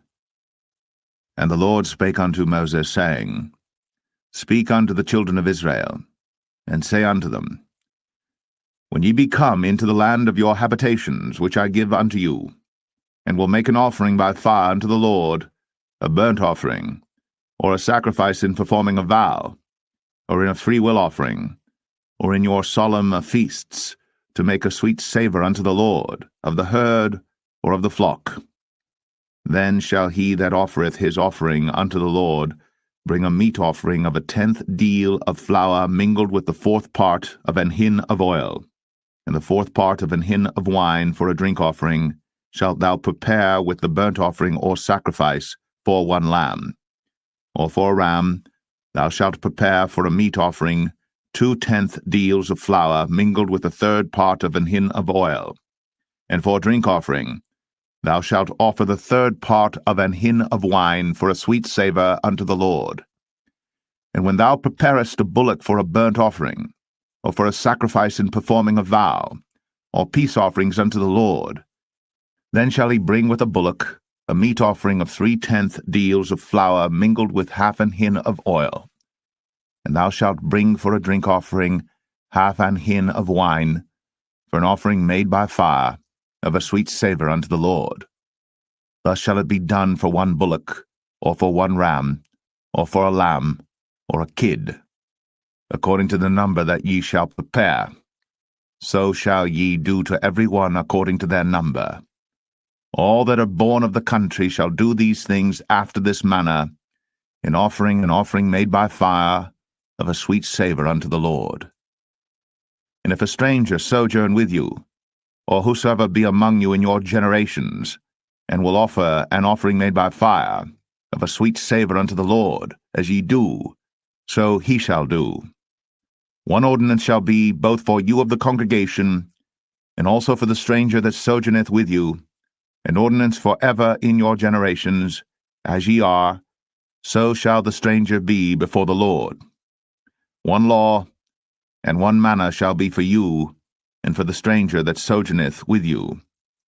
And the Lord spake unto Moses, saying, Speak unto the children of Israel, and say unto them, When ye come into the land whither I bring you, then it shall be that when ye eat of the bread of the land, ye shall offer up an heave offering unto the Lord. Ye shall offer up a cake of the first of your dough for an heave offering. As ye do the heave offering of the threshing floor, so shall ye heave it. Of the first of your dough ye shall give unto the Lord an heave offering in your generations. And if ye have erred, and not observed all these commandments which the Lord hath spoken unto Moses, even all that the Lord hath commanded you by the hand of Moses, from the day that the Lord commanded Moses, and henceforward among your generations, then it shall be, if aught be committed by ignorance without the knowledge of the congregation, that all the congregation shall offer one young bullock for a burnt offering, for a sweet savour unto the Lord, with his meat offering and his drink offering, according to the manner, and one kid of the goats for a sin offering. And the priest shall make an atonement for all the congregation of the children of Israel, and shall be forgiven them, for it is ignorance, and they shall bring their offering, a sacrifice made by fire unto the Lord, and their sin offering before the Lord, for their ignorance. And it shall be forgiven all the congregation of the children of Israel, and the stranger that sojourneth among them, seeing all the people were in ignorance. And if any soul sin through ignorance, then he shall bring a she-goat of the first year for sin offering, and the priest shall make an atonement for the soul that sinneth ignorantly. When he sinneth by ignorance before the Lord, to make an atonement for him, and it shall be forgiven him. You shall have one law for him that sinneth through ignorance, both for him that is born among the children of Israel, and for the stranger that sojourneth among them. But the soul that doeth aught presumptuously, whether he be born in the land or a stranger, the same reproacheth the Lord, and that soul shall be cut off from among his people, because he hath despised the word of the Lord, and hath broken his commandment. That soul shall utterly be cut off. His iniquity shall be upon him. And while the children of Israel were in the wilderness, they found a man that gathered sticks upon the Sabbath day. And they that found him gathering sticks brought him unto Moses and Aaron, and unto all the congregation. And they put him in ward, because it was not declared what should be done to him. And the Lord said unto Moses, The man shall be surely put to death. All the congregation shall stone him with stones without the camp. And all the congregation brought him without the camp, and stoned him with stones, and he died, as the Lord commanded Moses. And the Lord spake unto Moses, saying, Speak unto the children of Israel, and bid them that they make them fringes in the borders of their garments throughout their generations, and that they put upon the fringe of the borders a ribbon of blue. And it shall be unto you for a fringe, that ye may look upon it, and remember all the commandments of the Lord, and do them, and that ye seek not after your own heart and your own eyes, after which ye used to go a-whoring, that ye may remember, and do all my commandments, and be holy unto your God. I am the Lord your God, which brought you out of the land of Egypt, to be your God. I am the Lord your God.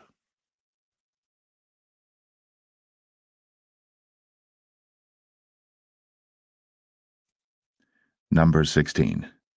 Now Korah the son of Izhar, the son of Kohath, the son of Levi, and Dathan and Abiram, the sons of Eliab, and On, the son of Peleth, sons of Reuben, took men.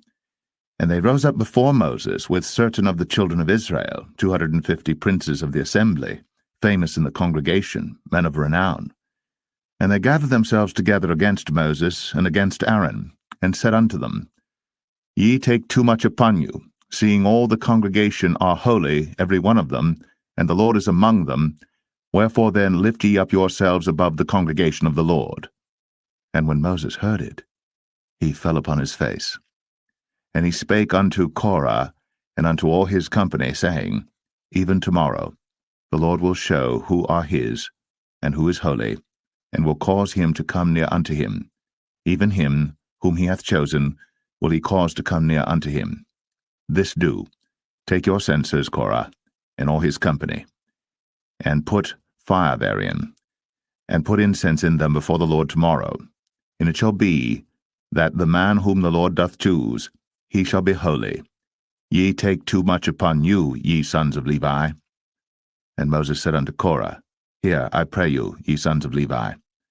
Seemeth it but a small thing unto you, that the God of Israel hath separated you from the congregation of Israel, to bring you near to himself, to do the service of the tabernacle of the Lord, and to stand before the congregation to minister unto them? And he hath brought thee near to him, and all thy brethren, the sons of Levi, with thee. And seek ye the priesthood also? For which cause both thou and all thy company are gathered together against the Lord? And what is Aaron, that ye murmur against him? And Moses sent to call Dathan and Abiram, the sons of Eliab, which said, We will not come up. Is it a small thing that thou hast brought us up out of a land that floweth with milk and honey, to kill us in the wilderness, except thou make thyself altogether a prince over us? Moreover, thou hast not brought us into a land that floweth with milk and honey, or given us inheritance of fields and vineyards. Wilt thou put out the eyes of these men? We will not come up. And Moses was very wroth, and said unto the Lord, Respect not thou their offering. I have not taken one ass from them, neither have I hurt one of them. And Moses said unto Korah, Be thou and all thy company before the Lord, thou and they, and Aaron, tomorrow. And take every man his censer, and put incense in them, and bring ye before the Lord every man his censer, 250 censers, thou also, and Aaron, each of you his censer. And they took every man his censer, and put fire in them, and laid incense thereon, and stood in the door of the tabernacle of the congregation with Moses and Aaron. And Korah gathered all the congregation against them unto the door of the tabernacle of the congregation. And the glory of the Lord appeared unto all the congregation. And the Lord spake unto Moses and unto Aaron, saying, Separate yourselves from among this congregation, that I may consume them in a moment. And they fell upon their faces and said, O God, the God of the spirits of all flesh, shall one man sin, and wilt thou be wroth with all the congregation? And the Lord spake unto Moses, saying, Speak unto the congregation, saying, Get you up from about the tabernacle of Korah, Dathan, and Abiram. And Moses rose up, and went unto Dathan and Abiram, and the elders of Israel followed him. And he spake unto the congregation, saying, Depart, I pray you, from the tents of these wicked men, and touch nothing of theirs, lest ye be consumed in all their sins. So they gat up from the tabernacle of Korah, Dathan and Abiram, on every side. And Dathan and Abiram came out, and stood in the door of their tents, and their wives and their sons, and their little children. And Moses said, Hereby ye shall know that the Lord hath sent me to do all these works, for I have not done them of mine own mind. If these men die the common death of all men, or if they be visited after the visitation of all men, then the Lord hath not sent me. But if the Lord make a new thing, and the earth open her mouth, and swallow them up with all that appertain unto them, and they go down quick into the pit, then ye shall understand that these men have provoked the Lord.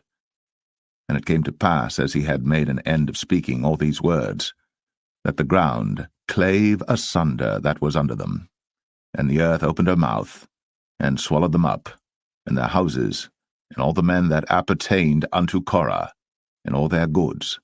They and all that appertained to them went down alive into the pit, and the earth closed upon them, and they perished from among the congregation. And all Israel that were round about them fled at the cry of them, for they said, Lest the earth swallow us up also. And there came out a fire from the Lord, and consumed the 250 men that offered incense. And the Lord spake unto Moses, saying, Speak unto Eleazar, the son of Aaron the priest, that he take up the censers out of the burning, and scatter thou the fire yonder, for they are hallowed. The censers of these sinners against their own souls, let them make them broad plates for a covering of the altar, for they offered them before the Lord. Therefore they are hallowed, and they shall be a sign unto the children of Israel. And Eleazar the priest took the brazen censers wherewith they that were burnt had offered, and they were made broad plates for a covering of the altar, to be a memorial unto the children of Israel, that no stranger which is not of the seed of Aaron come near to offer incense before the Lord, that he be not as Korah and as his company, as the Lord said to him by the hand of Moses. But on the morrow all the congregation of the children of Israel murmured against Moses and against Aaron, saying, Ye have killed the people of the Lord. And it came to pass, when the congregation was gathered against Moses and against Aaron, that they looked toward the tabernacle of the congregation, and behold, the cloud covered it, and the glory of the Lord appeared. And Moses and Aaron came before the tabernacle of the congregation. And the Lord spake unto Moses, saying, Get you up from among this congregation, that I may consume them as in a moment. And they fell upon their faces. And Moses said unto Aaron, Take a censer, and put fire therein from off the altar, and put on incense, and go quickly unto the congregation, and make an atonement for them. For there is wrath gone out from the Lord, the plague is begun.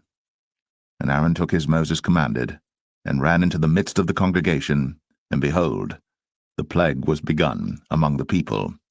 And he put on incense, and made an atonement for the people. And he stood between the dead and the living, and the plague was stayed. Now they that died in the plague were 14,700, beside them that died about the matter of Korah. And Aaron returned unto Moses, unto the door of the tabernacle of the congregation, and the plague was stayed.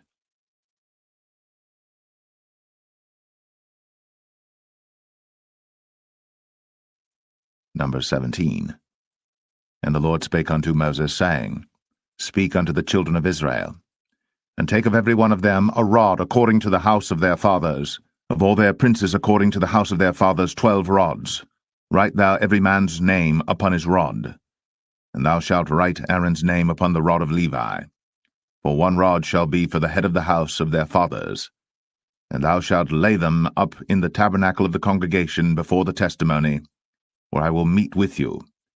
And it shall come to pass that the man's rod, whom I shall choose, shall blossom, and I will make to cease from me the murmurings of the children of Israel, whereby they murmur against you. And Moses spake unto the children of Israel, and every one of their princes gave him a rod apiece, for each prince one, according to their fathers' houses, even 12 rods. And the rod of Aaron was among their rods. And Moses laid up the rods before the Lord in the tabernacle of witness. And it came to pass that on the morrow Moses went into the tabernacle of witness, and behold, the rod of Aaron for the house of Levi was budded, and brought forth buds, and bloomed blossoms, and yielded almonds. And Moses brought out all the rods from before the Lord unto all the children of Israel. And they looked, and took every man his rod. And the Lord said unto Moses, Bring Aaron's rod again before the testimony to be kept for a token against the rebels. And thou shalt quite take away their murmurings from me, that they die not. And Moses did so. As the Lord commanded him, so did he. And the children of Israel spake unto Moses, saying, Behold, we die, we perish, we all perish. Whosoever cometh anything near unto the tabernacle of the Lord shall die. Shall we be consumed with dying?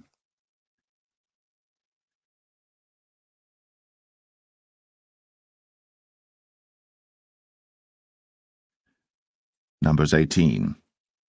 And the Lord said unto Aaron, Thou and thy sons, and thy father's house with thee shall bear the iniquity of the sanctuary, and thou and thy sons with thee shall bear the iniquity of your priesthood. And thy brethren also of the tribe of Levi, the tribe of thy father, bring thou with thee, that they may be joined unto thee, and minister unto thee. But thou and thy sons with thee shall minister before the tabernacle of witness. And they shall keep thy charge, and the charge of all the tabernacle. Only they shall not come nigh the vessels of the sanctuary and the altar, that neither they nor ye also die.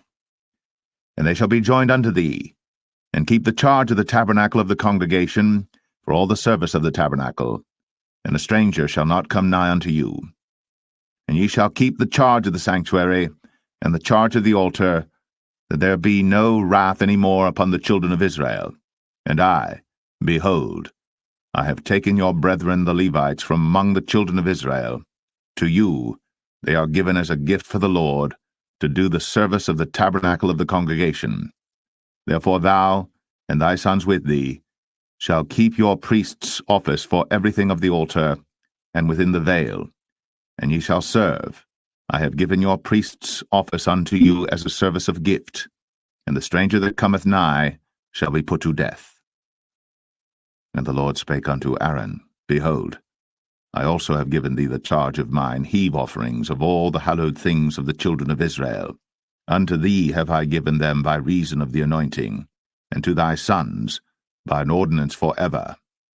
This shall be thine of the most holy things, reserved from the fire, every oblation of theirs, every meat offering of theirs, and every sin offering of theirs, and every trespass offering of theirs, which they shall render unto me, shall be most holy for thee, and for thy sons.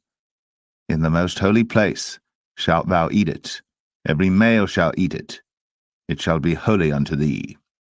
And this is thine, the heave offering of their gift, with all the wave offerings of the children of Israel. I have given them unto thee, and to thy sons and to thy daughters with thee, by a statute for ever. Every one that is clean in thy house shall eat of it. All the best of the oil, all the best of the wine, and of the wheat, the first fruits of them which they shall offer unto the Lord, them have I given thee. And whatsoever is first ripe in the land, which they shall bring unto the Lord, shall be thine. Every one that is clean in thine house shall eat of it. Everything devoted in Israel shall be thine. Everything that openeth the matrix in all flesh, which they bring unto the Lord, whether it be of men or beasts, shall be thine. Nevertheless, the firstborn of man shalt thou surely redeem, and the firstling of unclean beasts shalt thou redeem. And those that are to be redeemed from a month old shalt thou redeem, according to thine estimation, for the money of 5 shekels, after the shekel of the sanctuary, which is 20 gerahs. But the firstling of a cow, or the firstling of a sheep, or the firstling of a goat, thou shalt not redeem. They are holy. Thou shalt sprinkle their blood upon the altar, and shalt burn their fat for an offering made by fire, for a sweet savour unto the Lord. And the flesh of them shall be thine, as the wave breast and as the right shoulder are thine. All the heave offerings of the holy things which the children of Israel offer unto the Lord have I given thee, and thy sons and thy daughters with thee, by a statute for ever. It is a covenant of salt for ever before the Lord unto thee, and to thy seed with thee. And the Lord spake unto Aaron, Thou shalt have no inheritance in their land, neither shalt thou have any part among them. I am thy part, and thine inheritance among the children of Israel. And behold, I have given the children of Levi all the tenth in Israel for an inheritance, for their service which they serve, even the service of the tabernacle of the congregation. Neither must the children of Israel henceforth come nigh the tabernacle of the congregation, lest they bear sin and die. But the Levites shall do the service of the tabernacle of the congregation, and they shall bear their iniquity. It shall be a statute for ever throughout your generations, that among the children of Israel they have no inheritance. But the tithes of the children of Israel, which they offer as an heave offering unto the Lord, I have given to the Levites to inherit. Therefore I have said unto them, Among the children of Israel they shall have no inheritance. And the Lord spake unto Moses, saying, Thus speak unto the Levites, and say unto them, When ye take of the children of Israel the tithes which I have given you from them for your inheritance, then ye shall offer up an heave offering of it for the Lord, even a tenth part of the tithe. And this your heave offering shall be reckoned unto you, as though it were the corn of the threshing floor, and as the fullness of the winepress. Thus ye also shall offer an heave offering unto the Lord of all your tithes, which ye receive of the children of Israel, and ye shall give thereof of the Lord's heave offering to Aaron the priest. Out of all your gifts ye shall offer every heave offering of the Lord of all the best thereof, even the hallowed part thereof out of it. Therefore thou shalt say unto them, When ye have heaved the best thereof from it, then it shall be counted unto the Levites as the increase of the threshing floor, and as the increase of the winepress. And ye shall eat it in every place, ye and your households. For it is your reward for your service in the tabernacle of the congregation, and ye shall bear no sin by reason of it, when ye have heaved from it the best of it. Neither shall ye pollute the holy things of the children of Israel, lest ye die.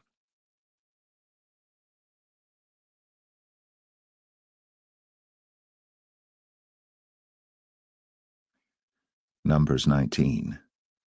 And the Lord spake unto Moses and unto Aaron, saying, This is the ordinance of the law which the Lord hath commanded, saying, Speak unto the children of Israel, that they bring thee a red heifer without spot, wherein is no blemish, and upon which never came yoke.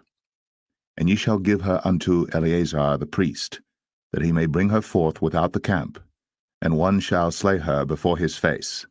And Eleazar the priest shall take of her blood with his finger, and sprinkle of her blood directly before the tabernacle of the congregation 7 times. And one shall burn the heifer in his sight, her skin and her flesh, and her blood, with her dung shall he burn. And the priest shall take cedar wood and hyssop, and scarlet, and cast it into the midst of the burning of the heifer. Then the priest shall wash his clothes, and he shall bathe his flesh in water, and afterward he shall come into the camp, and the priest shall be unclean until the even. And he that burneth her shall wash his clothes in water, and bathe his flesh in water, and shall be unclean until the even. And the man that is clean shall gather up the ashes of the heifer, and lay them up without the camp in a clean place. And it shall be kept for the congregation of the children of Israel for a water of separation. It is a purification for sin. And he that gathereth the ashes of the heifer shall wash his clothes, and be unclean until the even. And it shall be unto the children of Israel, and unto the stranger that sojourneth among them, for a statute for ever. He that toucheth the dead body of any man shall be unclean 7 days. he shall purify himself with it on the 3rd day, and on the 7th day he shall be clean. But if he purify not himself the 3rd day, then the 7th day he shall not be clean.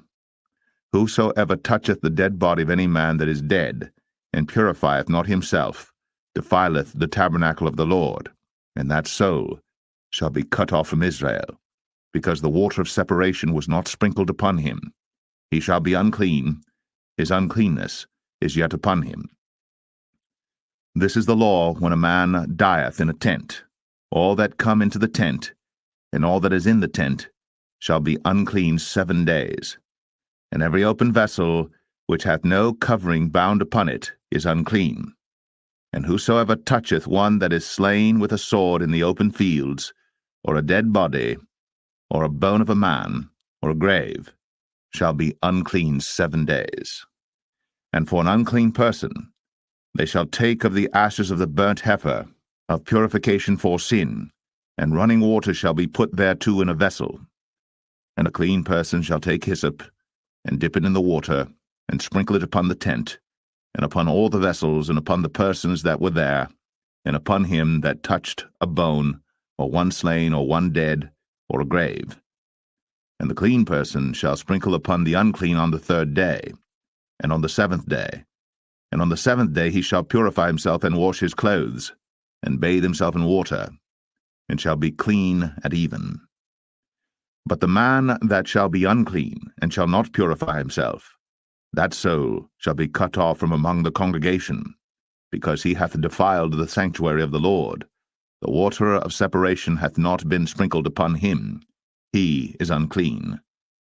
And it shall be a perpetual statute unto them, that he that sprinkleth the water of separation shall wash his clothes, and he that toucheth the water of separation shall be unclean until even. And whatsoever the unclean person toucheth shall be unclean, and the soul that toucheth it shall be unclean until even.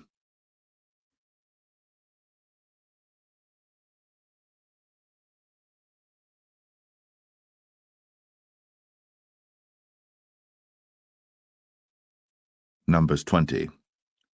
Then came the children of Israel, even the whole congregation, into the desert of Zin, in the 1st month, and the people abode in Kadesh.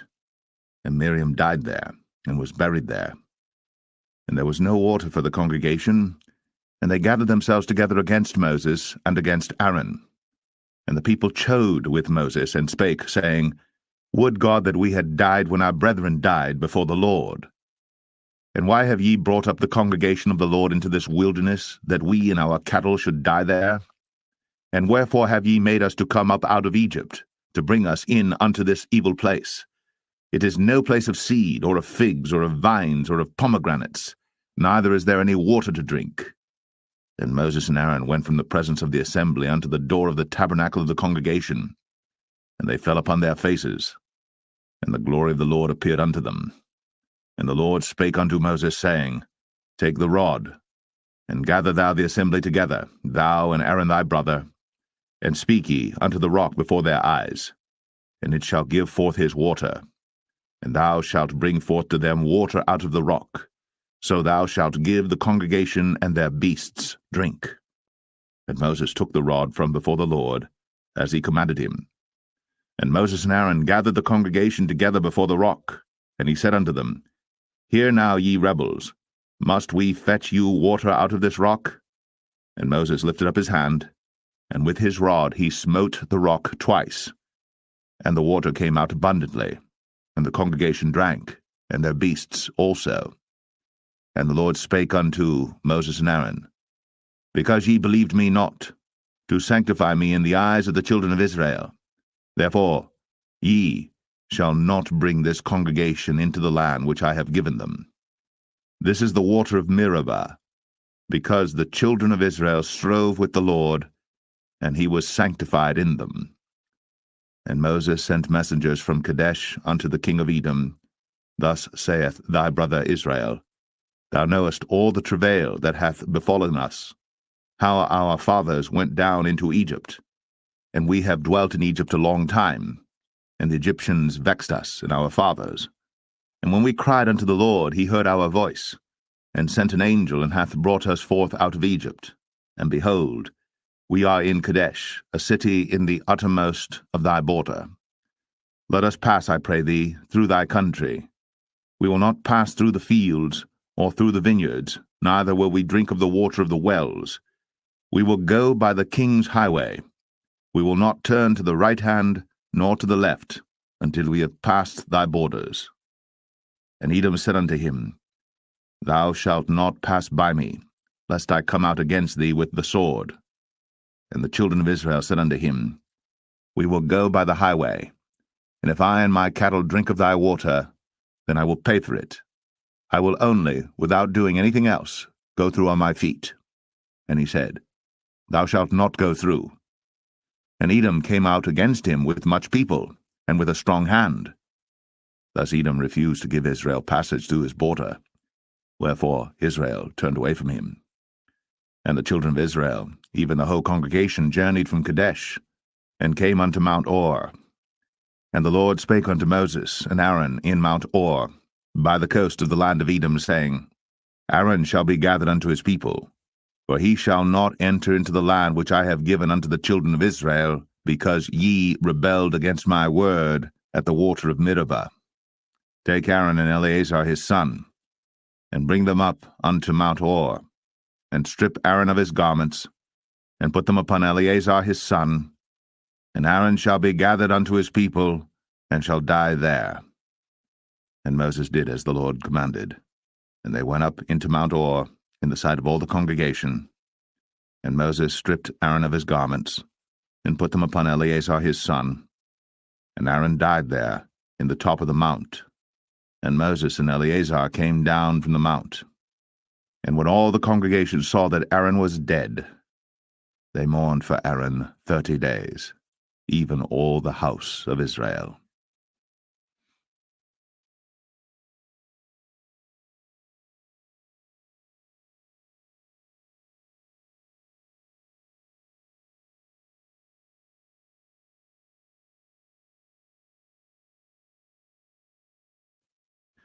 Numbers 21.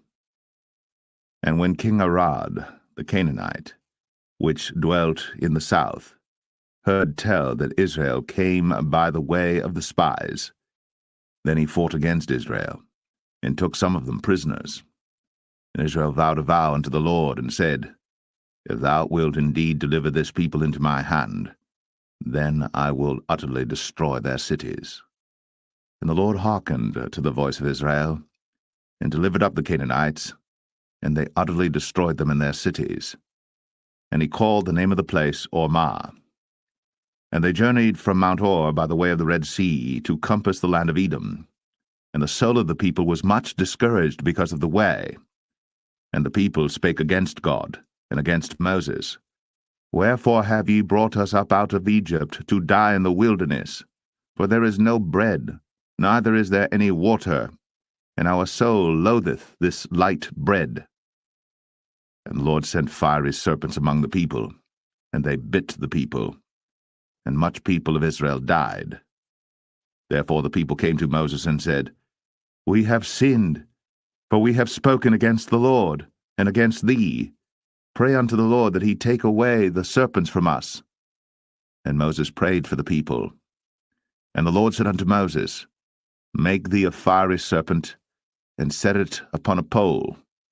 And it shall come to pass, that every one that is bitten, when he looketh upon it, shall live.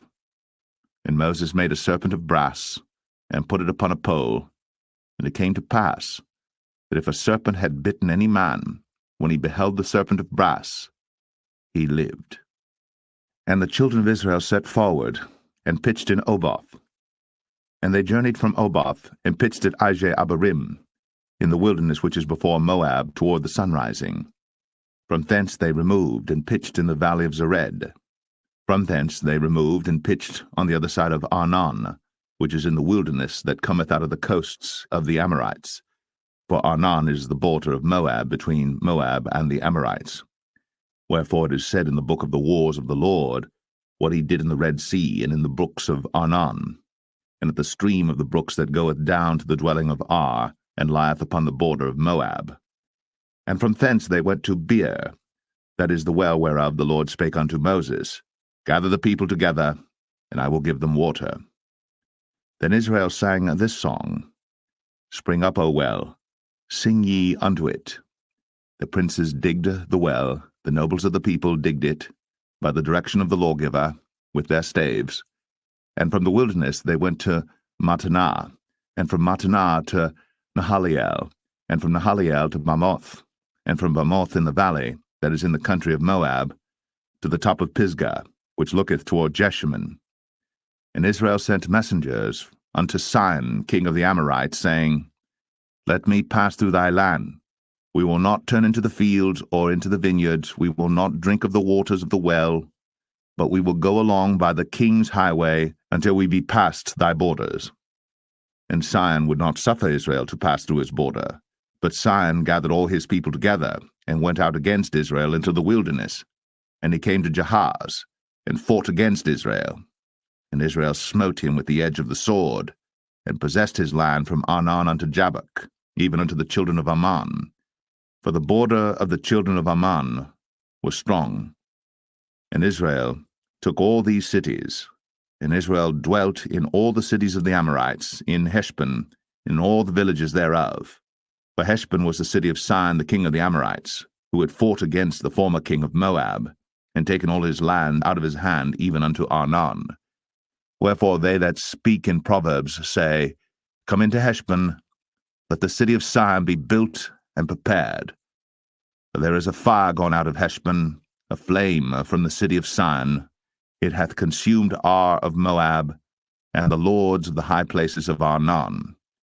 Woe to thee, Moab! Thou art undone, O people of Chemosh. He hath given his sons that escaped, and his daughters, into captivity under Sihon, king of the Amorites. We have shot at them.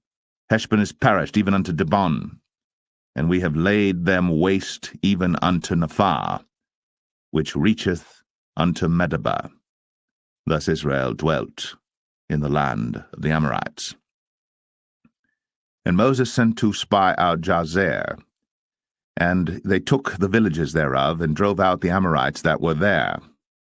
And they turned, and went up by the way of Bashan, and Og the king of Bashan went out against them, he and all his people, to the battle at Edrei. And the Lord said unto Moses, Fear him not, for I have delivered him into thy hand, and all his people and his land. And thou shalt do to him as thou didst unto Sihon king of the Amorites, which dwelt at Heshbon. So they smote him, and his sons, and all his people, until there was none left him alive, and they possessed his land.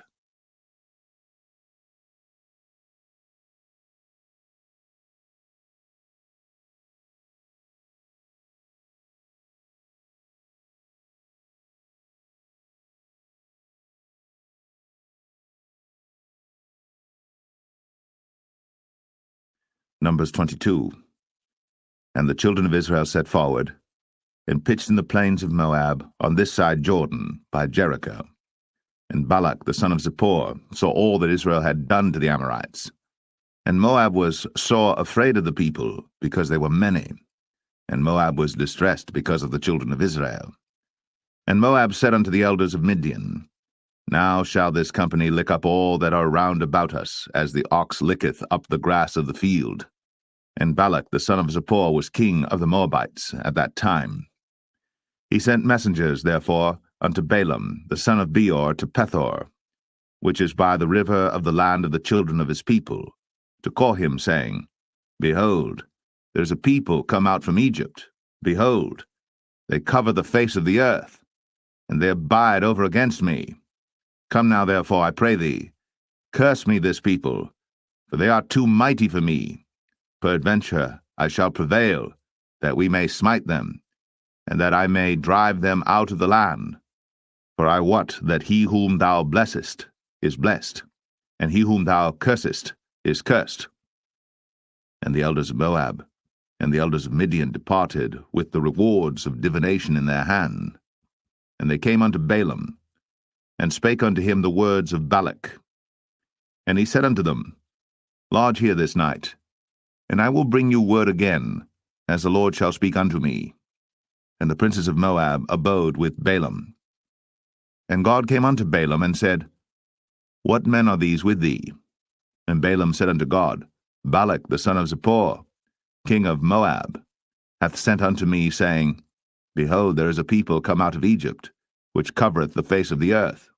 Come now, curse me them. Peradventure I shall be able to overcome them, and drive them out.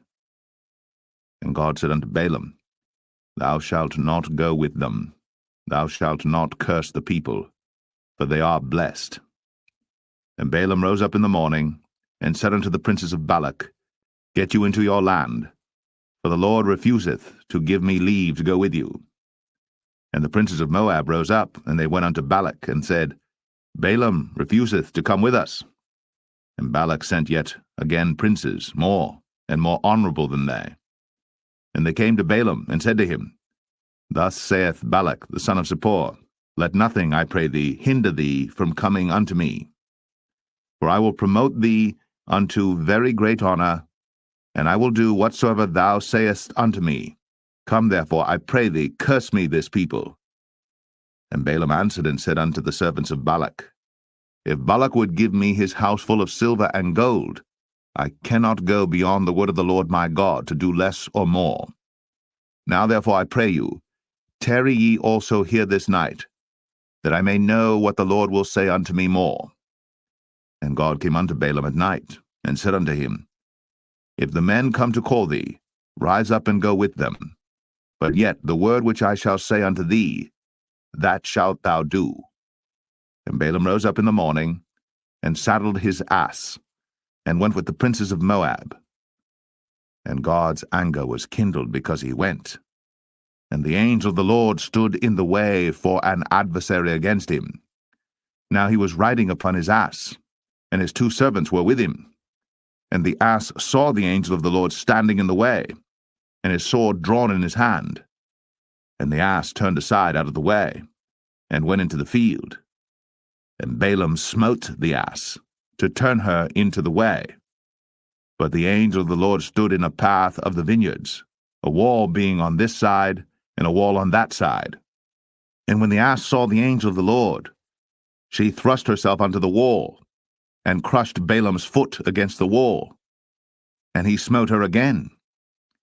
And the angel of the Lord went further, and stood in a narrow place, where was no way to turn either to the right hand or to the left. And when the ass saw the angel of the Lord, she fell down under Balaam, and Balaam's anger was kindled, and he smote the ass with a staff. And the Lord opened the mouth of the ass, and she said unto Balaam, What have I done unto thee, that thou hast smitten me these 3 times? And Balaam said unto the ass, Because thou hast mocked me. I would there were a sword in mine hand, for now would I kill thee. And the ass said unto Balaam, Am not I thine ass, upon which thou hast ridden ever since I was thine unto this day? Was I ever wont to do so unto thee? And he said, Nay. Then the Lord opened the eyes of Balaam, and he saw the angel of the Lord standing in the way, and his sword drawn in his hand.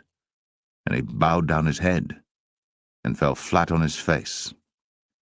And the angel of the Lord said unto him, Wherefore hast thou smitten thine ass these 3 times? Behold, I went out to withstand thee, because thy way is perverse before me. And the ass saw me, and turned from me these 3 times. Unless she had turned from me, surely now also I had slain thee, and saved her alive. And Balaam said unto the angel of the Lord, I have sinned, for I knew not that thou stoodest in the way against me. Now therefore, if it displease thee, I will get me back again. And the angel of the Lord said unto Balaam, Go with the men, but only the word that I shall speak unto thee, that thou shalt speak. So Balaam went with the princes of Balak. And when Balak heard that Balaam was come, he went out to meet him unto a city of Moab, which is in the border of Arnon, which is in the utmost coast. And Balak said unto Balaam, Did I not earnestly send unto thee to call thee? Wherefore camest thou not unto me? Am I not able indeed to promote thee to honor? And Balaam said unto Balak, Lo, I am come unto thee. Have I now any power at all to say anything? The word that God putteth in my mouth, that shall I speak. And Balaam went with Balak, and they came unto Kirjath Uzoth. And Balak offered oxen and sheep, and sent to Balaam, and to the princes that were with him. And it came to pass on the morrow that Balak took Balaam, and brought him up into the high places of Baal, that thence he might see the utmost part of the people.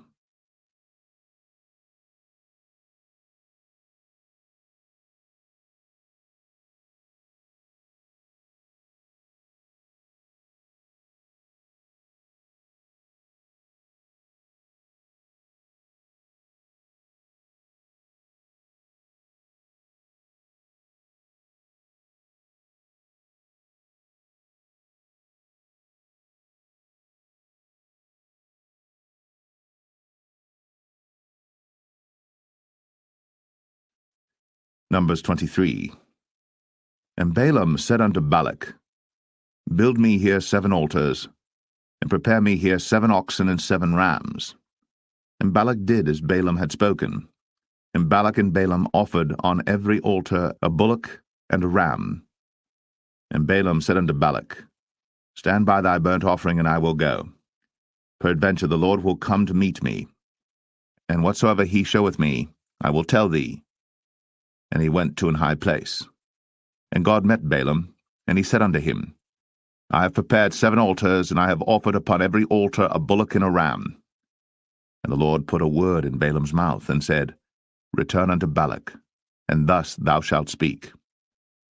And he returned unto him, and lo, he stood by his burnt sacrifice, he and all the princes of Moab. And he took up his parable, and said, Balak the king of Moab hath brought me from Aram out of the mountains of the east, saying, Come, curse me, Jacob, and come, defy Israel. How shall I curse whom God hath not cursed? Or how shall I defy whom the Lord hath not defied? For from the top of the rocks I see him, and from the hills I behold him. Lo, the people shall dwell alone, and shall not be reckoned among the nations. Who can count the dust of Jacob, and the number of the 4th part of Israel? Let me die the death of the righteous, and let my last end be like his. And Balak said unto Balaam, What hast thou done unto me? I took thee to curse mine enemies, and behold, thou hast blessed them altogether. And he answered and said, Must I not take heed to speak that which the Lord hath put in my mouth? And Balak said unto him, Come, I pray thee, with me unto another place, from whence thou mayest see them. Thou shalt see but the utmost part of them, and shalt not see them all. And curse me them from thence. And he brought him into the field of Zophim, to the top of Pisgah, and built 7 altars, and offered a bullock and a ram on every altar. And he said unto Balak, Stand here by thy burnt offering, while I meet the Lord yonder. And the Lord met Balaam, and put a word in his mouth, and said, Go again unto Balak, and say thus. And when he came to him, behold, he stood by his burnt offering, and the princes of Moab with him. And Balak said unto him, What hath the Lord spoken? And he took up his parable, and said, Rise up, Balak, and hear. Hearken unto me, thou son of Zippor. God is not a man, that he should lie, neither the Son of Man, that he should repent. Hath he said, and shall he not do it? Or hath he spoken, and shall he not make it good? Behold, I have received commandment to bless, and he hath blessed, and I cannot reverse it. He hath not beheld iniquity in Jacob, neither hath he seen perverseness in Israel. The Lord his God is with him, and the shout of a king is among them. God brought them out of Egypt. He hath, as it were, the strength of an unicorn. Surely there is no enchantment against Jacob, neither is there any divination against Israel. According to this time it shall be said of Jacob and of Israel, What hath God wrought? Behold, the people shall rise up as a great lion, and lift up himself as a young lion. He shall not lie down until he eat of the prey, and drink the blood of the slain. And Balak said unto Balaam, Neither curse them at all, nor bless them at all, But Balaam answered and said unto Balak, Told not I thee, saying, All that the Lord speaketh, that I must do? And Balak said unto Balaam, Come, I pray thee, I will bring thee unto another place. Peradventure it will please God that thou mayest curse me them from thence. And Balak brought Balaam unto the top of Peor, that looketh toward Jeshimon. And Balaam said unto Balak, Build me here 7 altars, and prepare me here 7 bullocks and 7 rams. And Balak did as Balaam had said, and offered a bullock and a ram on every altar.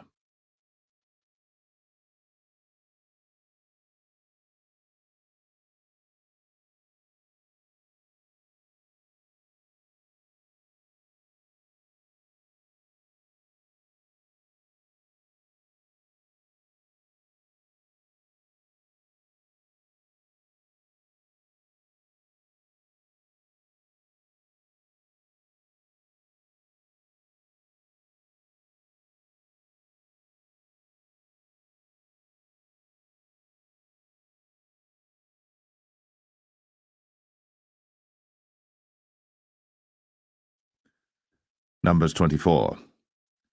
And when Balaam saw that it pleased the Lord to bless Israel, he went not, as at other times, to seek for enchantments, but he set his face toward the wilderness. And Balaam lifted up his eyes, and he saw Israel abiding in his tents according to their tribes. And the Spirit of God came upon him. And he took up his parable and said, Balaam the son of Beor hath said, and the man whose eyes are open hath said, He hath said, which heard the words of God, which saw the vision of the Almighty, falling into a trance, but having his eyes open, How goodly are thy tents, O Jacob, and thy tabernacles, O Israel! As the valleys are they spread forth, as gardens by the river's side, as the trees of lign aloes which the Lord hath planted, and as cedar trees beside the waters. He shall pour the water out of his buckets, and his seed shall be in many waters, and his king shall be higher than Agag, and his kingdom shall be exalted. God brought him forth out of Egypt. He hath, as it were, the strength of an unicorn. He shall eat up the nations, his enemies, and shall break their bones and pierce them through with his arrows. He couched, he lay down as a lion, and as a great lion. Who shall stir him up? Blessed is he that blesseth thee, and cursed is he that curseth thee. And Balak's anger was kindled against Balaam. And he smote his hands together.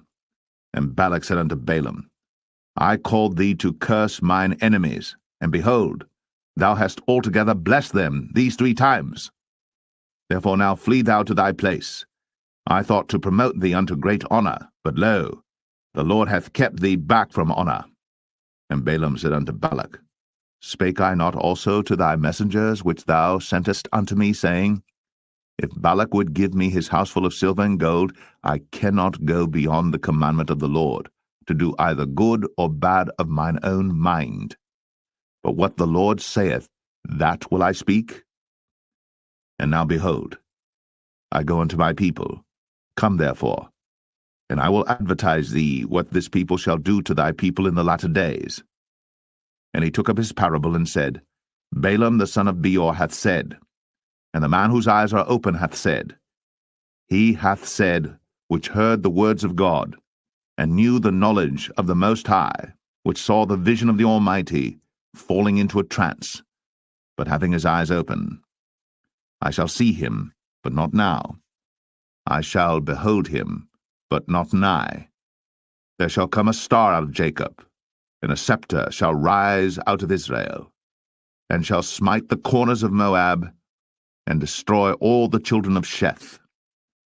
And Edom shall be a possession, Sire also shall be a possession for his enemies. And Israel shall do valiantly. Out of Jacob shall come he that shall have dominion, and shall destroy him that remaineth of the city. And when he looked on Amalek, he took up his parable and said, Amalek was the first of the nations, but his latter end shall be that he perish for ever. And he looked on the Kenites, and took up his parable, and said, Strong is thy dwelling place, and thou puttest thy nest in a rock. Nevertheless, the Kenites shall be wasted, until Ashur shall carry thee away captive. And he took up his parable and said, Alas, who shall live when God doeth this? And ships shall come from the coast of Chittim, and shall afflict Asher, and shall afflict Eber, and he also shall perish for ever. And Balaam rose up, and went, and returned to his place. And Balak also went his way.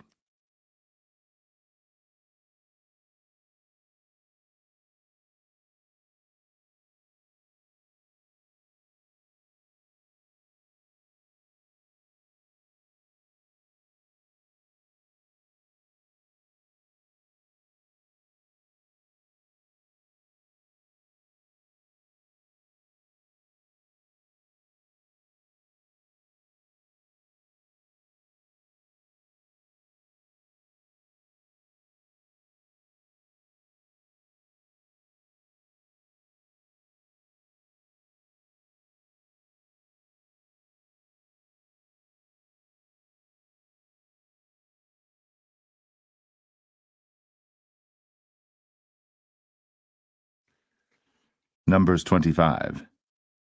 And Israel abode in Shittim, and the people began to commit whoredom with the daughters of Moab.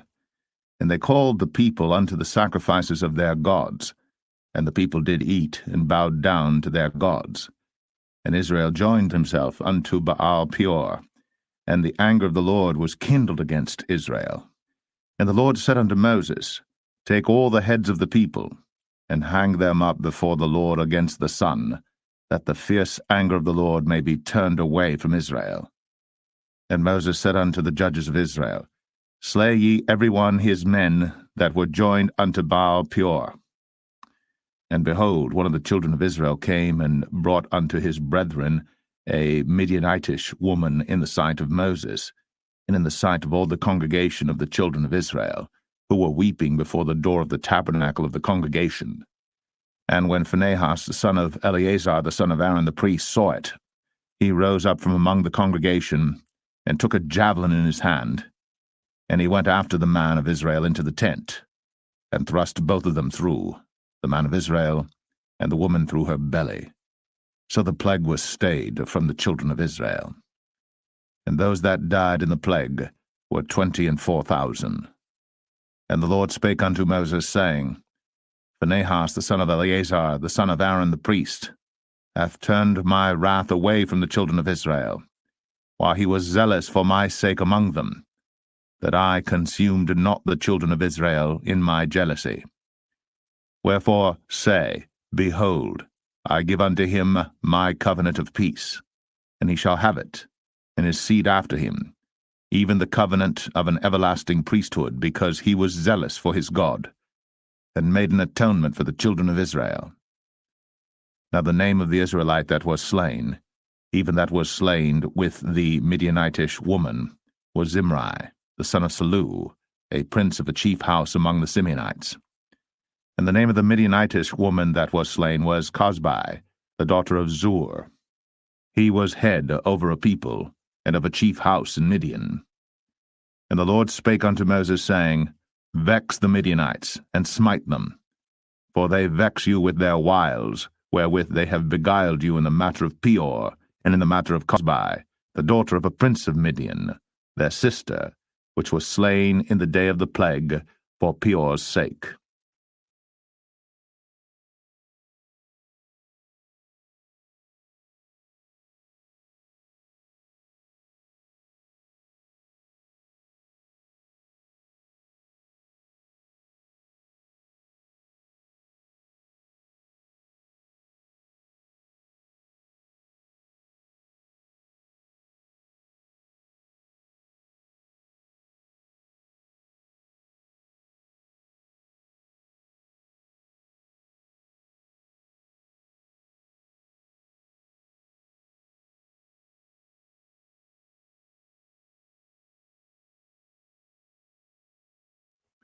Numbers 26. And it came to pass after the plague, that the Lord spake unto Moses and unto Eleazar the son of Aaron the priest, saying, Take the sum of all the congregation of the children of Israel, from 20 years old and upward, throughout their father's house, all that are able to go to war in Israel. And Moses and Eleazar the priest spake with them in the plains of Moab by Jordan near Jericho, saying, Take the sum of the people from 20 years old and upward, as the Lord commanded Moses and the children of Israel, which went forth out of the land of Egypt. Reuben, the eldest son of Israel, the children of Reuben, Hanok, of whom cometh the family of the Hanokites, of Palu, the family of the Paluites, of Hezron, the family of the Hezronites, of Carmi, the family of the Carmites. These are the families of the Reubenites, and they that were numbered of them were 40,003,730. And the sons of Palu, Eliab, and the sons of Eliab, Nemuel, and Dathan, and Abiram. This is that Dathan and Abiram which were famous in the congregation, who strove against Moses and against Aaron in the company of Korah, when they strove against the Lord. And the earth opened her mouth, and swallowed them up together with Korah, when that company died, what time the fire devoured 250 men, and they became a sign. Notwithstanding, the children of Korah died not. The sons of Simeon after their families, of Nemuel, the family of the Nemuelites, of Jamin, the family of the Jaminites, of Jachin, the family of the Jachinites, of Zerah, the family of the Zarhites, of Shaul, the family of the Shaulites. These are the families of the Simeonites, 22,200. The children of Gad after their families, of Zephon, the family of the Zephonites, of Haggai, the family of the Haggites, of Shunai, the family of the Shunites, of Ozni, the family of the Oznites, of Eri, the family of the Erites, of Arad, the family of the Aradites, of Arali, the family of the Aralites.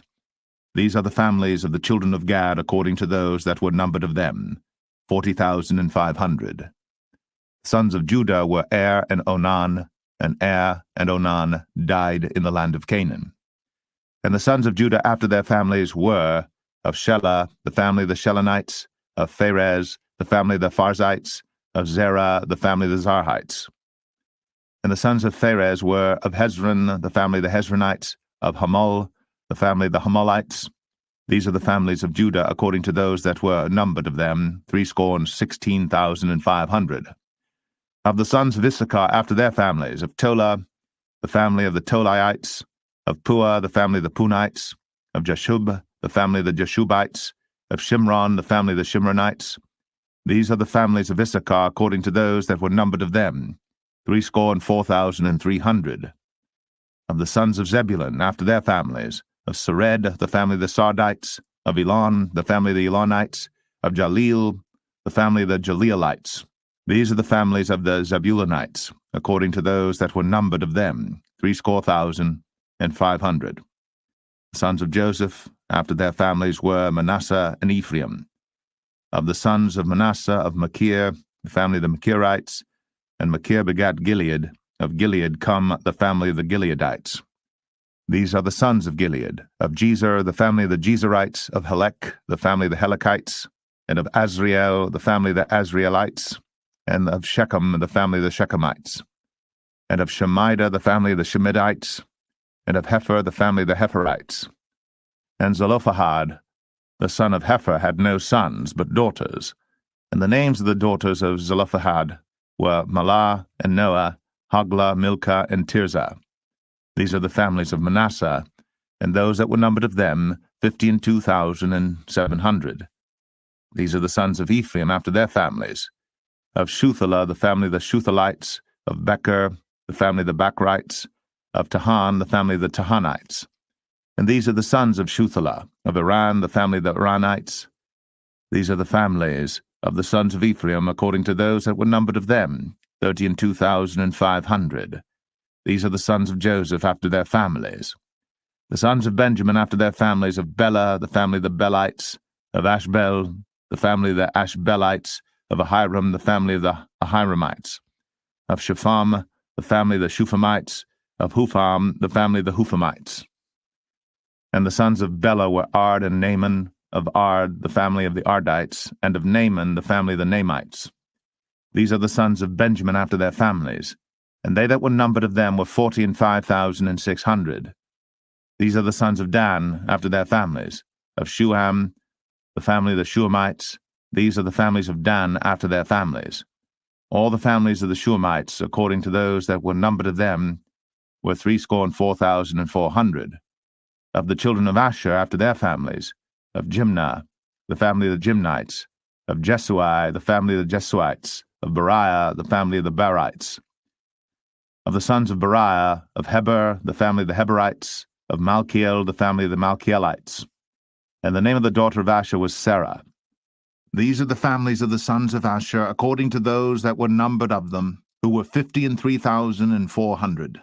Of the sons of Naphtali after their families, of Jaziel, the family of the Jazielites, of Gunai, the family of the Gunites, of Jezer, the family of the Jezerites, of Shalem, the family of the Shalemites. These are the families of Naphtali according to their families, and they that were numbered of them were 45,400. These were the numbered of the children of Israel, 600,000 and 1,730. And the Lord spake unto Moses, saying, Unto these the land shall be divided for an inheritance according to the number of names.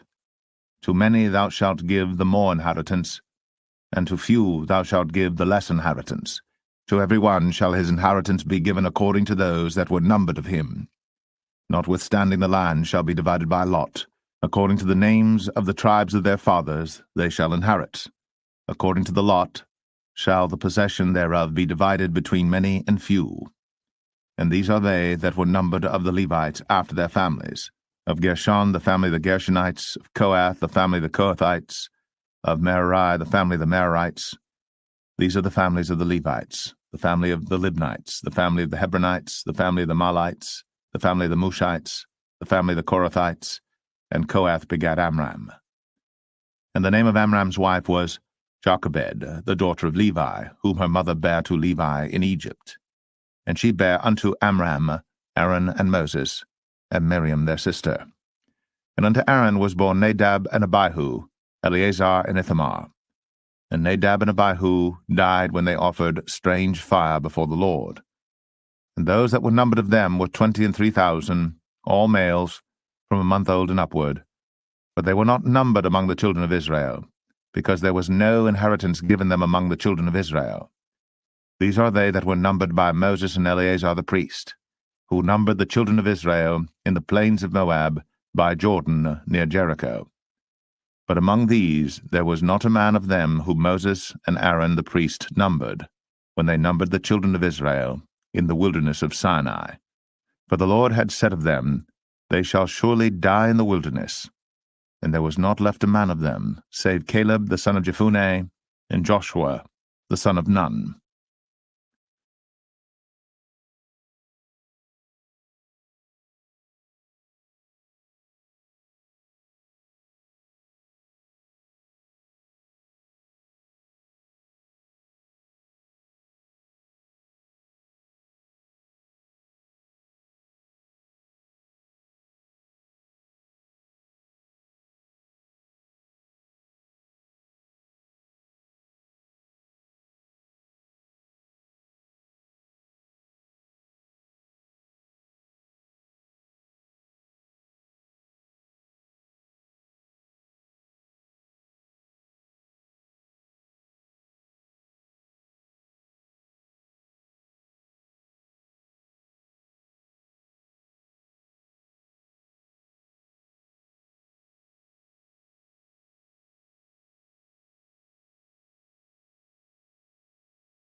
Numbers 27. Then came the daughters of Zelophehad, the son of Hepher, the son of Gilead, the son of Machir, the son of Manasseh, of the families of Manasseh, the son of Joseph. And these are the names of his daughters, Mahlah, Noah, and Hoglah, and Milcah, and Tirzah. And they stood before Moses, and before Eleazar the priest, and before the princes and all the congregation, by the door of the tabernacle of the congregation, saying, Our father died in the wilderness, and he was not in the company of them that gathered themselves together against the Lord in the company of Korah, but died in his own sin, and had no sons. Why should the name of our father be done away from among his family, because he hath no son? Give unto us therefore possession among the brethren of our father. And Moses brought their cause before the Lord. And the Lord spake unto Moses, saying, The daughters of Zelophehad speak right. Thou shalt surely give them a possession of an inheritance among their father's brethren, and thou shalt cause the inheritance of their father to pass unto them. And thou shalt speak unto the children of Israel, saying, If a man die, and have no son, then ye shall cause his inheritance to pass unto his daughter. And if he have no daughter, then ye shall give his inheritance unto his brethren. And if he have no brethren, then ye shall give his inheritance unto his father's brethren.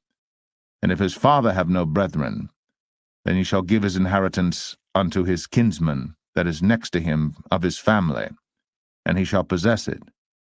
And it shall be unto the children of Israel a statute of judgment, as the Lord commanded Moses. And the Lord said unto Moses, Get thee up into this Mount Abarim, and see the land which I have given unto the children of Israel. And when thou hast seen it, thou also shalt be gathered unto thy people, as Aaron thy brother was gathered.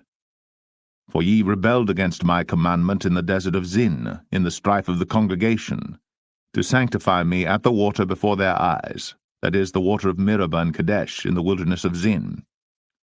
And Moses spake unto the Lord, saying, Let the Lord, the God of the spirits of all flesh, set a man over the congregation, which may go out before them, and which may go in before them, and which may lead them out, and which may bring them in, that the congregation of the Lord be not as sheep which have no shepherd.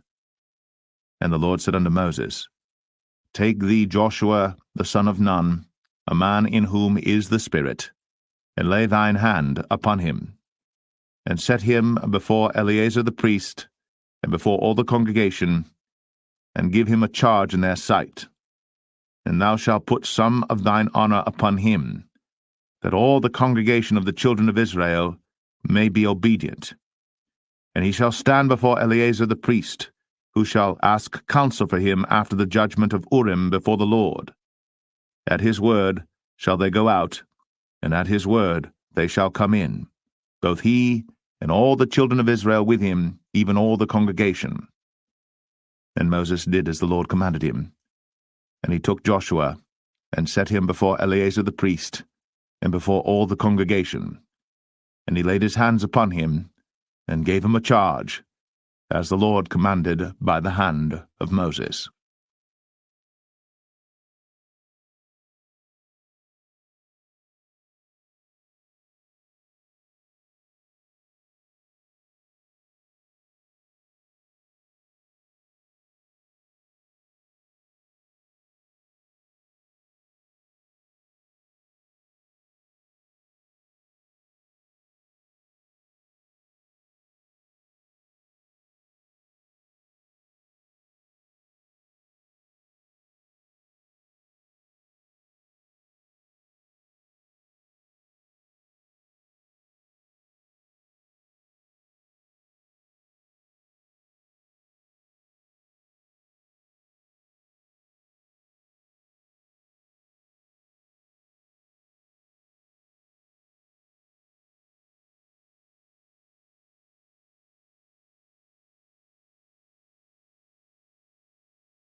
Numbers 28. And the Lord spake unto Moses, saying, Command the children of Israel, and say unto them, My offering, and my bread for my sacrifices made by fire for a sweet savour unto me, shall ye observe to offer unto me in their due season. And thou shalt say unto them, This is the offering made by fire, which ye shall offer unto the Lord, 2 lambs of the first year without spot day by day, for a continual burnt offering. The 1 lamb shalt thou offer in the morning, and the other lamb shalt thou offer at even, and a 10th part of an ephah of flour for a meat offering, mingled with the 4th part of an hin of beaten oil. It is a continual burnt offering which was ordained in Mount Sinai for a sweet savour, a sacrifice made by fire unto the Lord. And the drink offering thereof shall be the 4th part of an hin for the 1 lamb, In the holy place shalt thou cause the strong wine to be poured unto the Lord for a drink offering. And the other lamb shalt thou offer at even, as the meat offering of the morning, and as the drink offering thereof. Thou shalt offer it, a sacrifice made by fire, of a sweet savour unto the Lord. And on the Sabbath day 2 lambs of the first year without spot, and 2/10 deals of flour for a meat offering mingled with oil, and the drink offering thereof. This is the burnt offering of every Sabbath, beside the continual burnt offering and his drink offering. And in the beginnings of your months ye shall offer a burnt offering unto the Lord, 2 young bullocks and 1 ram, 7 lambs of the first year without spot, and 3/10 deals of flour for a meat offering mingled with oil for 1 bullock, and 2/10 deals of flour for a meat offering mingled with oil for 1 ram, and a several 10th deal of flour mingled with oil for a meat offering unto 1 lamb, for a burnt offering of a sweet savour, a sacrifice made by fire unto the Lord. And their drink offering shall be 1/2 an hin of wine unto a bullock, and the 1/3 part of an hin unto a ram, and a 1/4 part of an hin unto a lamb. This is the burnt offering of every month throughout the months of the year. And 1 kid of the goats for a sin offering unto the Lord shall be offered, beside the continual burnt offering and his drink offering. And the 14th day of the first month is the Passover of the Lord. And the 15th day of this month is the feast. 7 days shall unleavened bread be eaten. In the first day shall be an holy convocation. Ye shall do no manner of servile work therein. But ye shall offer a sacrifice made by fire for a burnt offering unto the Lord, 2 young bullocks and 1 ram, and 7 lambs of the first year. They shall be unto you without blemish. And their meat offering shall be of flour mingled with oil. 3/10 deals shall ye offer for a bullock, and 2/10 deals for a ram. A several 10th deal shalt thou offer for every lamb throughout the 7 lambs, and 1 goat for a sin offering, to make an atonement for you. Ye shall offer these beside the burnt offering in the morning, which is for a continual burnt offering. After this manner ye shall offer daily throughout the 7 days the meat of the sacrifice made by fire, of a sweet savour unto the Lord. It shall be offered beside the continual burnt offering, and his drink offering. And on the 7th day ye shall have an holy convocation. Ye shall do no servile work. Also in the day of the firstfruits, when ye bring a new meat offering unto the Lord, after your weeks be out, ye shall have an holy convocation. Ye shall do no servile work. But ye shall offer the burnt offering for a sweet savour unto the Lord, 2 young bullocks, 1 ram, 7 lambs of the first year, and their meat offering of flour mingled with oil, 3/10 deals unto 1 bullock, 2/10 deals unto 1 ram, a several 10th deal unto 1 lamb, throughout the 7 lambs, and 1 kid of the goats, to make an atonement for you. Ye shall offer them beside the continual burnt offering and his meat offering. They shall be unto you without blemish, and their drink offerings.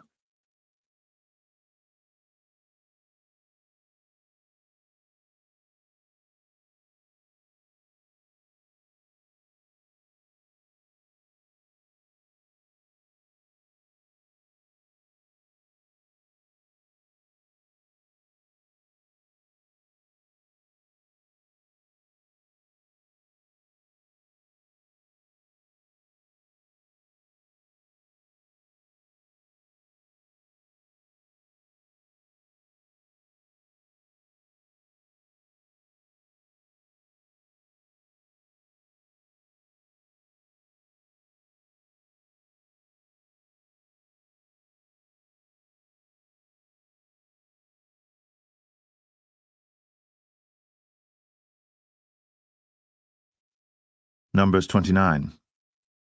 And in the 7th month, on the 1st day of the month, ye shall have an holy convocation. Ye shall do no servile work. It is a day of blowing the trumpets unto you.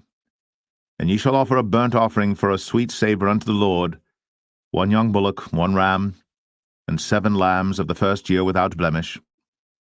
And their meat offering shall be of flour mingled with oil, 3/10 deals for a bullock, and 2/10 deals for a ram, and 1/10 deal for 1 lamb throughout the 7 lambs. and 1 kid of the goats for a sin offering, to make an atonement for you, beside the burnt offering of the month, and his meat offering, and the daily burnt offering and his meat offering, and their drink offerings, according unto their manner, for a sweet savour, a sacrifice made by fire unto the Lord. And ye shall have on the 10th day of this 7th month an holy convocation, and ye shall afflict your souls. Ye shall not do any work therein. But ye shall offer a burnt offering unto the Lord for a sweet savour, 1 young bullock, 1 ram, and 7 lambs of the first year. They shall be unto you without blemish, and their meat offering shall be of flour mingled with oil, 3/10 deals to a bullock, and 2/10 deals to 1 ram, a several 10th deal for 1 lamb throughout the 7 lambs, 1 kid of the goats for a sin offering, beside the sin offering of atonement, and the continual burnt offering, and the meat offering of it, and their drink offerings. And on the 15th day of the 7th month ye shall have an holy convocation. Ye shall do no servile work, and ye shall keep a feast unto the Lord 7 days. And ye shall offer a burnt offering, a sacrifice made by fire, of a sweet savour unto the Lord, 13 young bullocks, 2 rams, and 14 lambs of the first year. They shall be without blemish. And their meat offering shall be of flour mingled with oil, 3/10 deals unto every bullock of the 13 bullocks, 2/10 deals to each ram of the 2 rams, and a several 10th deal to each lamb of the 14 lambs, and 1 kid of the goats for a sin offering, beside the continual burnt offering, his meat offering, and his drink offering. And on the 2nd day ye shall offer 12 young bullocks, 2 rams, 14 lambs of the first year without spot, and their meat offering and their drink offerings for the bullocks, for the rams, and for the lambs shall be according to their number, after the manner, and 1 kid of the goats for a sin offering, beside the continual burnt offering, and the meat offering thereof, and their drink offerings. And on the 3rd day 11 bullocks, 2 rams, 14 lambs of the first year without blemish, and their meat offering and their drink offerings for the bullocks, for the rams, and for the lambs shall be according to their number, after the manner, and 1 goat for a sin offering, beside the continual burnt offering, and his meat offering, and his drink offering. And on the 4th day 10 bullocks, 2 rams, and 14 lambs of the first year without blemish, their meat offering and their drink offerings for the bullocks, for the rams, and for the lambs shall be according to their number, after the manner, and 1 kid of the goats for a sin offering, beside the continual burnt offering, his meat offering, and his drink offering. And on the 5th day 9 bullocks, 2 rams, and 14 lambs of the first year without spot, and their meat offering and their drink offerings for the bullocks, for the rams, and for the lambs shall be according to their number, after the manner, and 1 goat for a sin offering, beside the continual burnt offering, and his meat offering, and his drink offering. And on the 6th day 8 bullocks, 2 rams, and 14 lambs of the first year without blemish, and their meat offering and their drink offerings for the bullocks, for the rams, and for the lambs shall be according to their number, after the manner, and 1 goat for a sin offering, beside the continual burnt offering, his meat offering, and his drink offering. And on the 7th day 7 bullocks, 2 rams, and 14 lambs of the first year without blemish, and their meat offering and their drink offerings for the bullocks, for the rams, and for the lambs shall be according to their number, after the manner, and 1 goat for a sin offering, beside the continual burnt offering, his meat offering, and his drink offering. On the 8th day ye shall have a solemn assembly. Ye shall do no servile work therein. But ye shall offer a burnt offering, a sacrifice made by fire, of a sweet savour unto the Lord, 1 bullock, 1 ram, 7 lambs of the first year without blemish. Their meat offering and their drink offerings for the bullock, for the ram, and for the lambs shall be according to their number, after the manner, and 1 goat for a sin offering, beside the continual burnt offering, and his meat offering, and his drink offering. These things ye shall do unto the Lord in your set feasts, beside your vows, and your freewill offerings, for your burnt offerings, and for your meat offerings, and for your drink offerings, and for your peace offerings. And Moses told the children of Israel according to all that the Lord commanded Moses.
Numbers 30.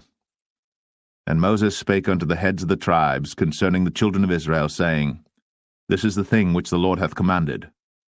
If a man vow a vow unto the Lord, or swear an oath to bind his soul with a bond, he shall not break his word.